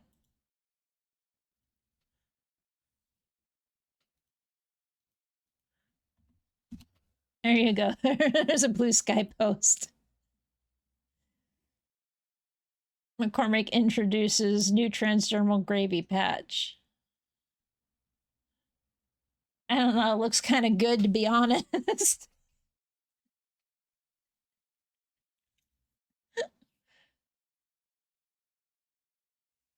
Oh, Ma'am Donnie is speaking at a May Day rally right now, live on YouTube.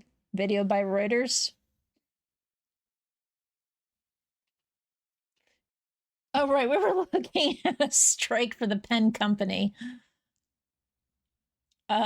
60. Here we go. So, location Atlanta. Disagreements over terms of labor contract is the cause. The goal was increased pay and improved employee benefits. Methods included boycott, picketing, strike action, and a walkout. Resulted in the union and company agree to a 3-year contract that included increased pay and employee benefits. Parties were the International Chemical Workers Union, Local 754, and Scripto. Scripto produced writing implements and lighters in the 60s. Its main production facility was based in Sweet Auburn, an African-American neighborhood of Atlanta, and the company's workforce was primarily made up of Black women. Since 1940, there had been various attempts to unionize the factory, including an effort by the United Steelworkers in the 40s. By and large, unionization efforts were supported by members of Atlanta's Black elite and the Black church leaders in the area who believed that a union could help improve the working conditions and wages of the workers. Oh, did it finally actually go through? I know that it was like, it was being looked at again.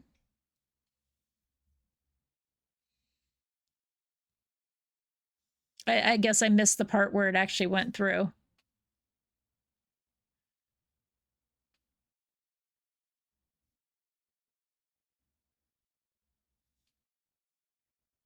I'll be honest, I don't spend too much time on social media these days. I have failed miserably at being... It's just a page that says off air.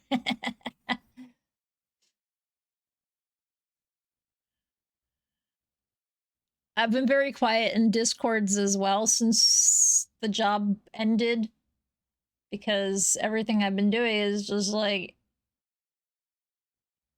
I don't have a job that makes me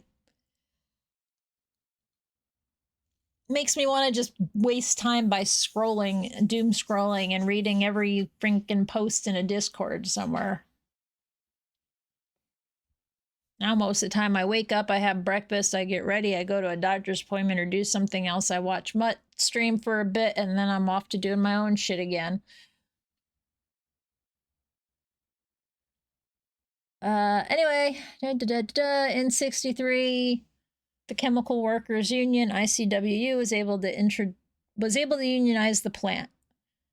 This came during the Civil Rights Movement, and union organizers succeeded in part by tying their union drive to the larger fight for civil rights that was occurring throughout the country, and especially in the southern states, where the plant was located. Following unionization, the ICWU sought to secure a labor contract with Scripto, but the company instead challenged the union in court, arguing that the union election had been unfair.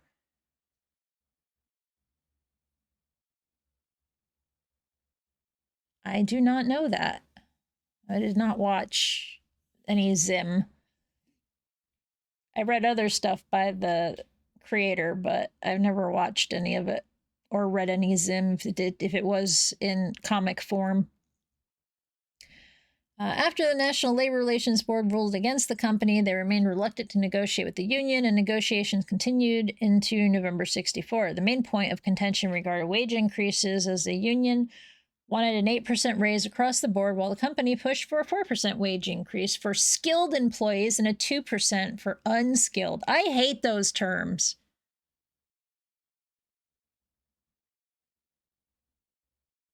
The union argued this was racially discriminatory, as almost all the factory's white employees were considered skilled and nearly all the African American employees were considered unskilled.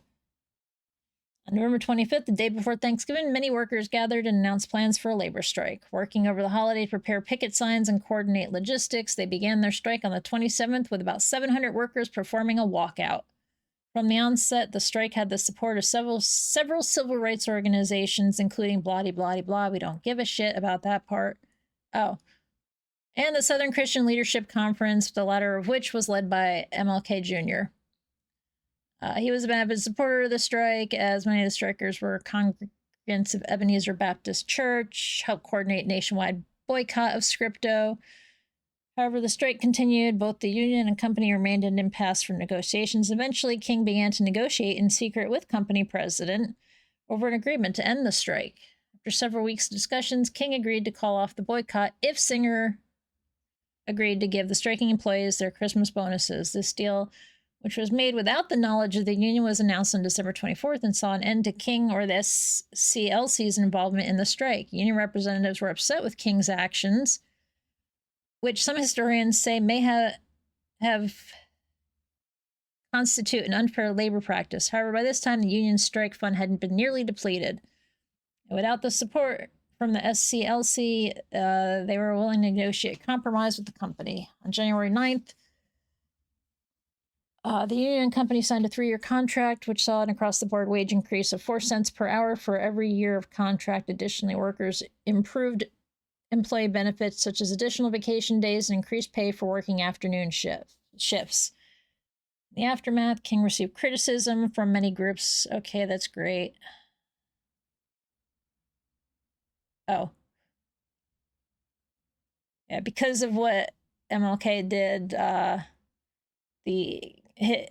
King and the SCLC refrained from involvement in another major labor dispute until the Memphis sanitation strike. Oh, we're not in Tennessee, so we're not going to do that one.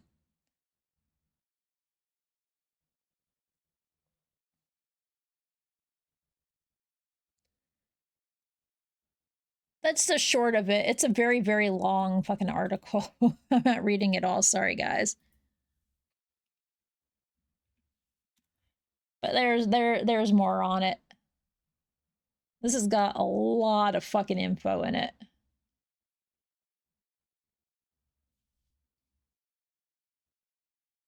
Aftermath terms of the...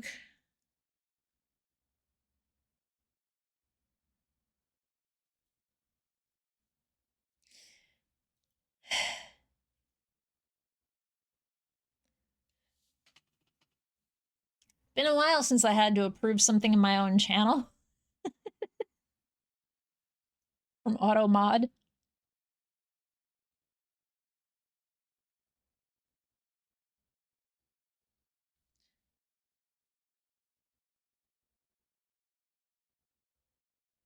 So the minimum wage in the States was increased from $1.25 to $1.40 an hour in 1967. Ugh. The 60s and 70s faced increased competition from Bic and Papermate. Additionally, sworn to operate for several decades, became outdated in December 77. They closed their Sweet Auburn facility and relocated the production plants to Doraville, Georgia, in the later part of the 20th century to be bought out by several larger conglomerates, and their production facilities were relocated out of Georgia, first to California and later to Mexico. Hey!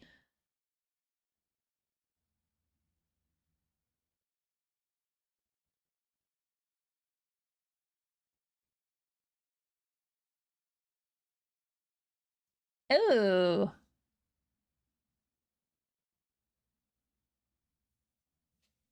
Well, later history to all of this. Scripto continued to own the property in Sweet Auburn until the 1990s, by which point the property had been abandoned for many years and was listed as a toxic waste site. Gotta love those. This is part of a larger downward trend for the neighborhood, which experienced a severe economic decline through the 80s and 90s. Around the same time, the trust began to focus effort on urban decay.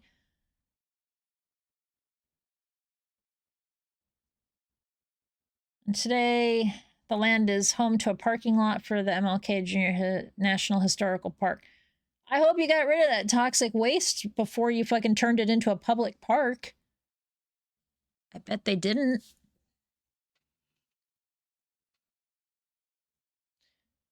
So that's another Georgia.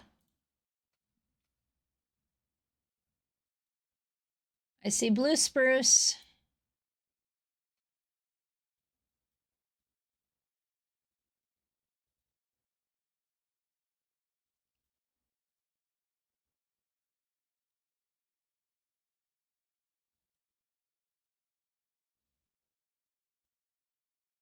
Oh, I know where we are.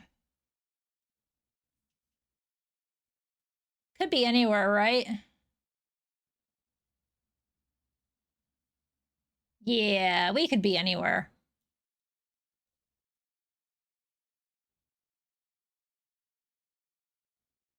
Crunch Fitness? It might be in hell. Hell's got a 5-lane road. A suicide lane going down the middle.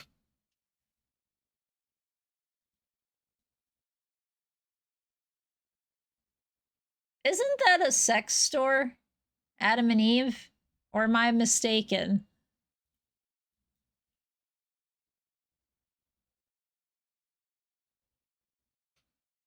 Okay.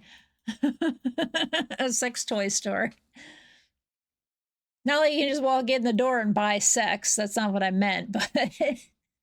Oh, it is right next to... Oh, we're at Boise, I guess. Boise Black Rifle.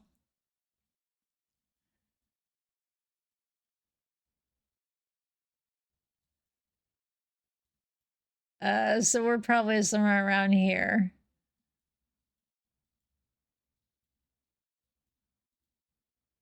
Let's go back over here by Adam and Eve. I want to see the street sign.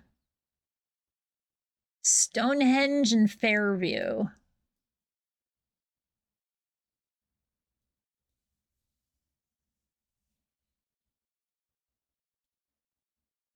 I don't expect to see either of them right away, but... Oh, there's Fairview. I take it back.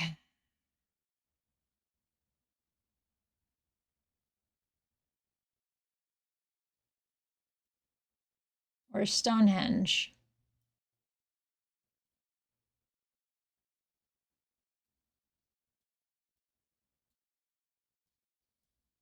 Kimball, Mitchell, Hampton, 5 Mile, Shamrock.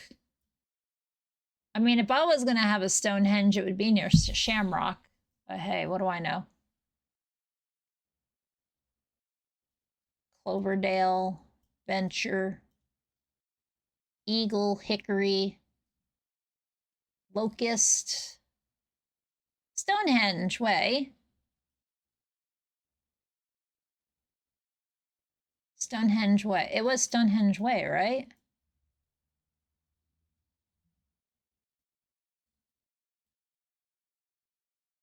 That's Stonehenge Way, okay. But we started down there somewhere?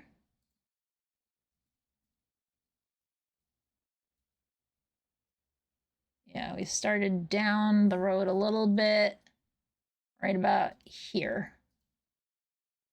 Oh, a little further down, still a perfect score.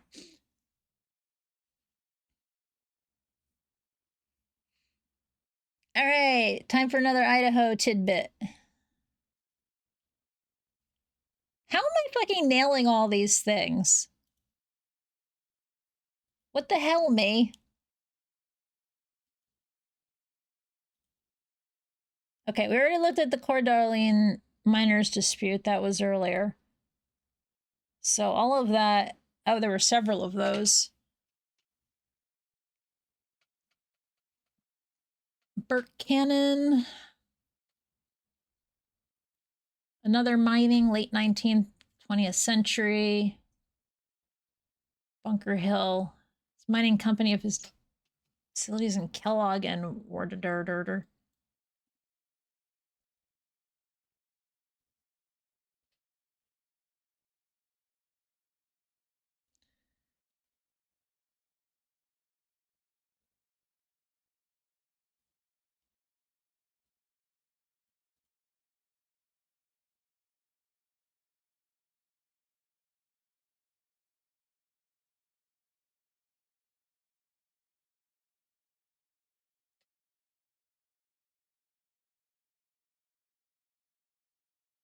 Yeah, this one's not very clear.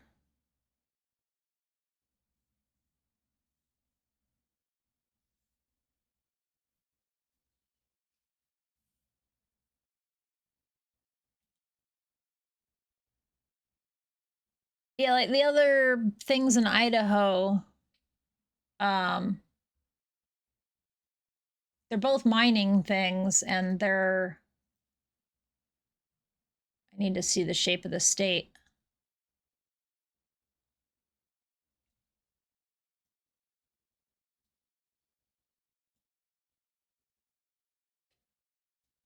They're both up here somewhere. There we go. Burke was one of them. Kellogg, Wardener's the other. So this area here.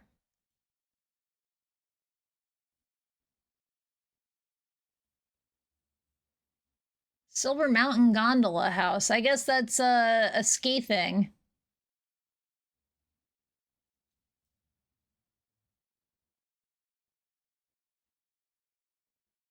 Start down here in Kellogg and take the gondola up. Honestly, that sounds miserable.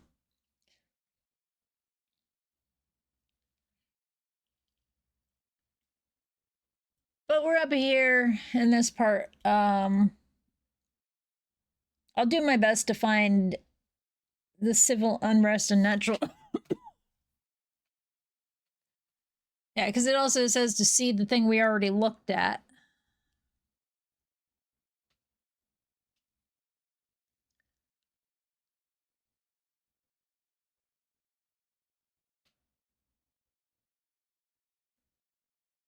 And these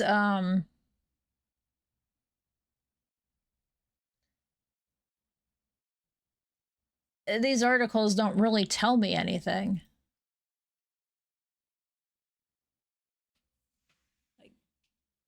This says it's all related to the same thing. The Coeur d'Alene, Idaho labor strike.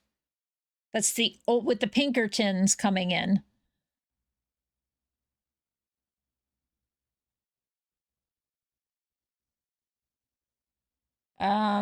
Yeah, 1892, the same thing.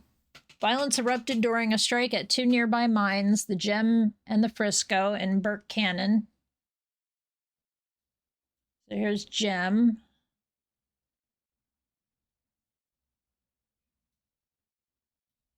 But yeah, somewhere in here we had shit happening. These are probably like roads to mines and stuff like that. Burke Canyon Road. Yep. Yeah, this is the only thing I can find on Idaho. Violence erupted during the strike. Two nearby mines, the Gem and the Frisco in Burke Canyon, results in the deaths of 3 union members, a Pinkerton detective, and a non-union worker, protesting in April 1st, 1892 wage cut after a January 1892 lockout. The Union men forced the closure of the Bunker Hill mine. Governor Wiley declared martial law, and the military moved to restore order. The mine was operational again in 1892. So let's move on to more stuff about the mine, right? The office of the mining inspector during the period of 1893 to 1909 was occupied by men who were closely identified with the industry.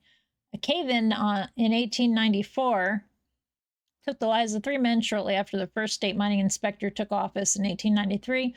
Coroner jury investigated the incident and issued a report which stated in part, "We earnestly and emphatically call upon Mine Inspector Haskins to visit these mines immediately and demonstrate that he is willing to enforce the law if there should be any infraction thereof, and that he wears not the collar of any individual or corporation." Basically, they wanted to do greater inspections. Okay, here's another labor unrest. Okay, that's a bigger bit. That gives me more to chew on.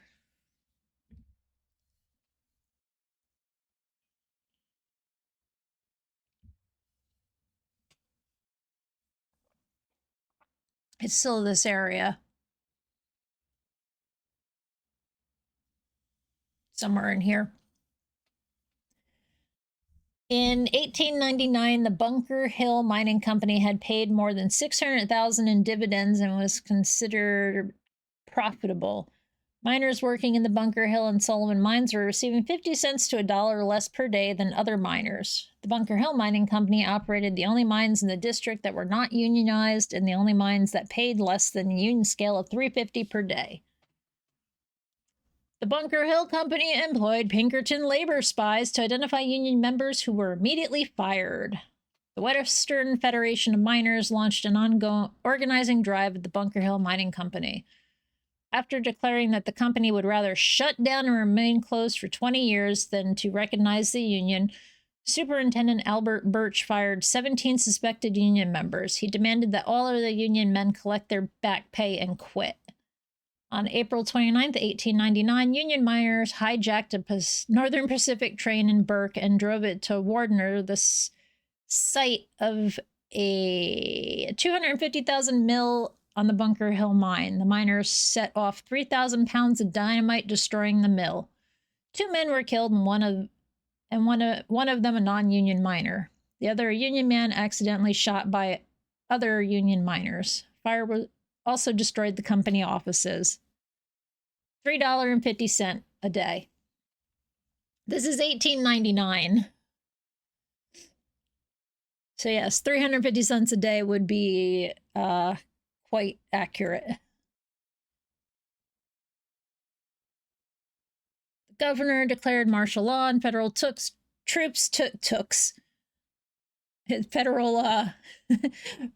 hobbits took over on the 4th of May, 1899. Over 700 men were arrested, and 3 People's Party commissioners and sheriff were impeached and removed from office.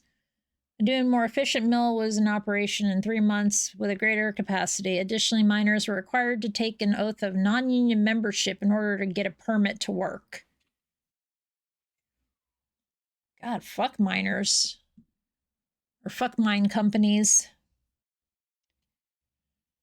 The 8-hour day had been a major issue for the Western Federation of Miners throughout the West. In 1900, after the Western Federation of Miners had been crushed in Coeur d'Alene, the place we looked at earlier, the Bunker Hill and Sullivan mine operated with a 10-hour shift 7 days a week.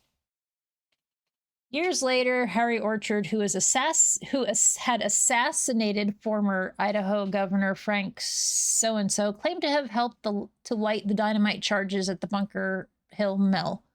However, 2 Coeur d'Alene residents testified that Orchard was with them in Milan, Idaho, playing poker when the mill was dynamited in Wardner. That's down here.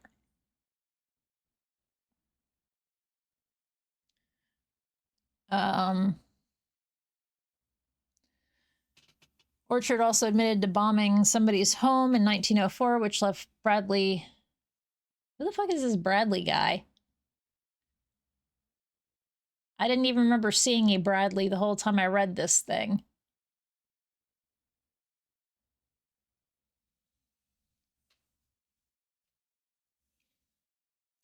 Yeah, it's not clear who this Bradley person is, but This is also admitted to bombing Bradley's home on 7th of November 1904, which left Bradley blind and deaf for 2 months and scarred his face and body. Idaho passed an 8-hour workday law in 07, and in 1919, Bunker Hill agreed to an 8-hour day with the mine. With the Mine, Mill, and Smeltermen's Union Number 18, which included travel to and from their work site within the mine. So who the fuck is Bradley? I want to know who that part. Idaho's Bunker Hill, Rise and Fall of the Great Mining Company, Norman University of Oklahoma Press, 48.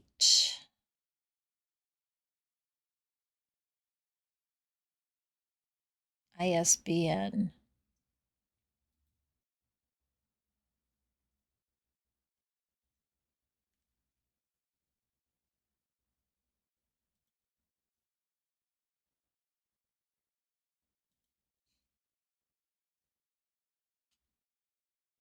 Yeah, it's an actual book. Idaho's Bunker Hill, The Rise and Fall of a Great Mining Company, 1885 to 1981. I don't know why it's a great mining company when it treated its workers like shit.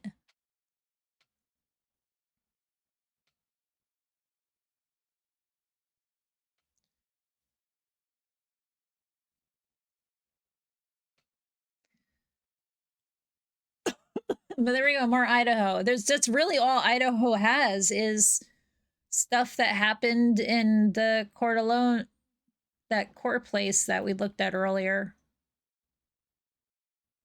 which was up here somewhere or whatnot. I forget exactly where it was. Either way, it was up here somewhere. Wait, wasn't it right outside Spokane or something earlier? Yeah, right here. This place. Everything kind of centralizes around this place, even if, you know, we were out here doing things over here. It's like this whole area. Oh, okay, because we got the national forest in between. Anyway.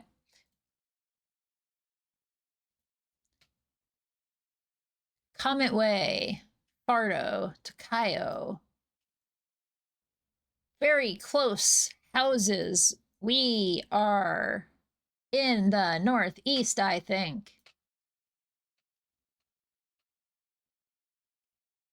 Street cleaning, April 1st, November 30th. So only when it's warm we have street cleaning every first and something Tuesday of each month. So don't park on the fucking street.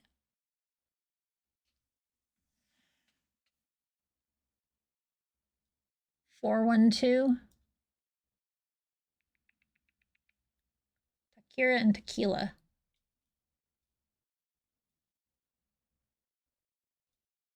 Think of us while you are wet and naked. Barely scented, handmade vegetarian and vegan soaps. Pip and Lola. Think of us while you're wet and naked. That's good. I'm not gonna lie. That's good.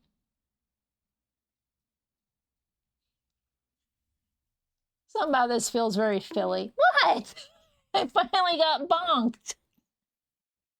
Yeah, it did make us read the sign. Ryudo's finally awake.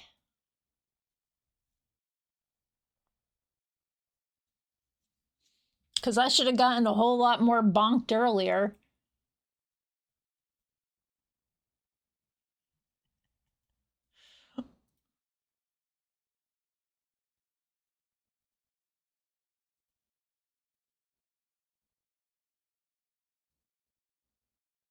Walnut and ivy. Pittsburgh! Well, I was right when I was close enough. I said Philly, but Pittsburgh also works. And definitely in Pennsylvania, either way. All right, Pittsburgh. Ivy Street. There's a Banana Republic on the corner. Ivy and Walnut. Wait, where did we start? We started at Comet and Walnut. That's Comet and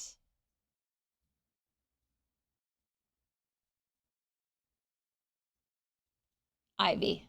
Okay, Comet and Ivy. Yeah.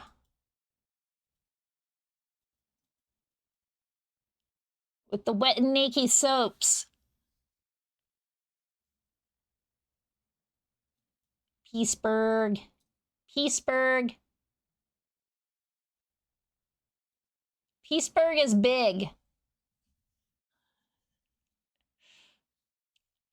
The Andy Warhol Museum. I see you over there jerking about, buddy. So Comet, Ivy, Walnut are roads we've seen. They're all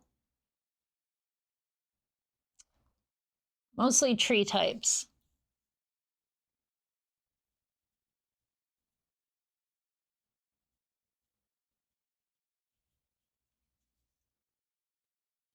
There's a sassafras as a tree. This is me hoping like balm is a tree, rose, reed. Like it might be organized by, hey, the plant streets are over here. Hey, these streets are over there. Fucking eczema. Sorry.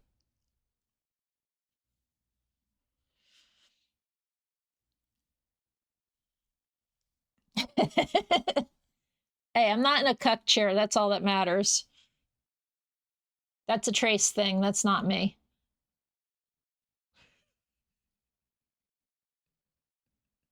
I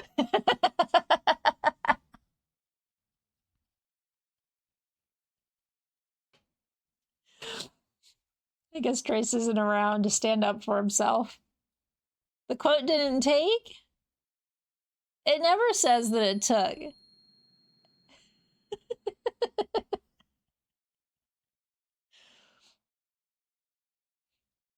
I didn't get smacked for it. That's what matters, right?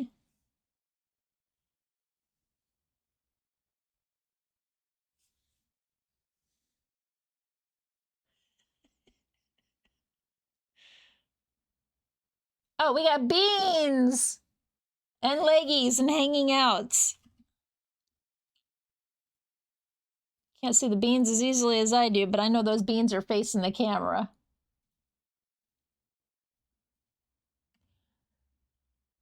And we're hanging out of the bed. We jam? What? No, hang. I didn't say nothing. I'm innocent. Innocent. I swear. I mean, look, would I lie to you? Look at how innocent I look. Shit.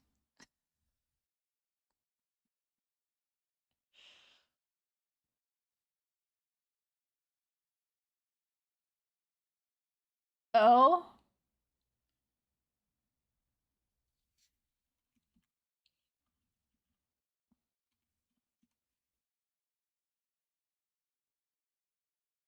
Oof, that's an older one. Okay, quote one. Okay, these are old ones. Quote 25.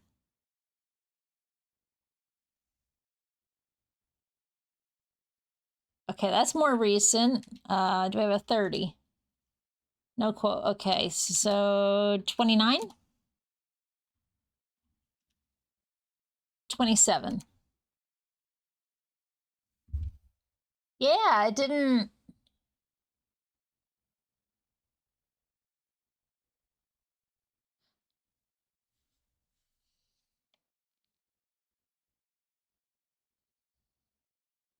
That was yesterday, I think, that one.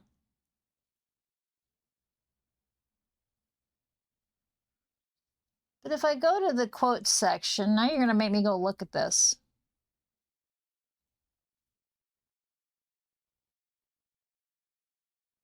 It does say... In StreamerBot, it does say 5/1 at 5:12 and 6 seconds PM, Faisal, on Twitch. In the category of special events, I see you over there jerking buddy. Yesterday, the dungeon crawler mistakes were made. I'm not done yet. So it's there, but it doesn't spit it out with the category or the user. So I think it's the... Well, I guess I'm just saying, like, I think how it spits it out needs to be adjusted.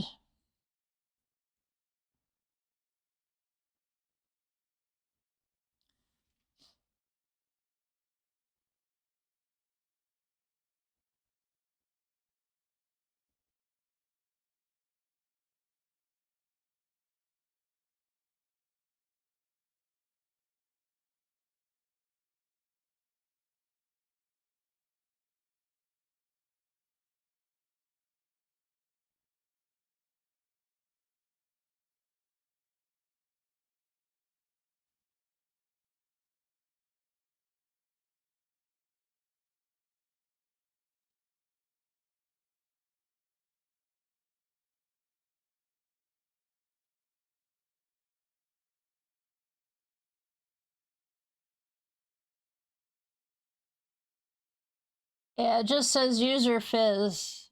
So anyway, we were looking for walnut, ivy, and comet. I don't even know where to start.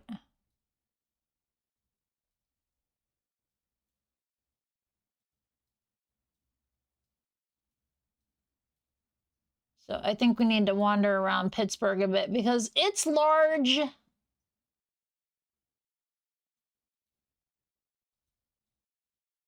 I'm gonna go this way. Oh shit, that looks no bueno. That's not helping me. So this way? This is a one-way street. Okay. We're going the wrong way up a one-way. Gotcha. Tire Hill, PA. Is that one of the smaller places out here? Now it says Pittsburgh. There's all these little things.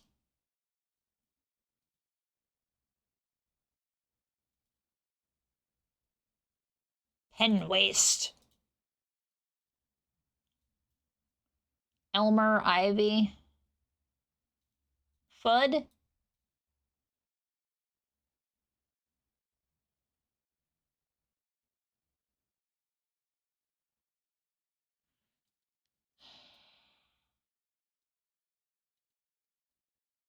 One way. One way this way. This is two-way. Negley.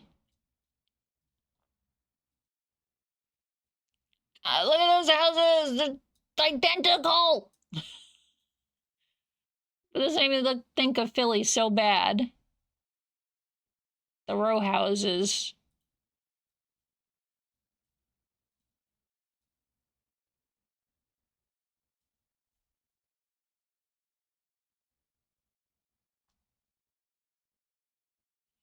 Hey! Hello, Chainsonicorn.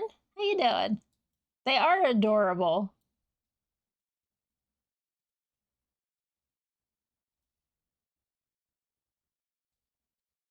All right, it is morning for you guys. Drug-free school zone. What road are we at? Bus stop. Now we're at Negley and Ellsworth. Oh, God. Why are you so big? Big city hard.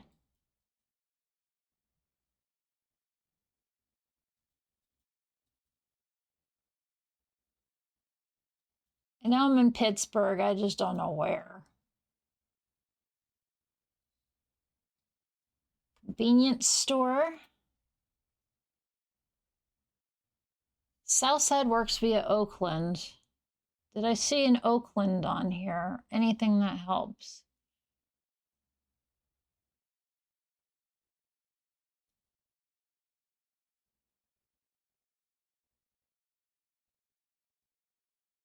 Make sure you have your real ID. Ooh, we're gonna go look at that church building. Wait, where'd it go? Don't tell me it disappeared. It's not allowed to disappear. It's there. It's still there. Oh, it must be near Christmas time.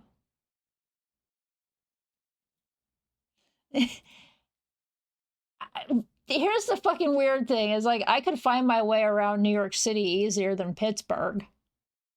Hey, it's a Marines recruiting center. Come die for the orange man's dipshittery. No, thank you.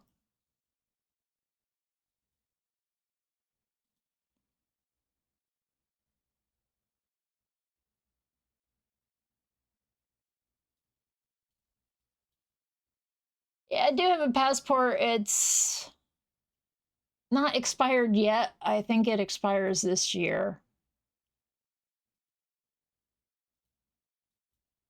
I want to see that church. Okay, I guess that wasn't a church. I mean, it is. That's a cross up there.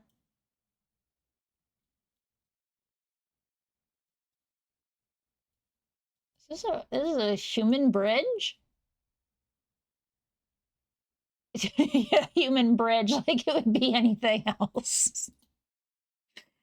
I mean, like it could be a person to walk across. Oh, these are train tracks. Okay, so we're near tracks. That sometimes is easy. Like here, I know there's train.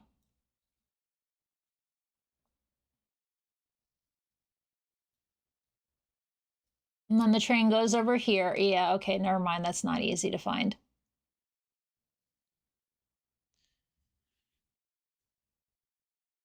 You can get one with a certain head of state on the inside cover if you go to certain capital city. God, why would anyone even?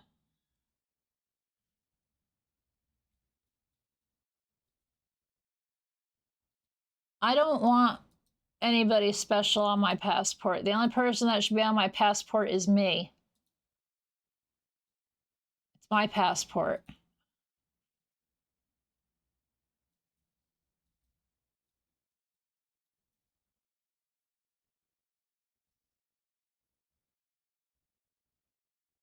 Shady Side, Shady Ave. Is it shady?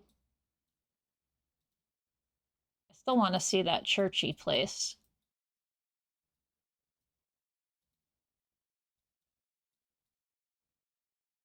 There's something there. I don't think I'm gonna get to it. I thought that said called up dog.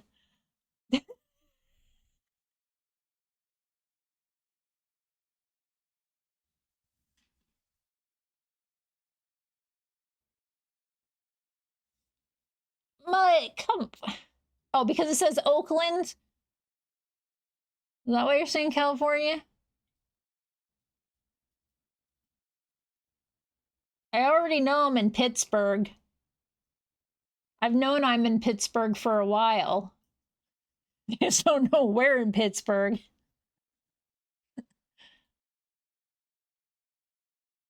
East Liberty and Shady. But we also had train tracks.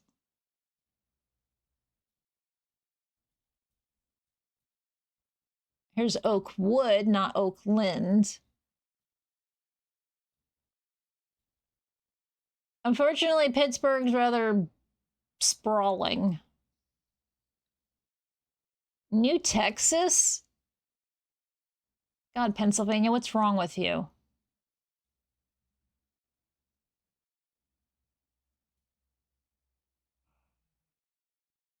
Shady Side.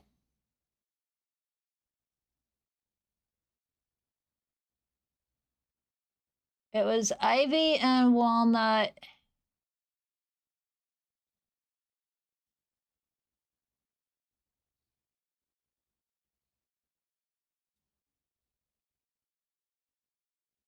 We saw a pen, I thought. I could be wrong. Right now we're on Shady Ave. This is Shady Side.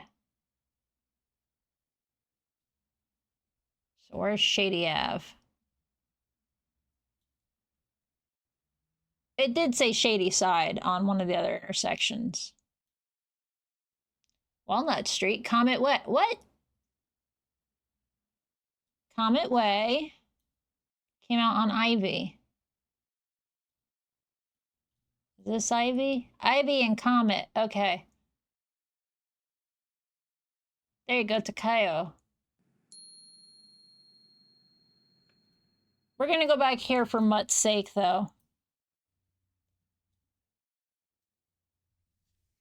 Here you go, Mutt. Pippin Lola says, think of us while you are wet and naked.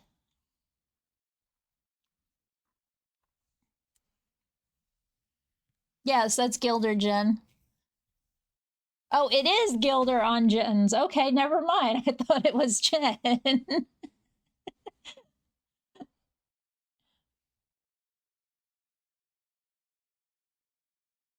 Hello, Gilder.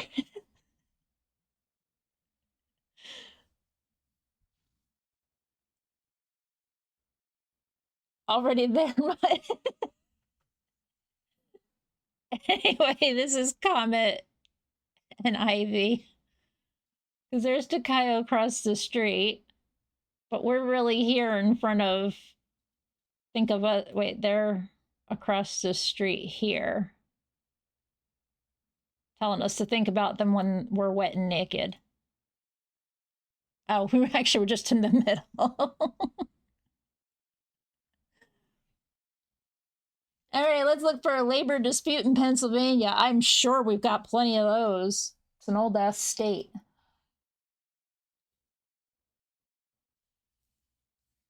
Because you'll be in the sober? Oh, the shower. So let's say we've done some mine. Hey, there's a Philadelphia general strike. That would affect today. Let's go look at that one. I know it's not Pittsburgh. Is there a Pittsburgh strike? Okay, so there was a Philadelphia general strike in 1835 and again in 1910. There's also a chocolate workers strike. And then some massacres because, God forbid, we have unions. Bitumus. Yeah, Lyft and Uber driver strikes. Temple University, District Council 33, coal, more mining.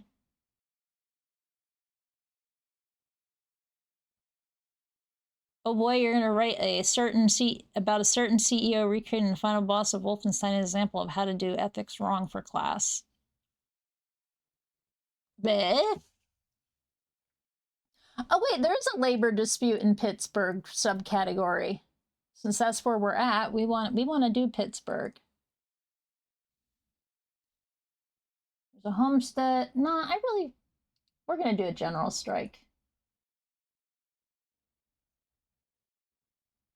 First general strike. Yeah, let's do that one.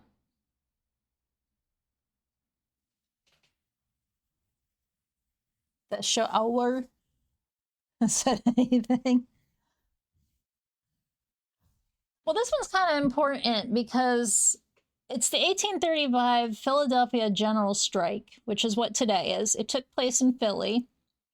It was the first general strike in North America and involved some 20,000 workers who struck for a 10-hour workday and increased wages. A 10-hour workday? Jesus fuck. I just want a 6-hour workday.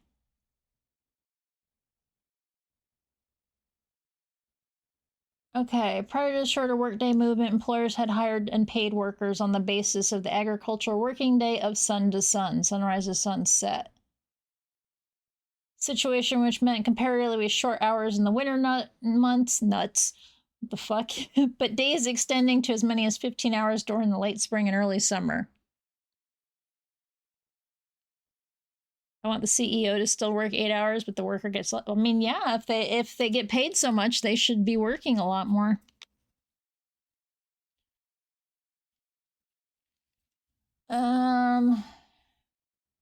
Okay, so we wanted a shorter work day overall.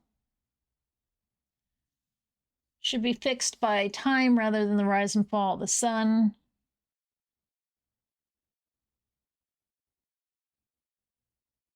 Alrighty. The general strike. Here we go. Oh, something happened in Boston. So, influenced by events in Boston, which was like 1832, and this is 1835, the Philly strike. Unskilled Irish workers on the Scullyville, I think that's Schuylkill River, whatever, the fucking we can't spell river, coal wharves the same year went on strike for a 10-hour day. 300 workers marched on the coal wharves. God damn, me picking bad words. They were led by a worker with a sword who threatened death to anyone who crossed the picket line and unloaded coal from the 75 vessels waiting in the water. The coal heavers were soon joined by workers from many other trades, including leather dressers, printers, carpenters, bricklayers, masons, house painters, bakers, and city employees. Boy, I can't spell river. Exactly. Yeah, 4 days a week, right?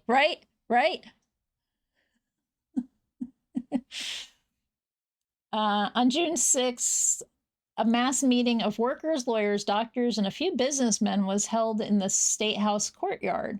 The meeting unanimously adopted a set of resolutions giving full support to the workers' demand for wage increases and a shorter workday, as well as increased wages for women workers and a boycott of any coal merchant who worked his men more than 10 hours. The strike quickly came to a close after city public works employees joined the action. The Philadelphia city government announced that the hours of labor of the working men employed under the authority of the city corporation would be from 6 to 6 during the summer season, allowing 1 hour for breakfast and 1 for dinner. And on June 22nd, 3 weeks after the coal heavers initially struck, the 10-hour system and an increase in wages for piece workers was adopted in the city. My grandmother was a piece worker.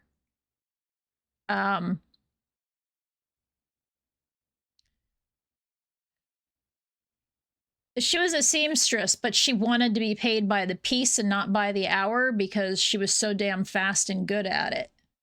So she made more money if she was, you know, paid by the piece instead of by the hour.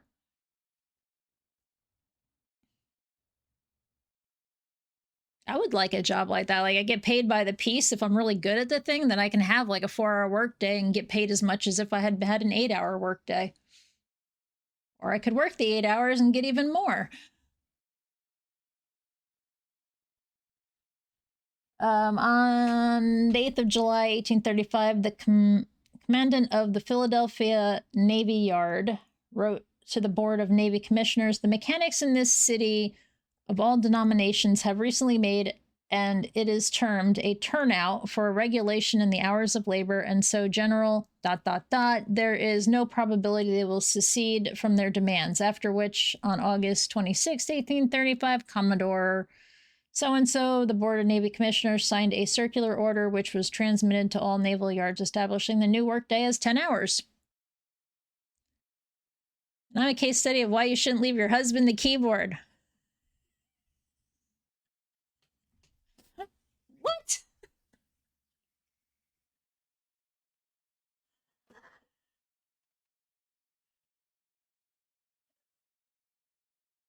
I need to like screenshot this and send it to Jen.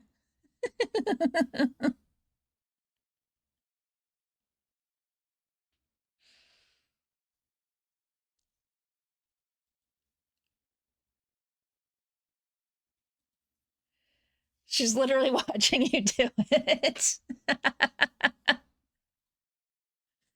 Holy shit. New best score. We did good this time. Only one place was not perfect. Fucking Georgia. Because I thought we were in Nashville, but I got it wrong. Because I got the road out here. And we were over there. Her being forced to watch while tied up. Wow, Biz.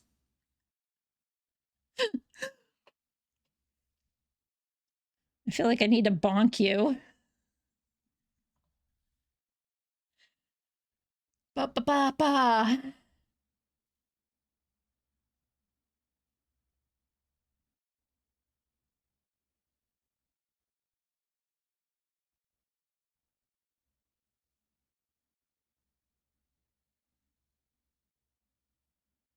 Oh, right. It's Saturday already for you guys.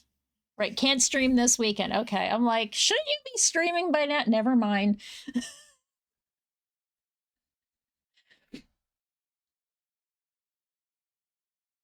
The citation machine ate your link.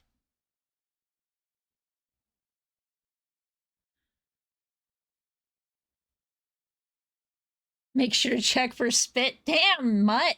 The fuck's wrong with you? All right, so we did the Pittsburgh, Okay, I just need to check off bingo. That's what I'm needing to do. We're in Pennsylvania. We had Georgia again. We did North Carolina. We had Utah. Idaho was also a duplicate. How many hours? We've still got about an hour left. So we'll do another round. I don't want anybody to see my house.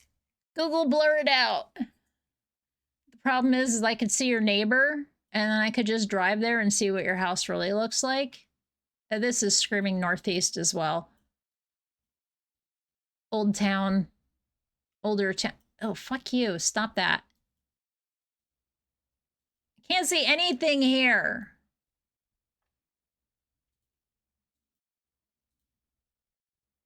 I'm fucking... fuck nuts.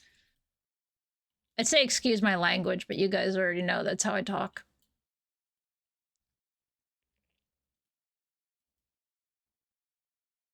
Golden Wings, Fish and Chicken. Orange and Linux.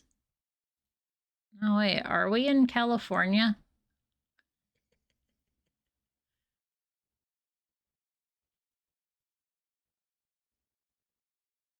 $862. I don't know. 862. 973. 973 sounds familiar.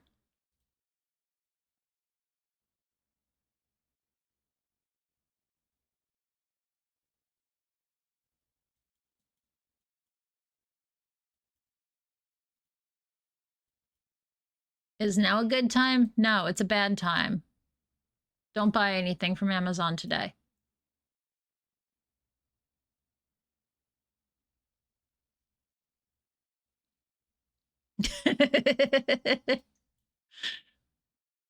Carolina. I'm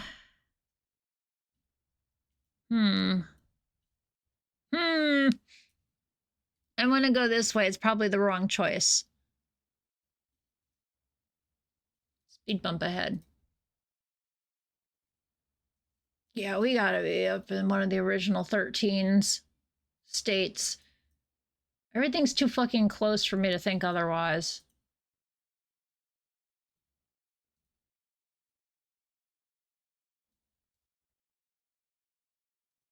Or Key West. I mean, Key West is this tight too, but...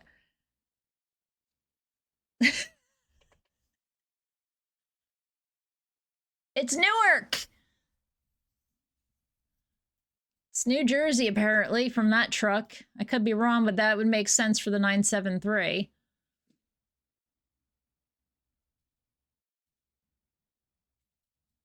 My 973 felt familiar. 732. Okay, yeah, that's Jersey.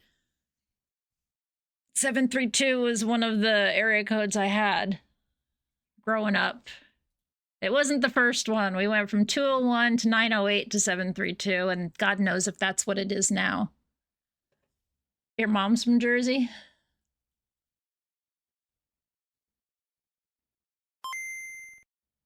Linwood? Oh, wait, no, it's Bishop Linwood.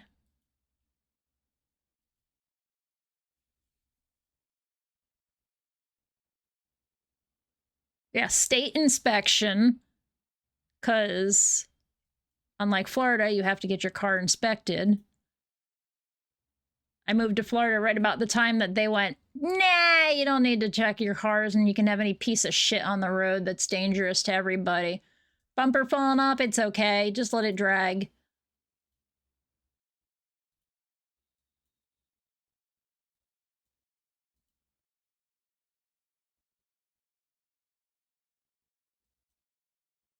Honestly, the part of Jersey I'm from wasn't so bad. I still don't consider Jersey a shithole compared to Florida.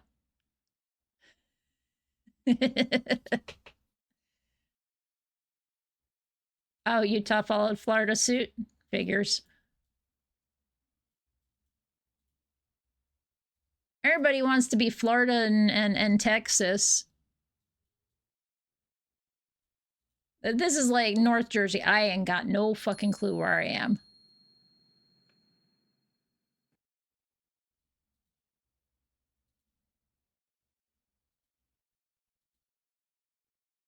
This isn't my part.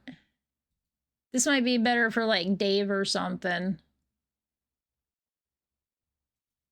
He's a North Jersey person. I'm not. Or a further North Jersey person, I should say.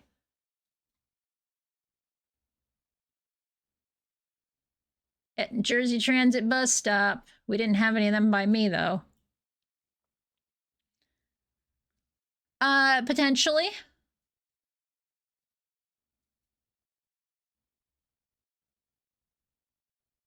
Potentially. If we're in Jersey and we keep going east, we'll end up in the water eventually. Actually, if we go west, we'll end up in the water too, because there's a river there. 18th Mun. And we named a road after some pastor.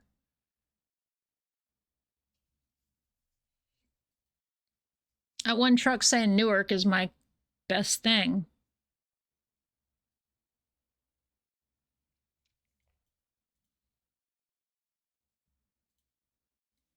But this could be Trenton.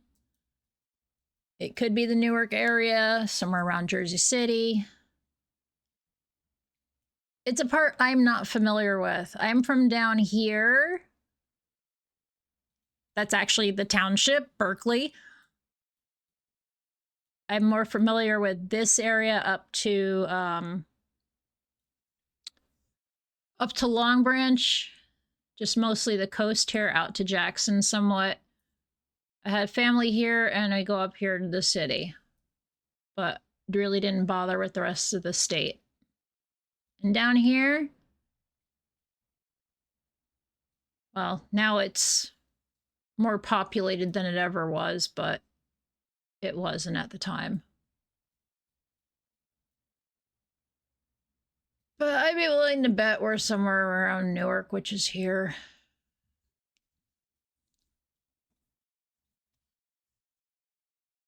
Because 732 is in there that we have to be on this side somewhere.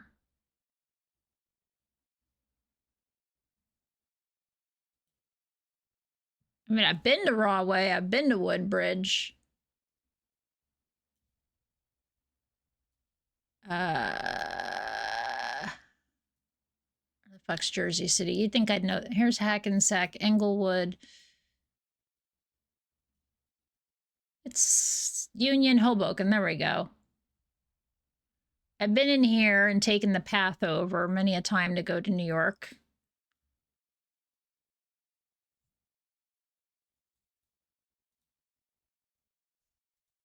Ew, ad break. I didn't notice, I'm sorry. Get more residential again. Oh. No, go back. That was important. I know what I saw. The Parkway. All right, what exit on the Parkway are we at? That'll help me a lot. Parkway entrance south. You guys are probably laughing at me for this one.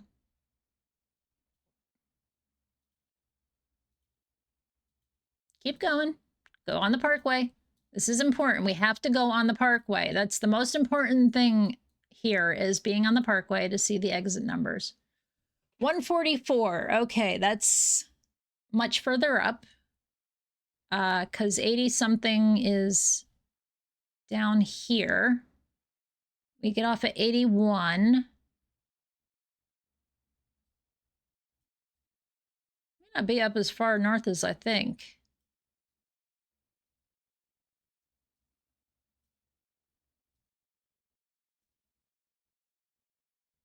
It's not going to tell me the... No, but at least tells me we're near the parkway. Okay, that gives me something to go on. This sign will help. Fuck you, Orange Ave, 510.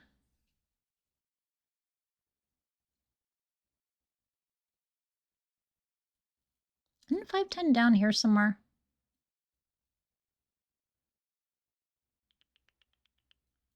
But Orange. Wouldn't Orange be near Orange?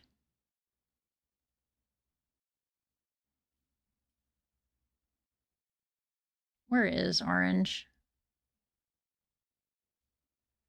All right, that's not a good enough answer for me. We need to go somewhere else.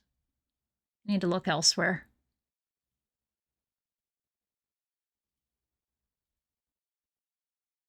Newark and the Oranges, I-280 and 508. Okay, so I was right. We were somewhere near Newark.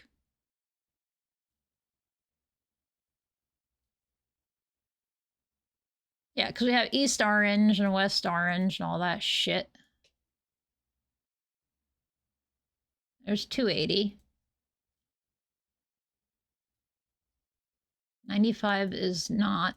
Here's Orange Street. Is this the park? Okay, here's the parkway.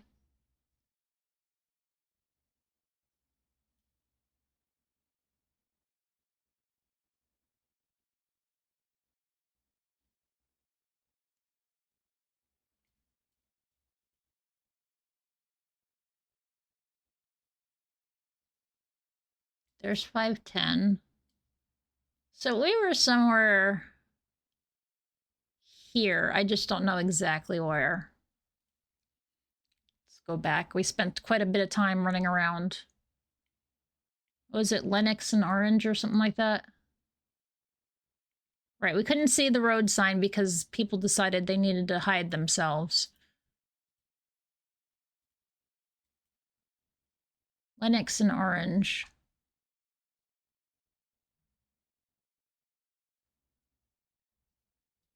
There's a Lennox.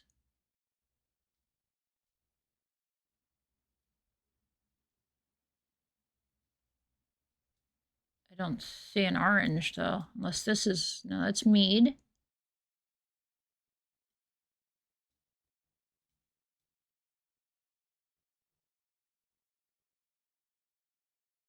That's Lennox Street. That is not the correct one. We need the Ave.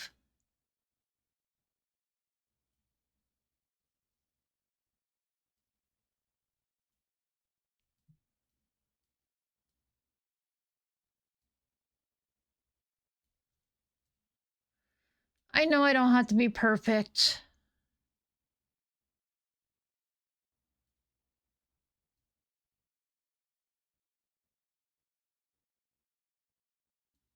I really don't think it took us that long to get to the turnpike. And yet it probably did.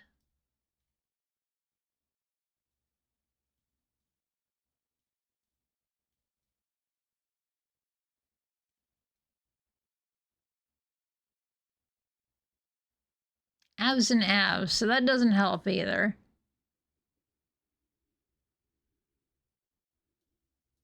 You okay, buddy?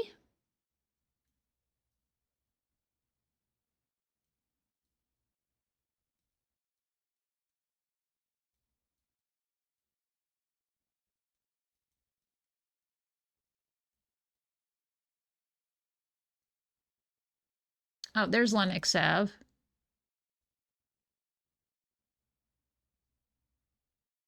And there's no Orange.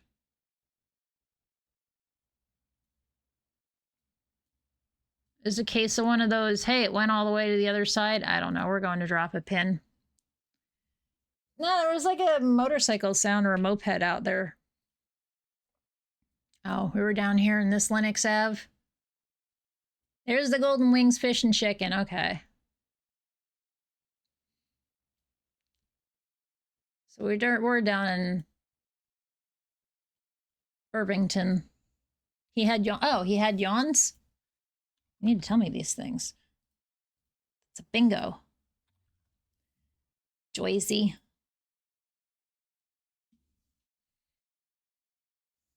All right, we're near Newark.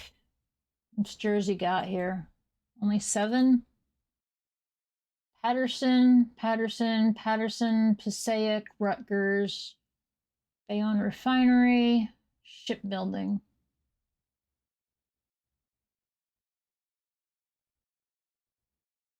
Patterson, Passaic.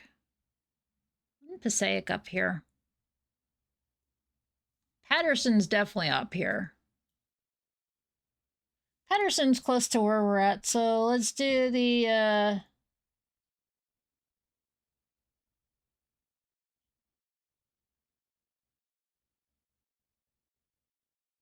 this one sounds good.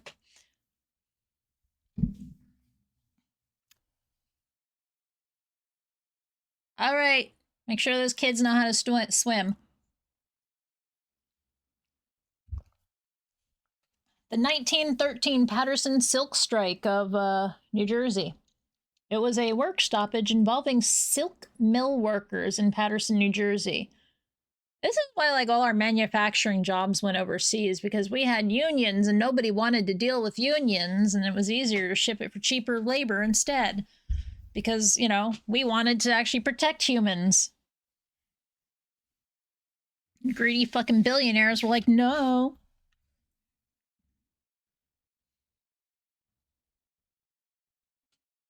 Let's outsource to countries that don't want to protect their humans, because we don't want to protect the humans. The strike involved demands for establishment of an 8-hour day and improved working conditions. The strike began February 1st, but didn't generalize until the 25th of February 1913. You know what's interesting is this article has the dates written as month, day, year. Some of the other articles I was reading were day, month, year. The strike ended 5 months later. During the course of the strike, approximately 1,850 strikers were arrested, including industrial workers of the world, the IWW leaders Bill Haywood and Elizabeth Gurley Flynn.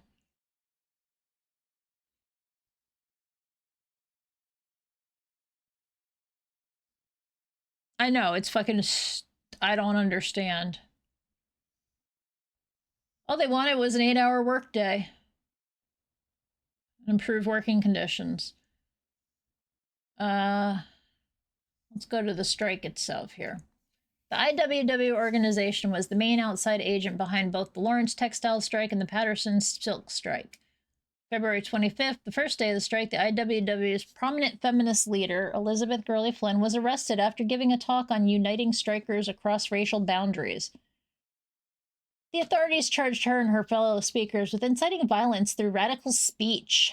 Before the Senate Commission on Industrial Relations, Police Captain McBride upheld these charges, claiming the revolutionary air among the textile mills was caused by and could be attributed to the IWW. Patterson's mayor at the time, McBride,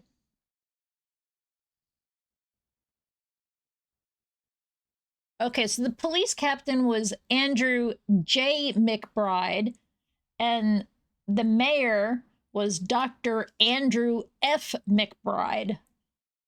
Also supported the idea that the strikes were primarily the result of the IWW's propaganda. Regardless, the strikes were carried out for months, even after the arrest of the IWW leaders, dispelling the notion that the workers were only agitated by outsiders. The city's suspicion that IWW was responsible for the radical protest tactics was in direct conflict with the IWW philosophy. Labor leaders within the IWW promoted grassroots mobilization and allowed the strikers freedom to choose the direction of their militancy. Haywood, a founding member of the IWW, helped Patterson strikers create a democratically organized strike committee representing all the workers' nationalities and not subject to the supervision of other more conservative and centralized labor groups. Patterson's strike was distinguished because of this decentralization. The 1913 strike in Patterson was preempted by the Doherty Silk Company's construction of a modernized mill in nearby Clinton, New Jersey.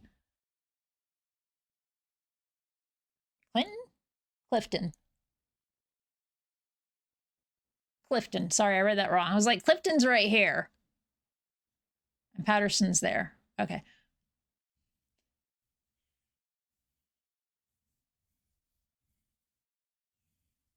In 1911, the multiple loom system of this mill upset workers who feared the inevitable transformation of all of Patterson's mills and the subsequent loss of jobs. In response, 60 weavers struck, beginning a string of union meetings with business agents to negotiate wages for silk workers in Patterson. The following year, some dude, Edwald Coettigen, formed the 8-Hour League in Patterson, championing the idea that an 8-hour workday sowing the final seeds of the 1913 strike. With the help of the IWW, silk workers were able to put together a general strike by recruiting thousands of workers. 2 weeks in, all types of weavers united to create a list of demands directed to mill owners and employers, ranging from minimum age restrictions to protect children to abolishing the multiple loom systems to ensure presence of jobs. It became clear that the protesters had different roles based on which job they were striking against. The ribbon weavers were skilled workers who, having previous militant struggles, helped to educate the strikers on their rights. Ribbon weavers were also advocates for higher wages, as they believed that since they were being more productive with the introduction of the looms, and thus their productivity rate was also higher, they should be getting paid more. They even went so far as to demand that the 3 or 4 loom systems be completely removed from the mills. The workers believed that the introduction of these mills was stealing jobs away from them and was also lowering their wages. AI what? Robots what?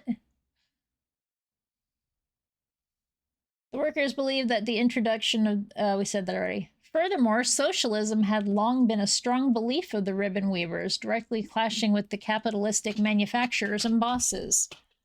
This resentment finally bubbled over in 1913 during the strikes under the ribbon workers' rule of their then current spokesperson, Louis Magnet. Manufacturers responded with a 7-part statement criticizing the economic viability of their demands, along other concerns. Ultimately, the strike ended in failure in July of 1913. Scholars cite an important reason for this failure as Patterson's necessary adaptation to the new machinery and new economics of the silk industry. Manufacturers would not acquiesce to the demands of strikers because they simply could not. Without producing goods at competitive prices, through new machinery and cheap labor, they would otherwise have been put out of business by firms in Pennsylvania.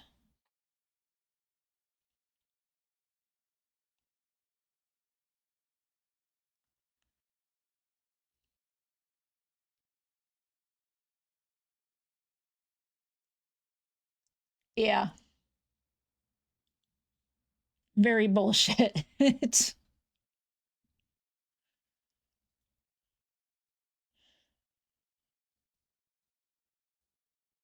seasonal, kind of flat.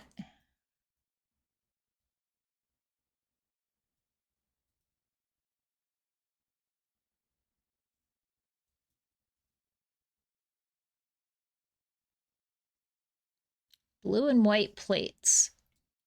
We're in Michigan. Yeah. Like I said, my grandmother was a seamstress and only chose to work by the piece because she was good. Too bad I never learned how to sew or anything from her. Might have been useful. But she also was an angry lady who hated a lot of people, especially men. So, yeah. She might have been good at a lot of things, but she wasn't a great human either. 918.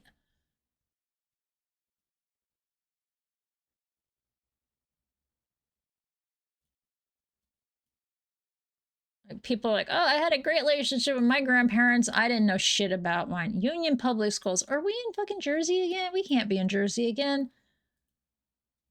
Don't give me this. Please let me be somewhere else.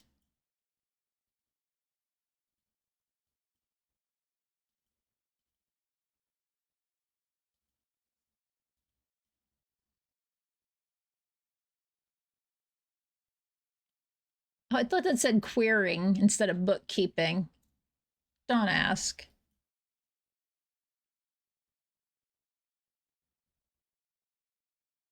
Protect your family. Safely store all medications. Can you tell me about the bus you're trying to ride? I mean, you have buses here.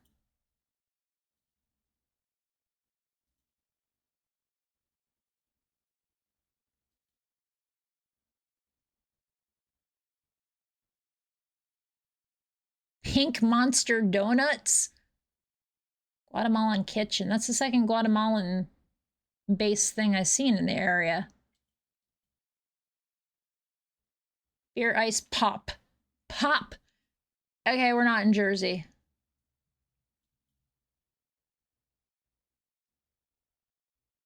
That's a blue flag. That's a state flag. Is that Michigan? Maybe that's not a state flag.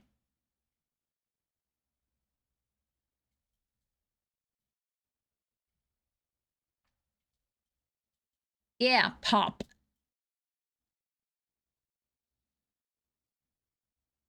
Mingo Valley?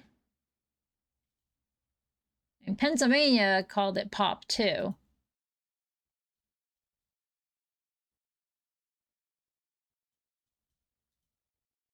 But this is flat.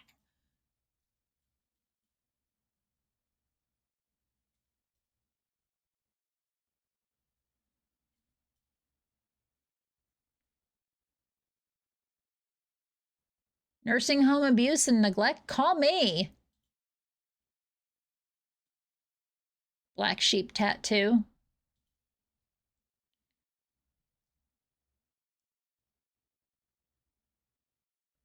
I really want to see that van better.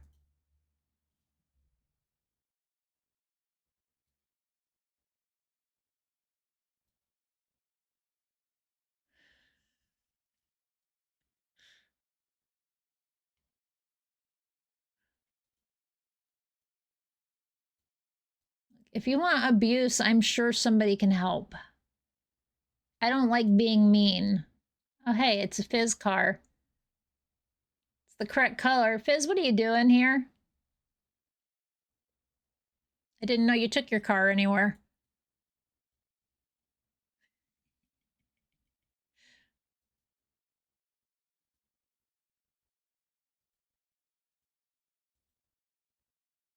Hey, school, tell me what you are. God dang it! Stop blurring shit out on me. Skelly Elementary School. No, wherever we are right now. This ain't Florida. Not our part of Florida, anyway. Pretty sure it's not Florida, period. It's flat enough. But that's the only thing that matches.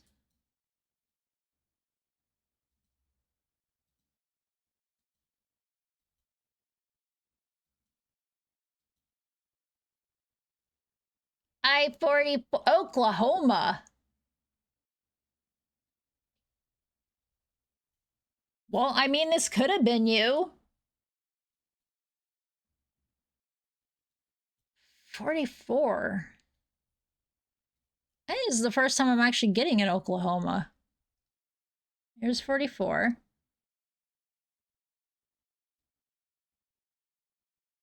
I saw something about Union earlier.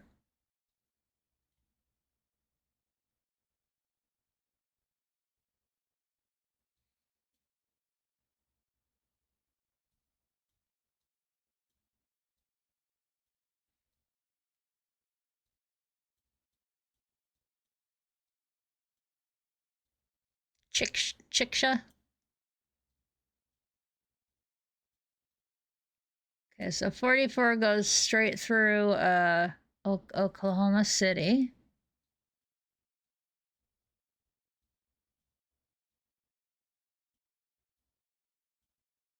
Hey, there's Mingo. I saw something about Mingo Valley. So we're in Tulsa somewhere.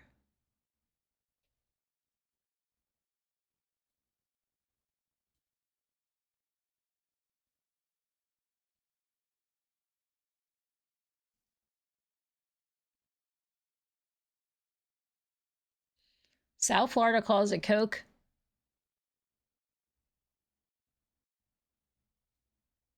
I did see something that said Mingo Valley.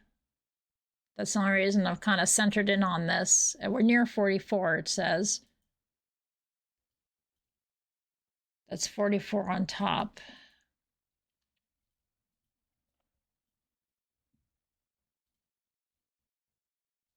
So we started at 34th Street.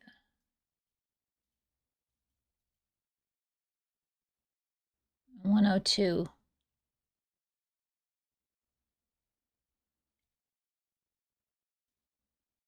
103.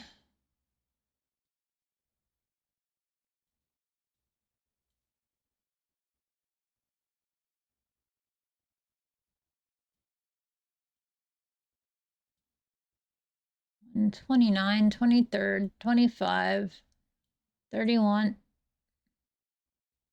33rd, 41st, 34th.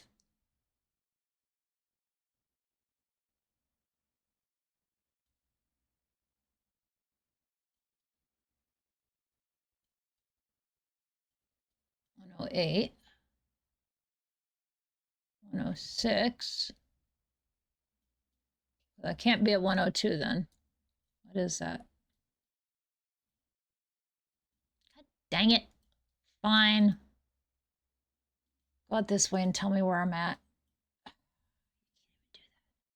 103 East and 34.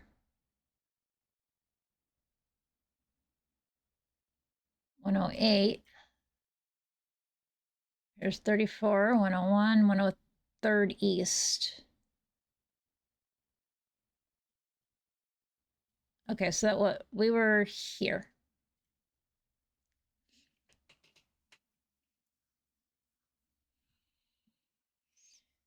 All right, so what did Tulsa do?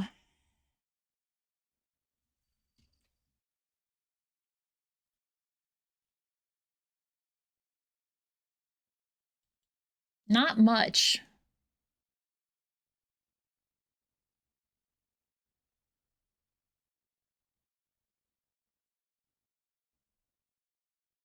I mean, this is a labor dispute. There's 2018 teachers walkout.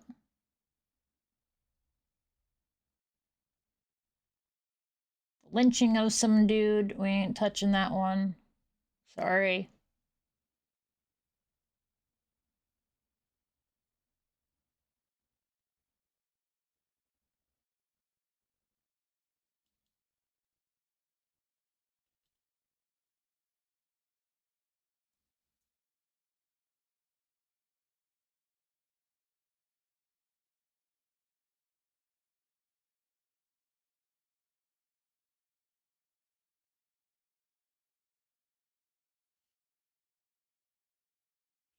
So there is a thing for Tulsa called the outrage, which was a vigilante thing, not really a union thing, but more so the Knights of Liberty, looks like KKK, was an American Volunteer Nationalist Secret Society Vigilance Committee circa, yeah. The only difference between them and the KKK is their outfits are black, but they have like a white hood underneath their cone head.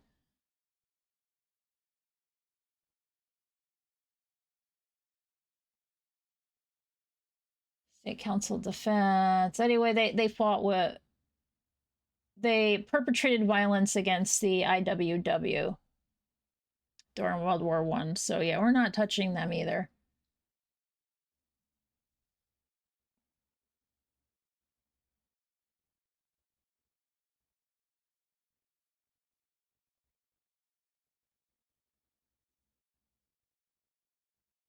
Belligerents. 3 killed, a bunch arrested.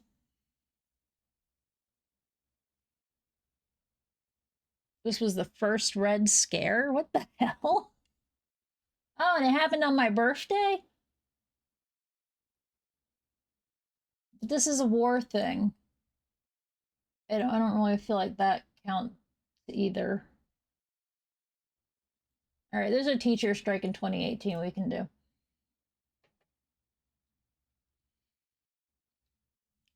Because, yeah, God forbid we pay teachers. All right. Lasted April 2nd to April 12th, 2018. Part of the 2018-19 education workers' strikes in the U.S. This one was in Oklahoma. Ongoing education cuts is the cause. The goal was 10,000 salary raise for teachers and a 1,250 salary raise for support staff. Methods were occupation, demonstration, internet activism, and walkout. It resulted in, all right, teachers didn't get as much as they wanted, but a 6,000 salary raise for teachers. The raise for support staff of 1,250 happened, and increased public school funding through tobacco and other taxes.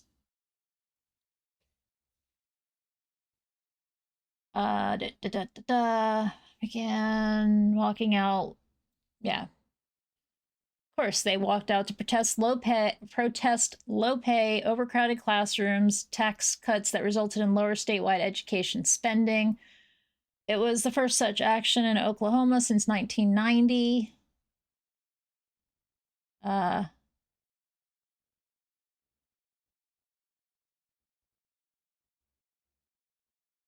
It occurred concurrently with similar protests in Arizona, Kentucky, North Carolina, and Colorado. Background. Since 2008, spending per student had fallen 28% due to decrease in funding. 20% of schools ran on 4-day weeks, eliminating art and language classes and shut down sports programs. Sounds about right. Decline in funding and subsequent decline in the quality of public education had resulted in the expansion of charter schools in the state, like Florida. I had no fucking clue what a charter school was until I got here. They didn't exist when I went to school. When I went to school, you had your public school, you had a military school nearby, and a private Catholic school. Those were my options growing up. And one of them didn't cost my parents money. Or extra money, I should say. And my school actually got some award, my high school did, for special needs students. We had a program in there to help them. And let me tell you something, they made really good chocolate chip cookies that I ate like every day for lunch. I wish I had known their fucking recipe. It was delicious. But it also like worked with a lot of special needs children. Back before I guess we really knew what autism was, we had several autistic students on top of students with Downs and other learning disabilities and physical disabilities. And overall, most of my high school classmates treated them like regular people. Weren't total dicks to them like it happens in other places. Which is saying a lot for like the 90s. Like I remember one of the guys that hung out in the group that I hung out with, his brother was special needs. Guy's name was Andrew. Everybody loved Andrew though. We didn't care. Andrew was allowed to hang out with everybody. Andrew was cool, regardless of everything else. Anyway, just me talking about the past. That's a bingo spot, right? Yeah.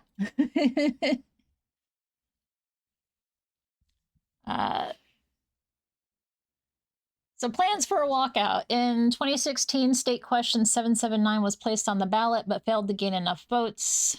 SQ proposed a 1 cent increase in sales tax and was estimated to bring in a 1 fucking cent increase in sales tax and was estimated to bring in $615 million for education funding, including educator pay raises in its first year. Failure left many educators frustrated. Support for a strike began to build in early March 2018 after another proposal dubbed the Step Up Plan failed to pass the required 75% threshold for tax increases. The Step Up Plan would have increased certain taxes and boosted teacher pay by $5,000. Both Democrats and Republicans voted for and against the bill. Some Democrats voted no. Who voted no believed the plan did not go far enough to restore funding. Okay. Plans for a strike beginning on April 2nd were first floated in March. Organizers utilized Facebook groups in planning the strike. On April 2nd, schools throughout Oklahoma were scheduled to take standardized tests. Preventing these tests from taking place could potentially jeopardize millions in federal funds. Yeah, standardized tests, that works great. After the Oklahoma strike began on the 2nd, strike beginning on the 2nd was announced. Thus, even before the... Whoa, I skipped a whole line here, sorry. Preventing these texts from taking place could potentially jeopardize millions in federal funds allocated to Oklahoma. After the Oklahoma legislature passed a tax increase to fund teach pay raises with the required 75% in each body on March 30th, a strike beginning on the 2nd was announced. That didn't make any sense to me, and I'm not high yet. Thus, even before the walkout, teachers won greater school funding and salary increases, funding in part by the increase of cigarette tax, motor fuel tax, and gross production tax on petroleum. Oh, okay, so they already did get something, but it wasn't enough. So we did even more. Okay, cool. The strike lasted from April 2nd to the 12th. Strike leaders had called for the introduction of a capital gains tax to avoid a regressive tax, but the terms were nevertheless accepted. The legislature passed no further tax increases after the walkout began. Public salary demands. Public school teacher salaries in Oklahoma prior to the strike were the 3rd lowest in the states after South Dakota and Mississippi, resulting in some teachers and staffers working 2nd and 3rd jobs. An initial offer of $6,000 wage increase ratified by the governor was rejected as the initial demands were for $10,000 and $1,250 for support staff. The governor likened teacher demands to teenagers wanting a better... Oh, fuck you, Governor Fallin. The quote was appropriated by teachers and used in chants during protests at the Oklahoma State Capitol.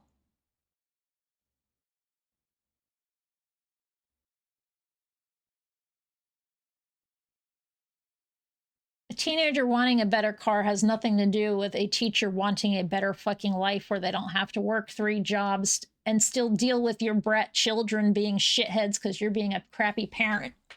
I know that's a very generalized thing and does not affect all parents.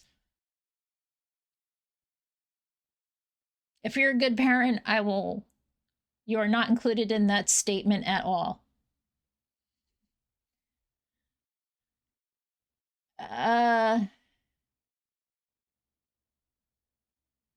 State Representative Kevin McDougall, a Republican, imagine that, indicated he would not pass any bill or measure to increase education spending due to the protests undertaken by the teachers. Results. Survey in 2019 found that the pay raise obtained by the strike had lifted the state's teacher pay ranking to 34th in the nation, higher than the surrounding states of New Mexico, Kansas, Missouri, and Arkansas, but still lower than Colorado or Texas. I mean, to go from 47 to 34, that's kind of cool. 10 Republican representatives who were opposed to raising taxes to increase teacher salaries were up for re-election in 2018. 2, Scott McWhatever and Chuck whoever, were eliminated by other Republican nominees during the initial primary, while a further 7 did not gain enough votes to win their primaries uncontested. And these 7 faced runoff elections in 2018, and guess what? 6 of those 7 lost. This is where I need to find the button. Where's the button?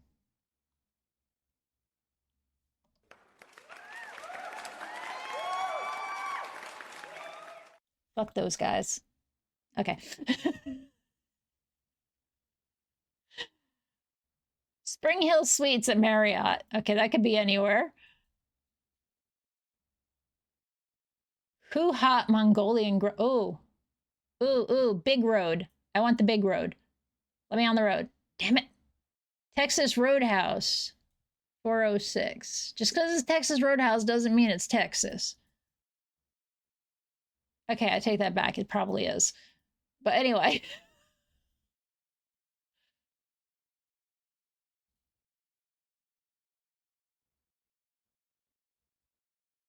Yeah, it probably is Texas now that we're getting very fucking churchy here. I want that. I want the highway. Bring me to the highway. I don't know how to get there, but you're gonna... That's a train! I want over there. Okay, so that goes over the train tracks. How do I get there? It does not feel like this is the right way.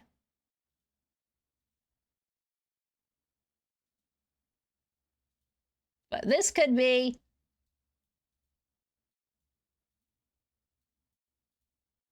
Oops, too far. And step back. I-90, but. Where's but? I forget where but is. Where's 90? Okay, 90 is an east-west, so that's gonna be in the... 10 is in the south, 90 is in the north. Okay. Don't you fucking dare. Don't you fucking dare. We're in Dakota, aren't we? Isn't Butt in Dakota? South Dakota?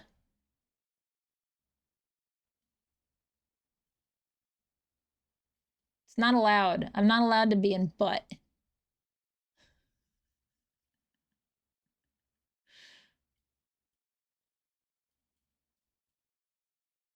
I feel like it is, though. Where'd 90 go?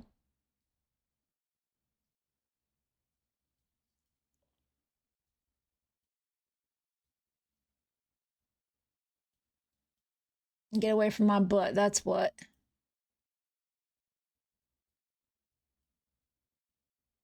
But. Oh no, Butt's up here. Butt's here. Where's Butt? Oh, that's Montana? Or, right? I'm trying to get a feel for where the Idaho border is. Yes, Butt's Montana. Okay.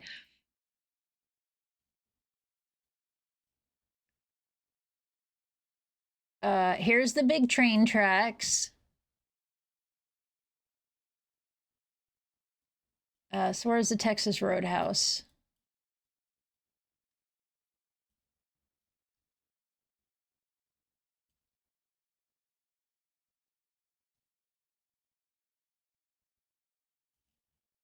Are we seriously on fucking Montana Street? That would be funny.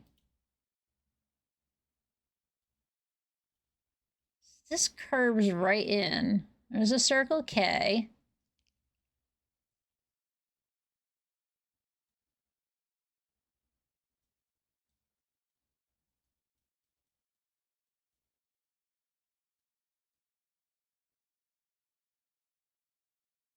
Santa Claus Road.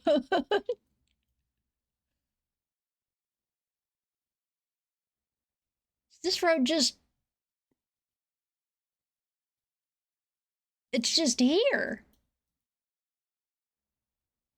King. And Carbon.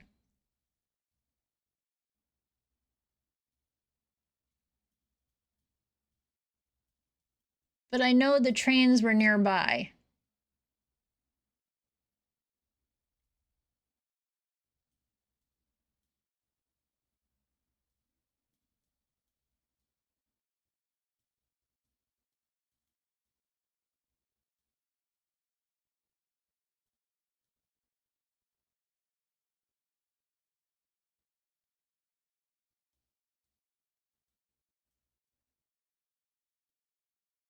Here's business 90.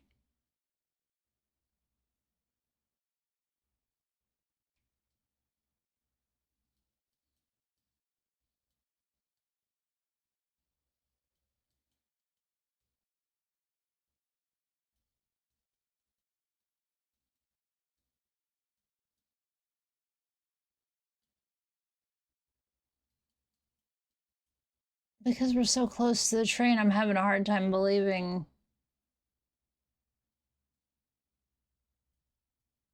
we're not on this side somewhere.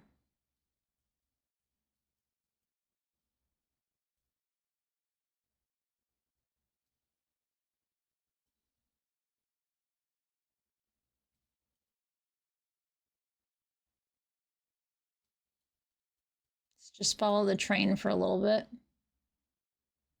Because we're not technically in Butt. It's going into Butt.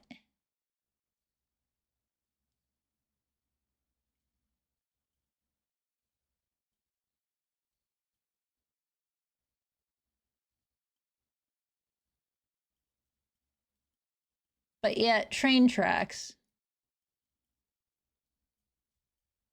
which all kind of are all over the place here. Civic Center, Noise, Short, Ergo, Wyoming, Caw, Maine, Montana, Row. Okay, here's some train. Row, Utah.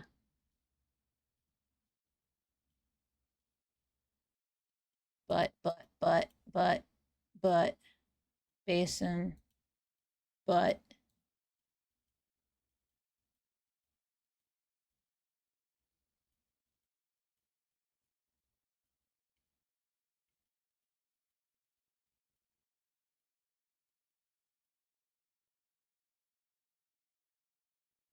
This says Butt is to our west on 90 west.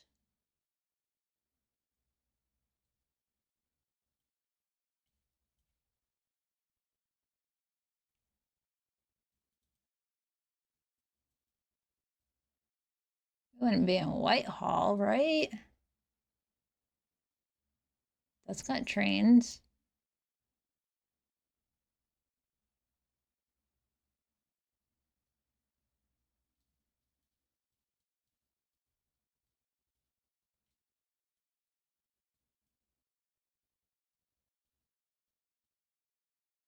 I think I need a little more info before I can definitely say where we are.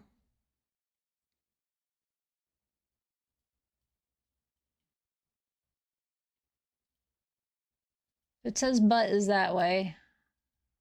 What's this way? What road is this?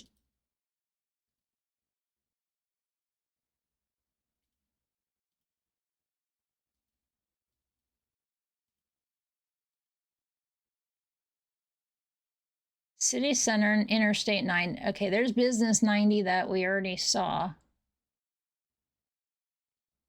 No, we have to be near here. Here's Business 90.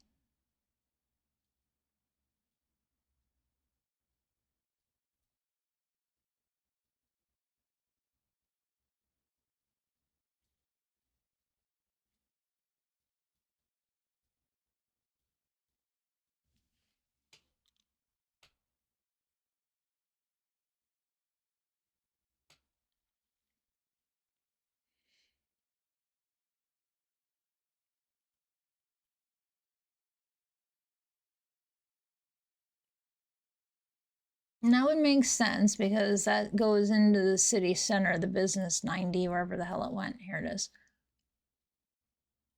This one goes right into the middle.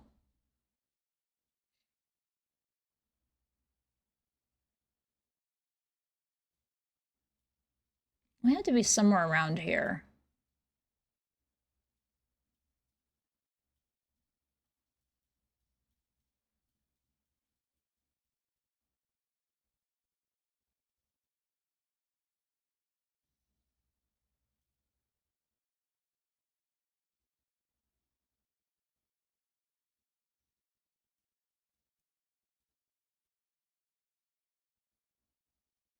I like get so fucking hung up on details sometimes.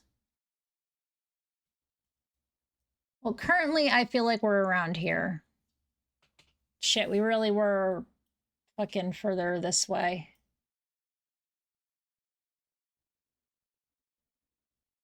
Further than I thought. I thought we were somewhere here. Whatever. Thanks, Montana. Oh, right. That was Montana. What did we just do before that? Oklahoma. You guys aren't making me responsible for shit here.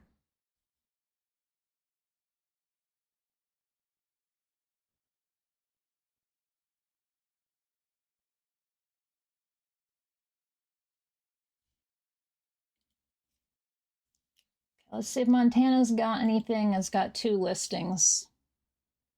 Hey, but Montana labor riots.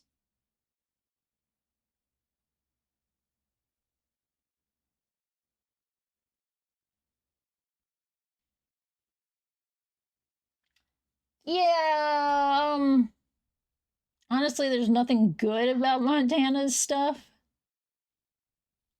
Everything seems to be ending in dead.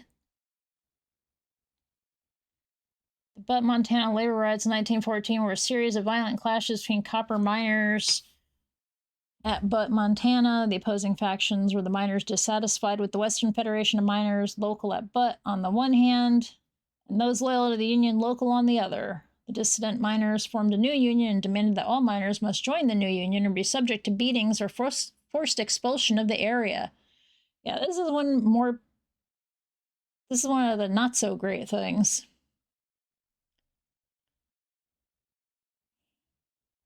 Noon 5. Okay, so we're still going about the IWW in here.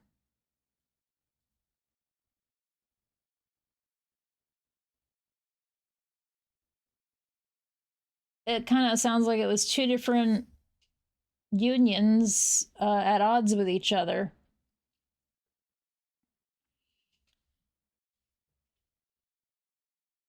In June 1914, a large number of butt miners... butt miners... I'm so adult. Were dissatisfied with the butt miners union number 1, a WFM local. The dissatisfied miners accused the leadership of the WFM local of stuffing ballot boxes in union elections and being in the pay of the amalgamated copper company, which controlled all of the important butt mines. Butt miners complained of special assessments imposed on them for strike funds in other districts. Finnish miners charged the Irish-dominated union had allowed the Anaconda Copper Company to fire several hundred Finnish miners. The union objected but failed to get the Finns reinstated, and the union was unwilling to call a strike over the matter. And I guess this also goes to show that people just basically suck. Because even unions can be run by shitheads.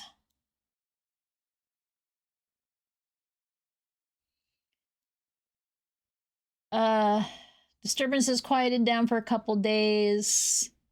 On June 21st, a mass meeting of miners numbering from 3,000 to 5,000, estimates vary, met and organized a new union, the Butte Mine Workers Union, a 20-man executive council, most of whom were members of the IWW. The new union warned all miners in Butte that they had to quit the WFM and join the new union. That's kind of shitty. The president of the new union, Mucky McDonald, threatened to use what he called direct action against anyone who opposed the Butte Mine Workers Union. The new union quickly signed up several thousand members. Gee, I got threatened. What is this, the fucking mob? Street corner agitators urged the looting of stores and the destruction of public buildings with dynamite. Because the city police refused to interfere, businessmen hired private guards. The Chamber of Commerce called for a mass meeting to discuss ways of dealing with the violence and for appealing to the city council to remove Mayor Duncan. But after receiving threats that anyone attending the meeting would be marked for violence, the chamber called off the meeting. Dynamite Union Hall, National Guard coming in.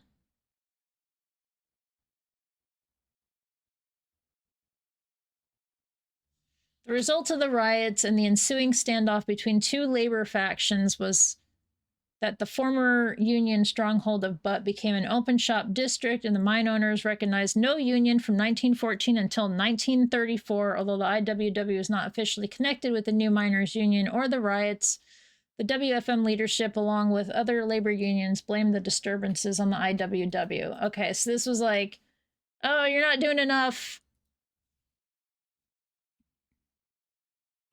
If you want to read more about it. Oh, come on. You're not supposed to do those commas. Well, Twitch didn't like that. Just copy and paste it. Yeah, the article does need additional citations for verification.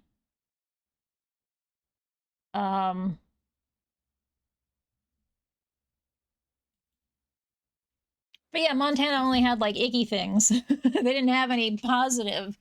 So I guess I gotta, you know, much as I want to do positive stuff, I do have to point out some shitty things that happen in life.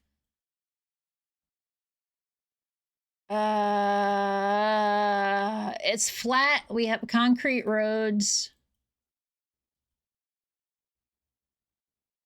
Davis and Bewley. 2-story red brick, stuck in the middle of God knows where. Oh wait, we got a stop sign. Oh shit, went too far.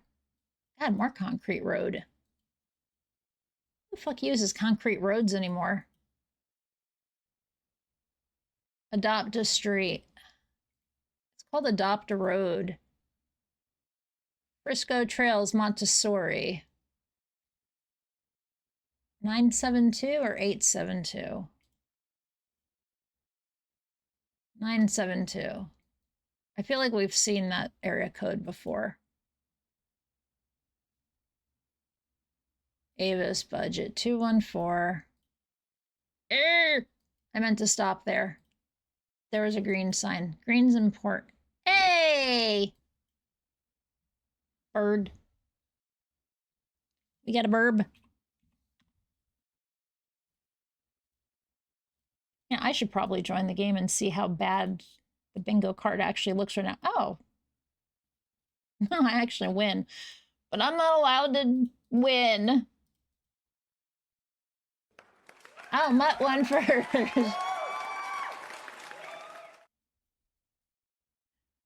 We're in Tennessee. What do you mean Tennessee? Main Street next signal. I'm sure this is a reference I'm totally missing.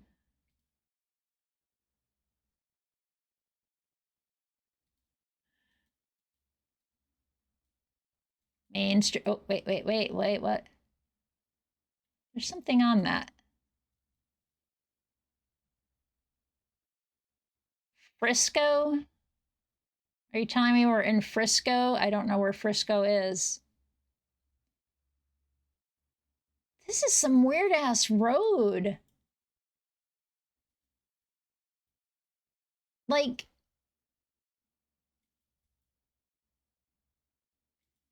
I don't know, something about the stoplight being in the middle of the road instead of on the corner just feels so fucking weird. Like, here it's right, but in the middle of this road, it's not.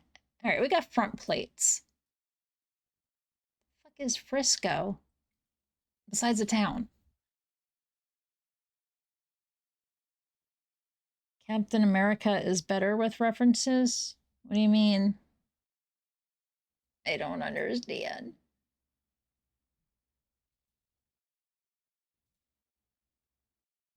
Bike route. Route. Kaiser Way.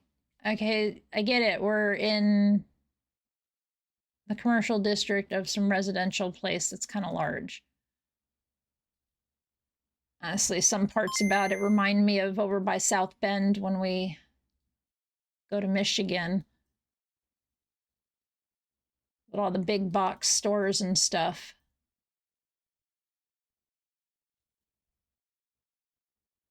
Clean getaway.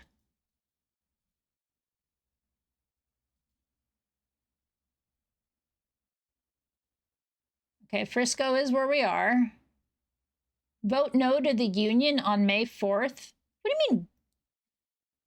We are not about union breaking here. Frisco City Council. SafetyFirstFrisco.com. Vote no to the union on May 4th. For the firefighters, I would think that, oh, no to Prop A and B. Okay, well, I guess if it's not no to the union, support the public safety propositions. Make up your mind. We got firefighters here saying vote no and firefighters here saying vote yes. Yeah, well, freedom's not free. The freedom you have is because lots of people paid with their own goddamn lives. Do you want to pay with your life and blood instead of some cash? Oh, thank you. I'll give you cash. Kind of like being alive, despite everything.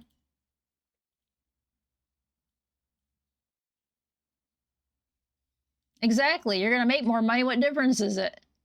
Just like universal health care. Especially considering what I'm paying for health care right now.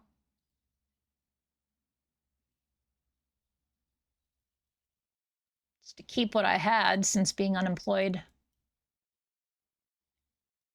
Keep Frisco beautiful. I don't know where Frisco is. It's large, but I've never heard of it. And this is flat, so I don't think it's Cali. Even though Mutt would tell me it's California. I don't think it is. Could Frisco be near Chicago? And that's why the 972 and everything's... Where's Cali?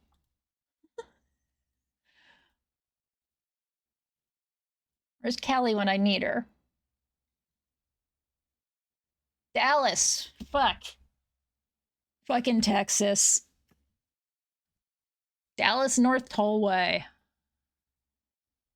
Frisco is outside Dallas, apparently.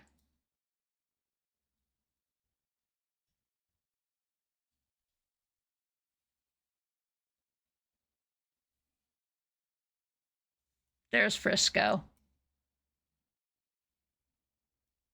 Ah, shit, I didn't get to snooze the ad. Yeah. There's Dallas Parkway. North. South Toll. Okay, so what fucking road are we on? I guess I'll wander for a more precise location before I start reading union shit in Texas.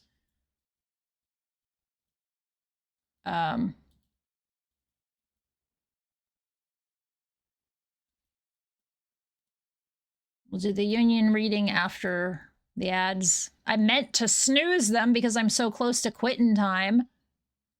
Okay, so we were on Main Street this whole time. Here's Main Street.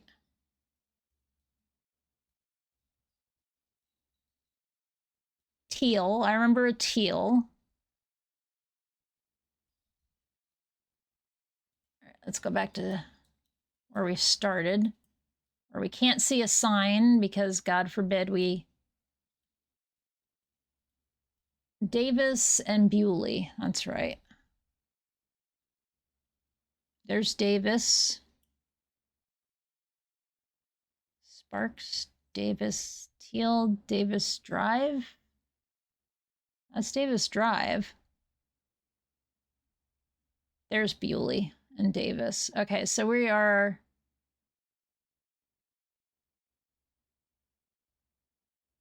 on Davis going to Bewley, so that would make us here? Facing south. Yes. That should make us approximately there. Oh, it's 5 meters off. Okay. Texas.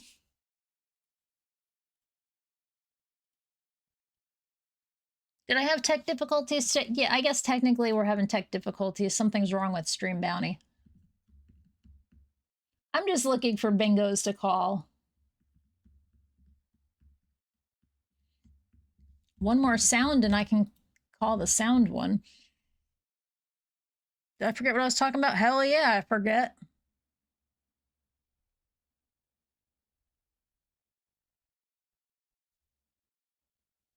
Let's look at Cinder. Guys can look at my little baby tripod while he eeps and twitches.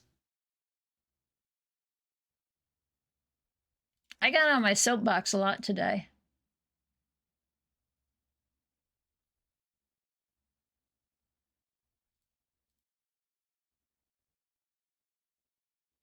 I didn't really, but I'm going to call it anyway so people can win.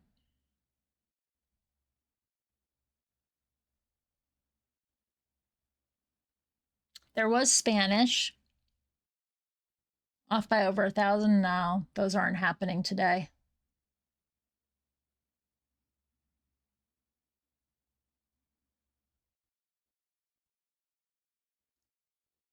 And yeah, your bingo refused to change. I at least can say I understand the reference. Did I click off whatever M state we were in Montana earlier, right?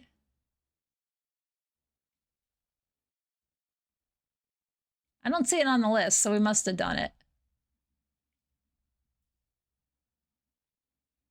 M-O... Yeah, there's no Montana here on my list. I must have called it off. Nevada, New Hampshire, New Mexico, Ohio, Oregon, Rhode Island, South Carolina, South Dakota, Tennessee, Vermont, Virginia, Washington, West Virginia, Wisconsin, Wyoming, same state. Nope. Road to hell.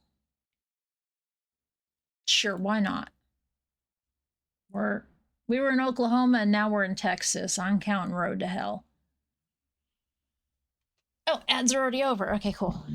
I'm just gonna pet Cinder real quick. Oh, sorry. Hi, buddy. Oh, look, you're so shitty. Oh my god. You stinker butt. Did you biscuit? You just biscuited. Oh, you're such a good boy.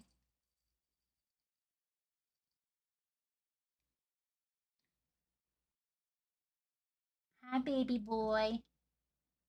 What? Careful, I don't want you falling out of the bed.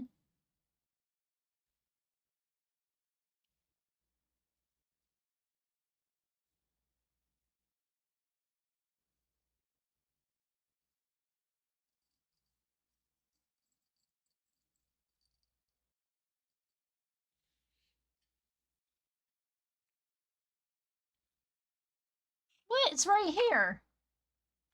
Oh, are you gonna cough now?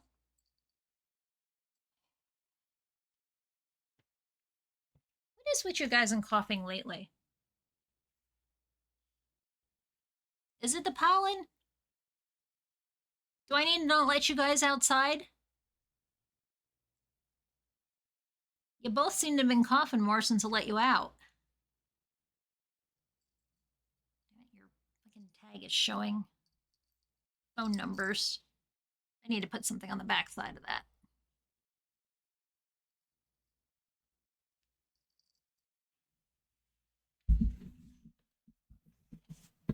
All right.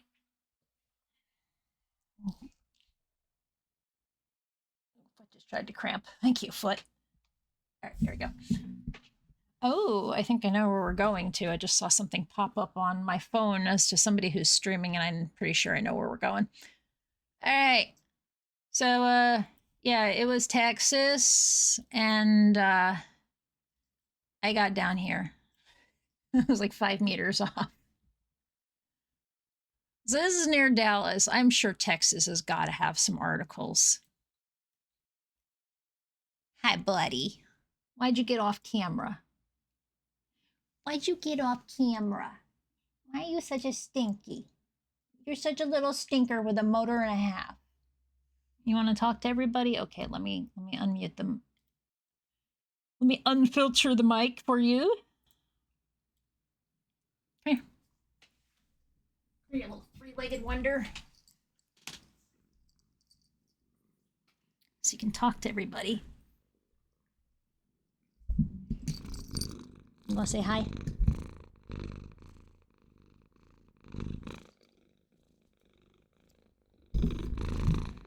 You gotta talk right here. Put your nose there. Oh my gosh, little shit. Face, here. Thank you.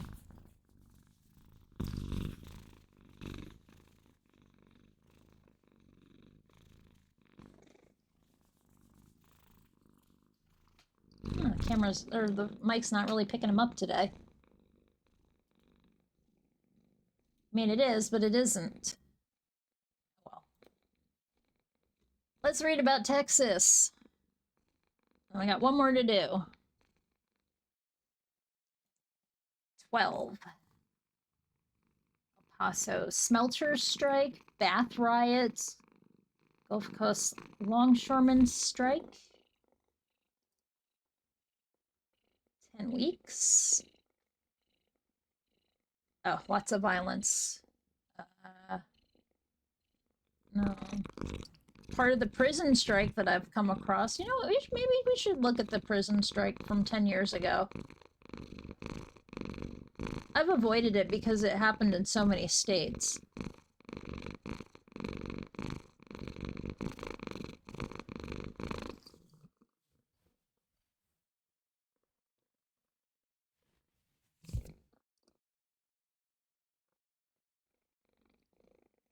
Yeah, we're gonna look at the prison strike.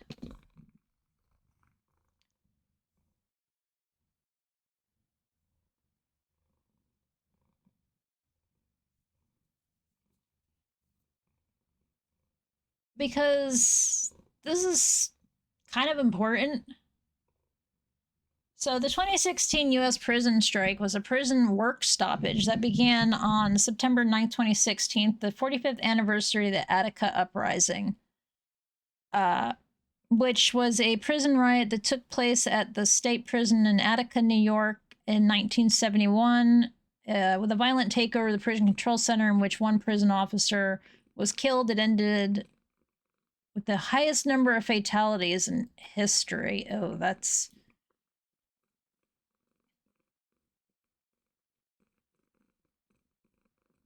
Taking 42 staff hostage during the 4 days of negotiation and agreed to majority. How many people died?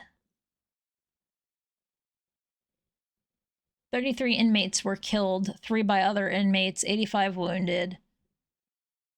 10 correctional officers killed. 9 of them were killed by other correctional officers. So, yay, they're really good shots, you know?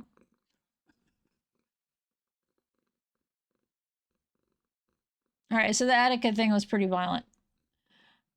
The strike occurred in 24 states with over 24,000 prisoners that took part in the strike. The involvement of 24,000 prisoners made this strike the largest ever recorded in the U.S.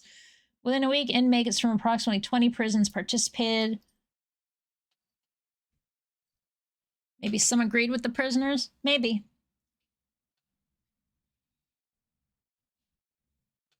But I'm already, like, running later than I wanted to stream today. That's why we need to try to stay on topic here. 20 prisons participated within a week. Organizations involved in coordinating the strike included the Incarcerated Workers Organizing Committee and the Free Alabama Movement. Free Alabama Movement. It's an inmates' rights group based in the U.S. with the Incarcerated Workers Organization Committee. The Free Alabama Movement has organized 26 strike. Okay. Incarcerated Workers Organizing Committee. Yeah, because prison is legal slave labor. If you don't know that already, guess what? A lot of shit you buy probably came from prisons. Shit's made and they're paid pennies.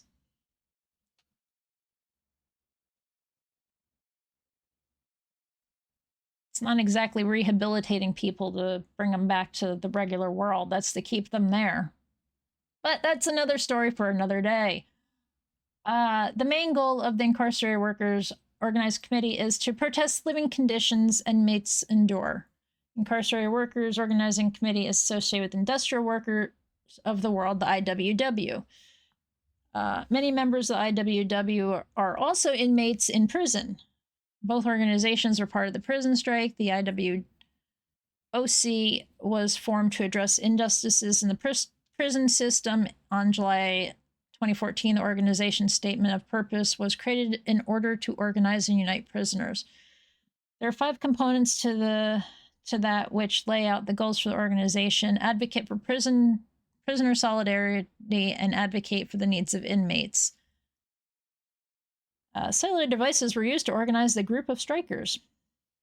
Inmates in 40 to 50 prisons planned to participate in the strike, and over 24,000 were involved. Residing in Alabama, Mississippi, Texas, Oregon, and Georgia participated. Prisoners in Illinois, Virginia, North Carolina, and Washington also contributed to the strike. Protests in South Carolina, Michigan, and Florida occurred as well. The use of concealed cell phones helped coordinate the strike and unite the strikers. Supporters from outside sources aided in its organization. Protest actions included the inmates refusing to perform labor and pushing the prisons into a state of lockdown. Orders from a Florida prison were ignored on September 12, 2016, and caused a temporary lockdown. In Michigan, the inmates who worked in the kitchen did not appear at their work post. Approximately 400 prisoners ignored their tasks in March. The institution eventually attained a lockdown status after the facility received an impairment. Inmates in South Carolina and Alabama voiced their concerns and requested an end to unfair prison labor, low wages, and poor living conditions. While different prison inmates have diverse reasons for striking, the main issues behind the prison strike included unfair use of prison labor, low wages, and unsatisfying living conditions. The labor of inmates includes maintaining the prison, indoor cleaning, paperwork, cooking, and outdoor maintenance. Inmates aren't entitled to any insurance, and prisoners can be forced to work for free, as the 13th Amendment allows unpaid labor in prisons. From Nixon's presidency to the present day, much of the increase in both the number and percentage of Americans who are incarcerated can be attributed to the war on drugs, which we already know is racial profiling. On top of that, as a result, the increased enforcement of the 70s-era drug laws, enhanced sentencing guidelines, and racial profiling, 40% of people incarcerated in the United States are now African American, yet they make up a much smaller percentage of people here, period. The United States has the highest incarceration rate in the world. No shit, Sherlock. Inmates in 20 or more prisons across the states participated in the largest prison strike. Blah, we already heard that. The inmates involved feel the current prison system is dysfunctional. No shit. In prisons in Michigan, inmates receive wages from 75 cents to $3.73 a day. That's 1900s. 1899 miners wage. And they're going to take it all away from you anyway, because even when you're done with prison, you got to go pay fucking restitution the rest of your life. Oh, well, since you were here and now you're out, you can pay us back. On top of all the fines and other shit you had to pay.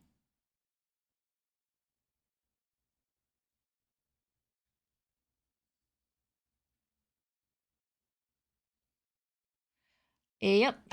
So my one sister got a DUI and whatnot, and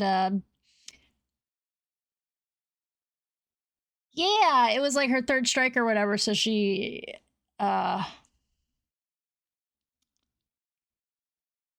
and the weird thing is her DUIs weren't even for something a breathalyzer could do. It was from like Oxy and shit. And Xanax and whatnot. But yeah, she's still paying for it, even though she's been out and cleaned up and all that stuff for years now. The wage levels caused the inmates to join the strike by participating in work stoppage. 40 prisons, we already said that. And South Carolina inmates are compensated through the skills they learn on the job rather than the U.S. currency. What?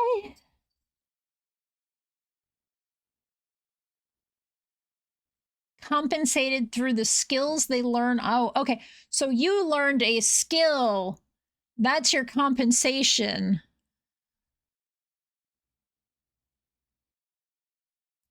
Yeah, the skill you learn on the job, you know, the how to cut a carrot to put it in stew.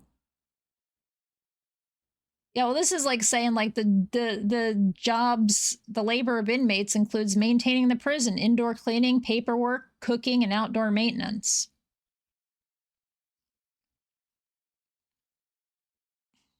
Blah blah blah. One inmate in a South Carolina prison believes 13th Amendment is the reason for the prisoners' alleged dehumanization. Approximately 200 prisoners in South Carolina prison joined the strike to protest the prison's invocation of the 13th Amendment and the resulting labor and wage conditions. Yeah, it is not fair at all. The 13th Amendment was added to the U.S. Constitution after the Civil War. Interesting. Its stated purpose was to put an end to slavery in America, yet the amendment explicitly includes a provision to permit slavery for persons convicted of a crime. The striking inmates interpreted the 13th Amendment as a reason for their poor wages and living conditions. Prison systems continue to enforce mandatory workstations that provide few financial advantages to inmates. Prison labor generates an estimated $2 billion per year. The strikers called for increased wages for a change to the 13th Amendment. I would too. Inmates. Great shit. That's revenue of $2 billion a year. That's fucked up. Oh no.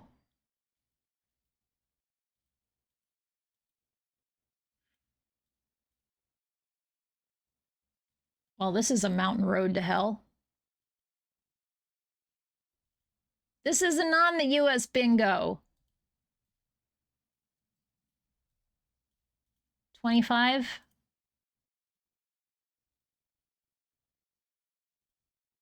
This still feels very East Coast.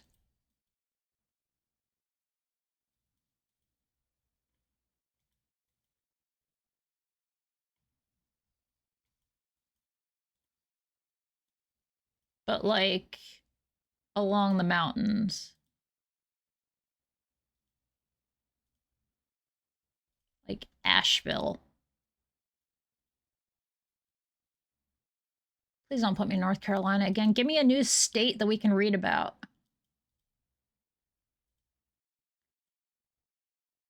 All right, we're on a double yellow line. Oh, look at that, Blue Ridge Road. Oh, Bluff Ridge. I thought it said Blue Ridge. Close enough.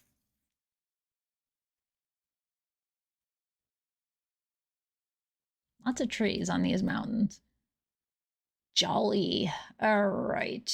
North or south? North.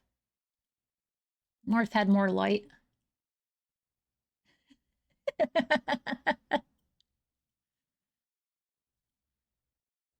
Yeah, North Carolina's where I actually want to move to.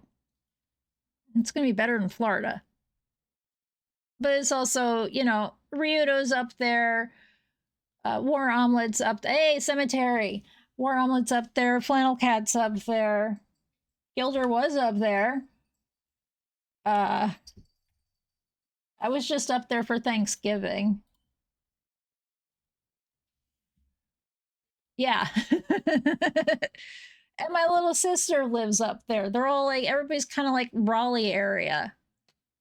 And my mom's just over in very southern Virginia, like an hour and a half from like seriously, like she's like 5 minutes from North Carolina border where she is in Virginia. It puts me at about a halfway point between, like, some of my family is in New Jersey still, and my dad's in Florida. And Fizz's family is Michigan and also Florida, West Coast Florida. So it's a good halfway point, plus it's near a big fucking airport where right now it takes me 2 hours to get to an airport of reasonable destinations where I don't have to go to fucking Atlanta first. Oof. How did we... I don't want to be on this little road. Let me back out here.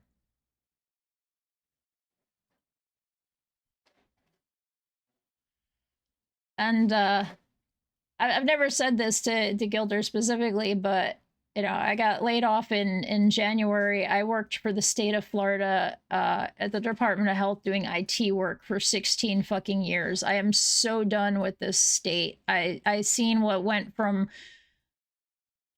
helping the public with the public health and low income people and stuff to it's a bare bones department that barely has nothing they can do to help the community anymore.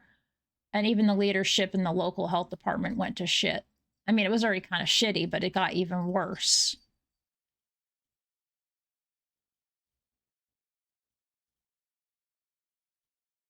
Which is one of the reasons I agreed to just say, fine, fuck it. The new guy can keep my job because you guys are not offering me anything.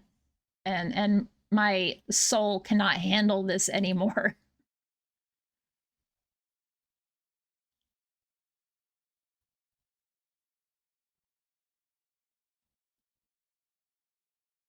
Pocahontas Road, Bluff Bridge, McClendon Chapel. Really, where the fuck are we? I'll like easily talk about where I did work now that I'm not, you know, not being paid by the state anymore. Not that they really had anything where it was like, oh, don't talk bad about the state, but now I'm just a regular person and don't have to worry about Governor Disaster like coming after me like he did the one lady that was doing the COVID dashboard. Fucking having the police come into her house and pointing guns at her goddamn children one morning because she was an epidemiologist who created the GIS tracking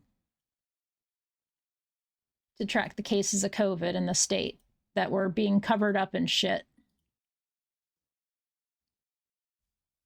Rebecca something, I forget her last name.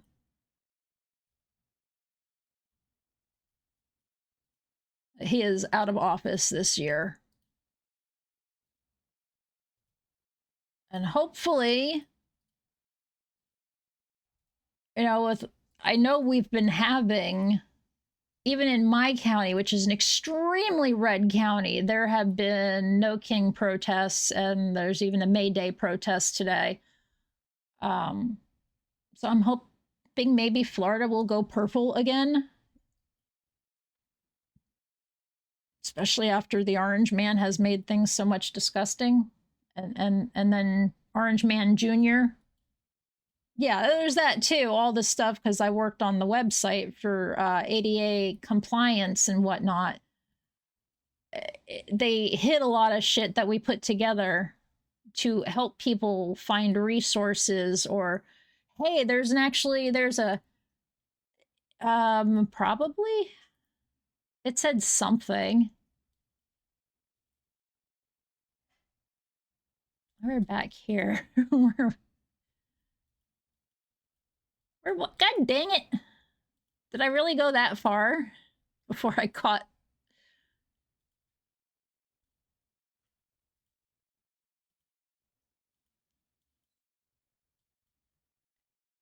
Yeah, that says Goocher. 20. God dang it! I gotta get back there. Hang on. 205. This is still that very mountainy area. And honestly, I don't even know what North Carolina's area code is because my sister still uses her South Florida cell phone number.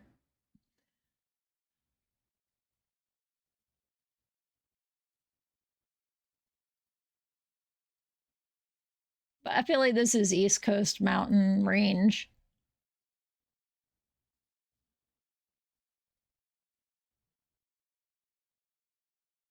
Jerry Hawkins. Everywhere has a ton of area codes now. Like even itty bitty Jersey. But then again, Jersey's like one of the more densely populated states. There's more people per square mile than a lot of other states. It used to be like the most, but I'm sure that's changed in recent years. But growing up, we had 2 area codes. And by the time I left, I think there were 4 or 6 maybe. Yo, Gradsmitis. And then, now I couldn't even tell you because I don't live there anymore. I wouldn't even recognize where I grew up.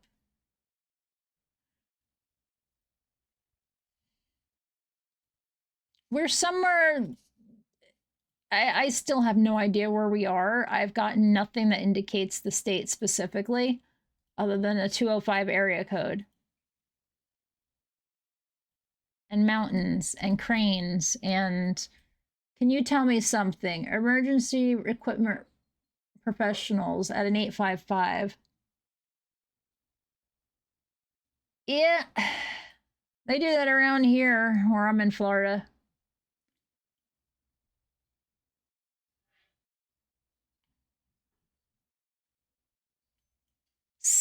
$8 a pack? Dang, I am so happy I quit smoking 24 years ago. Holy shit. Sign me up on my weed. It's a lot cheaper in the long run. I haven't had any cookies today. I need to have a cookie, but I'm gonna wait for stream to be over because it's so close to evening. Whoa, hospital? Evening cookie time. What the fuck is this? I've been like in this little podunk area and suddenly there's big corporate complex. Is this an air? No, that wouldn't be an airport. What is the fuck?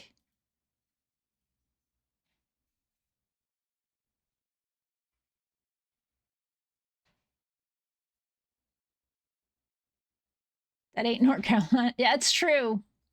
I do remember that much growing up. It was like every time we got, we'd go to Virginia to visit my mom's friend. Montgomery, we're in Alabama probably. That explains a lot. Well, actually not even, I can't even say Montgomery or Alabama for sure. Okay, we finally made it to what I'm going to interpret as an interstate.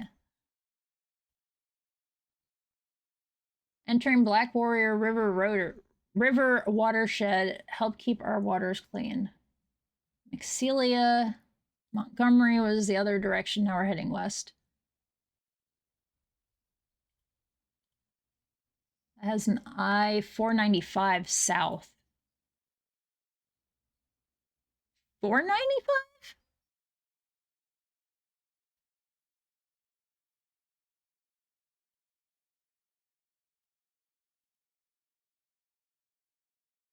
Oh, 459. Tuscaloosa, Birmingham. We are in Alabama. Yeah, there's 59. Okay.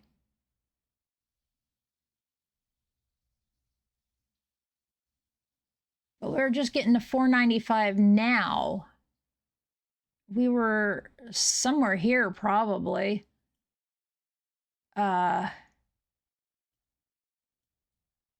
We hit this by going north.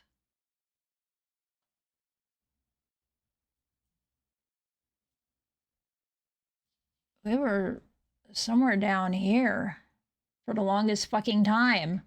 Hey, Publix!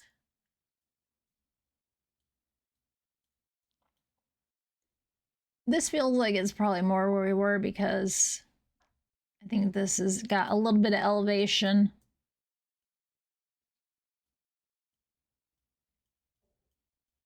Take a quick look at some of these road names. We just popped on to 459. There was like no questions about it. Here, there's Pocahontas Road. Bluff Ridge. Bluff Ridge. Shades Crest? I don't remember it was Shades Crest, but I do remember Bluff.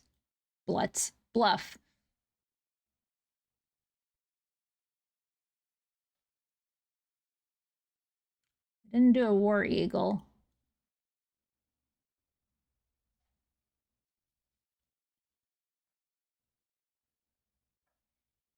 Oh, Shady was a different one.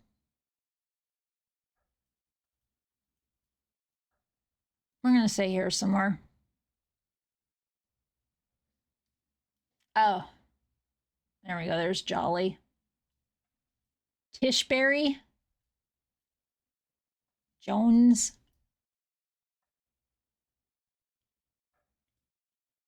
So where's that? What was that word?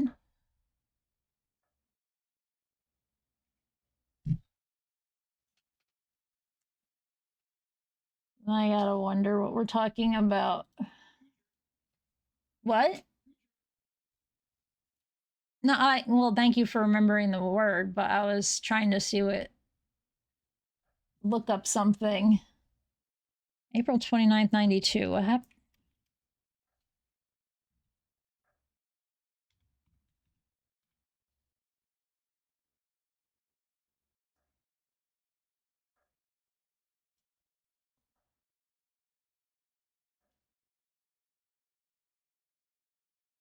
Oh, that's a song. Is that what you're referencing? The Sublime song?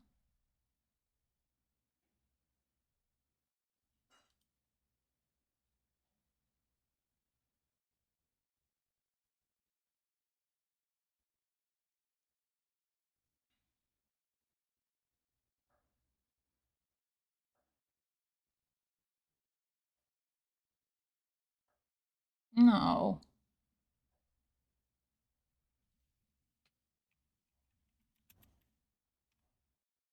Sorry, I am struggling at this one. I gotta look up what you're referencing.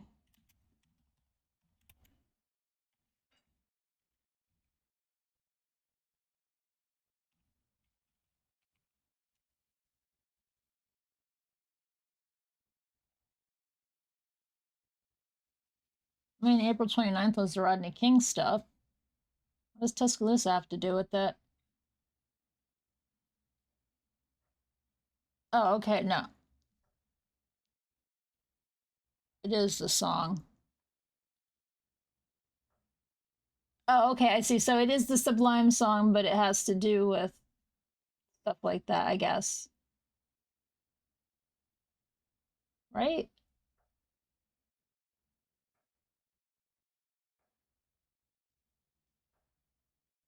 And now that I'm looking, I'm like, I have that album, but I don't think I ever actually listened to everything on it. And if I did, I need to re-listen to it. If I had a CD player.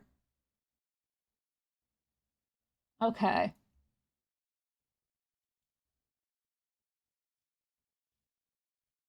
All right, we're in Alabama. Yeah, I saw that in the thing I was looking at. I was like, wait. That's what I had. I know I have that album. I recognize the album art.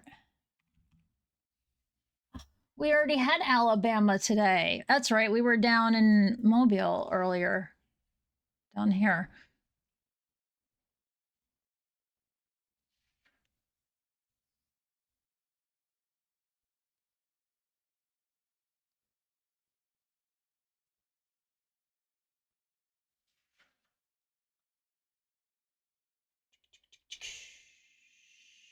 All right, back to Alabama.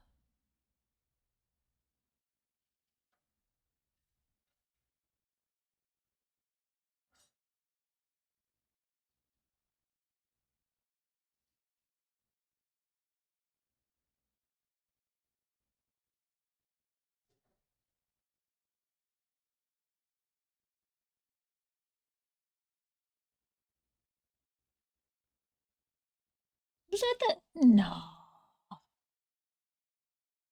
It can't be the one I already looked at earlier.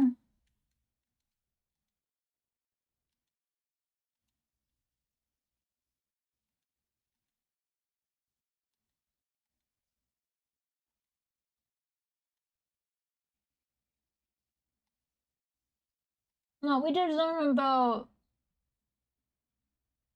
that Bruno's. Yeah, the United Food Workers and Commercials is what we did for Alabama earlier. Okay, so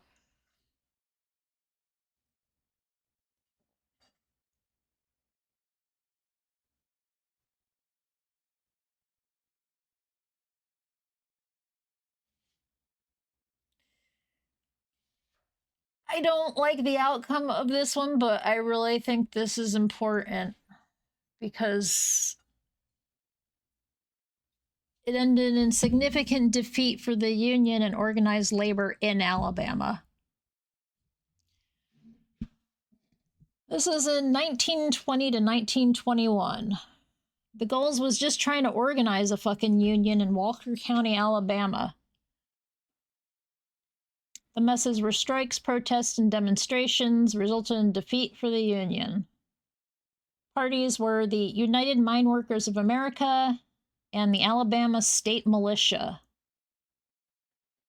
Lead figures John L. Lewis and Thomas Kilby on the opposition, casualties and losses, 16 plus deaths for the union and 2 for the militia.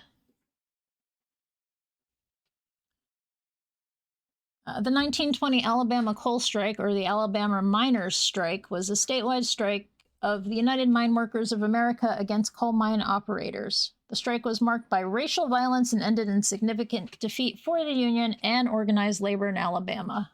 This is kind of why I think that's why I want to read this one.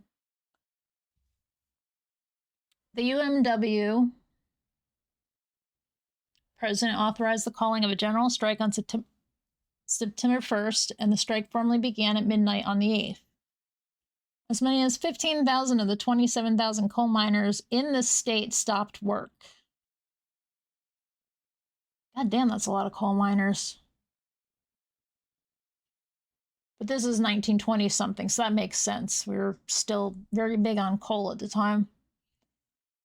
UMW vice president was sent to the state to oversee the effort. The main union demands were union recognition and that the operators put into effect the wage award decided by the Bituminous Coal Commission earlier in the year. Okay, so something was done earlier in the year and they didn't fucking pay. One obstacle to union recognition was animosity to the union due to the UMW's racial integration. Oh, okay, so, hi, guess what? We represent all people, not just white people. Good job,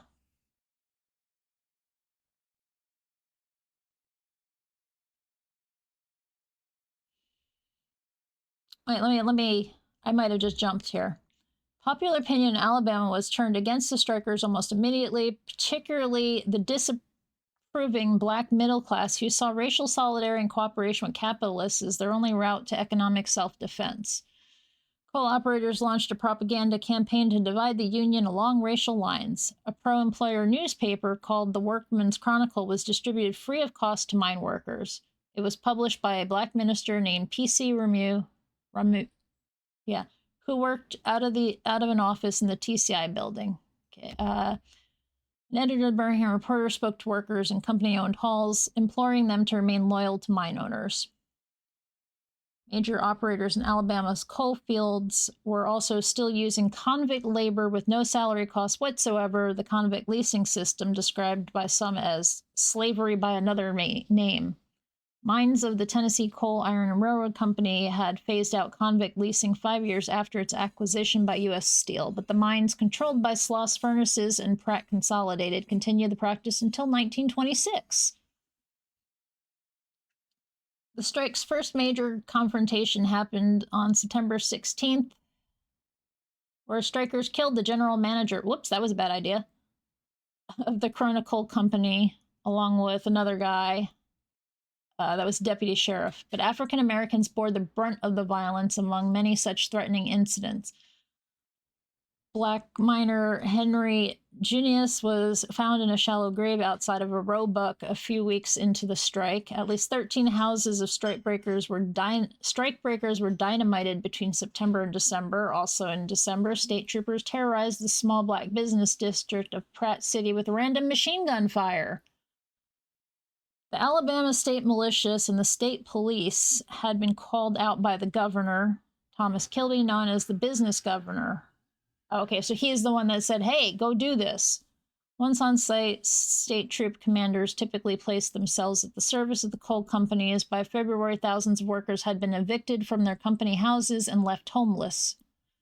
Toward the end of February, the enormous expense of conducting the strike with no progress led the union to seek a resolution. None other than the governor was accepted as an arbitrator. Kilby's settlement flatly refused union recognition and any wage increases, and he refused to reinstate striking miners. Part of Kilby's March 9th decision read, "It is rather difficult to understand how such a large number of men could be induced so deliberately to disregard such an obligation of honor. The only explanation, perhaps, lies in the fact that from 70% to 80% of the miners are black. The Southern black is easily misled, especially when given a permanent and official place in an organization in which both races are members." Fuck you, dude. The National UMW chose to adhere to Kilby's decision. After the strike ended, union advances stagnated. By the end of the decade, the UMW would close its state offices. At least 16 people were killed in the strike, more than half of them black, with an uncounted number wounded.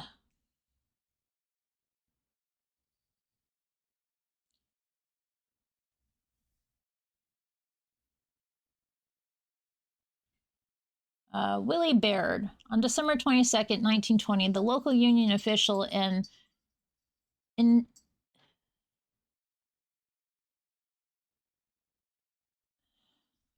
damn it, how do I say this?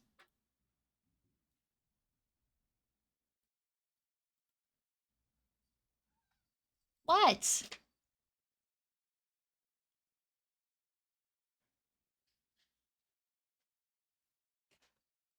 Itinerant, I think is how I'm trying to say it. Nazarene minister Adrian Northcutt of Nauvoo, Alabama, was summoned out of his home by soldiers of Company M of the Alabama National Guard. After hearing 7 shots fired in quick succession, Northcutt's son-in-law, William Willie Baird, rushed out to find Northcutt dead on the ground with Private James Morris standing over him. Baird shot Morris in self-defense, then fled to the woods. After 3 days, Baird turned himself over to Walker County officials. On January 5th, 9 guardsmen in Company M entered the jail, subdued the sheriff on duty, lynched Baird, and riddled his body with bullets. The guardsmen had eventually acquitted former Alabama Governor Braxton Bragg Corner. Were eventually acquitted. Former Alabama Governor Braxton Bragg Comer, would claim that the lynching of Baird had some element of self-defense in it.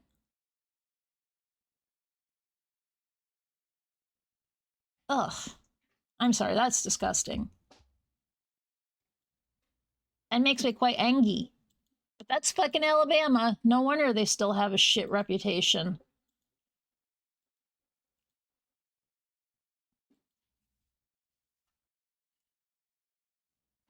I've succeeded in nauseating myself today. Good job, me. And there's no cat to show you guys. What? What?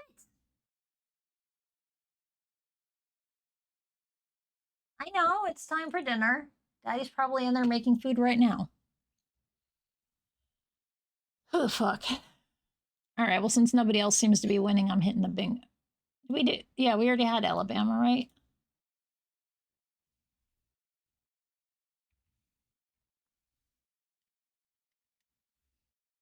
Oh, right. We had biscuits from Cinder. And he got the fuck out after I pet him before. And then he just jumped on the floor.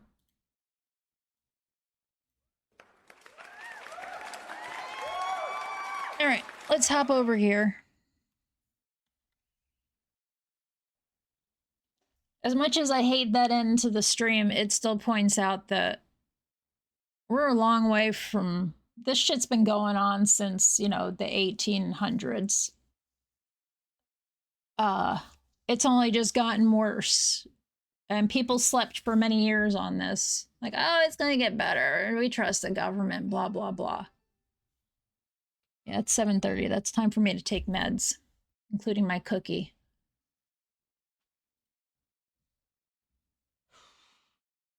That went longer than I thought it would, but hey, I think we only ended up technically doing 3 rounds of Geoguessr, but I hope we learned a lot. And it's still important to stand up and all that other shit. I know I'm saying shit, right? Holy fuck, I got a lot of unread emails.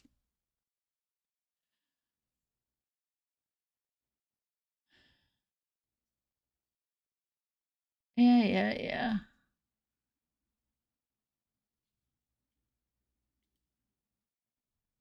This is spam. Fuck you.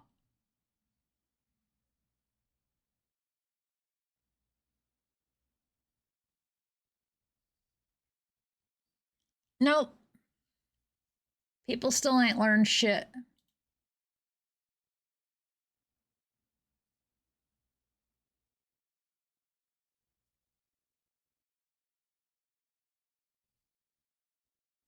All right, I said that was spam. Oh, Google was just very slow to getting it there.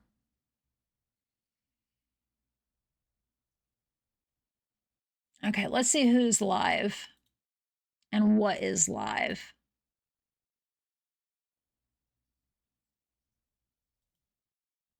Oh, thank you for continued interest and opportunities with this and taking time to apply. I wanted to provide a quick update to let you know that your application is still under active. Oh. Well, that's kind of cool. This time, no additional information is needed from you for qualify. At least I heard from them. Sorry, that was a little side note.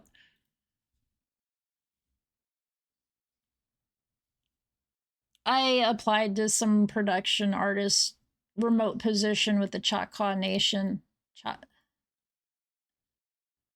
Choctaw Nation. I know that they'll give preference to obviously other indigenous people first and whatnot, but I figured I'd still try. It even says that. And I'm fine with that. You know, definitely hire your people. Your people get fucked up enough by our bullshit government.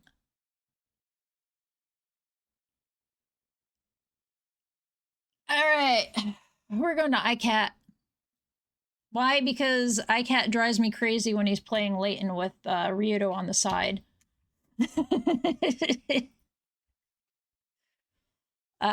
He's doing Professor Layton and the Unwound Future. No spoilers. You guys already know this. Don't spoil shit. Ryudo, voice a dog if he's around. We'll fucking, I don't know. I think VOD's a mod over here. Yeah, VOD's a mod, and so is Ryudo. They'll kick your ass.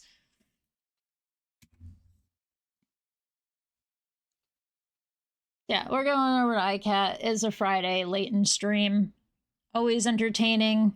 If you figure it out before he does, you can just say, oh, I already figured that out. And then you get to laugh at him later or tell him, like, you know, if you have one mouse, how many do you have after 1 year? The answer's 1. Anyway. I'll be back on Monday. Back on my usual bullshit, I guess. Have a great weekend. Take care of yourselves, all that stuff. Let's do the proper outro, right? Hey, if you've been here any part of this last nearly 7 hours worth of an edutainment type stream and you're not following, please do. Follows here are anonymous. Means you don't have to worry about getting called out for it.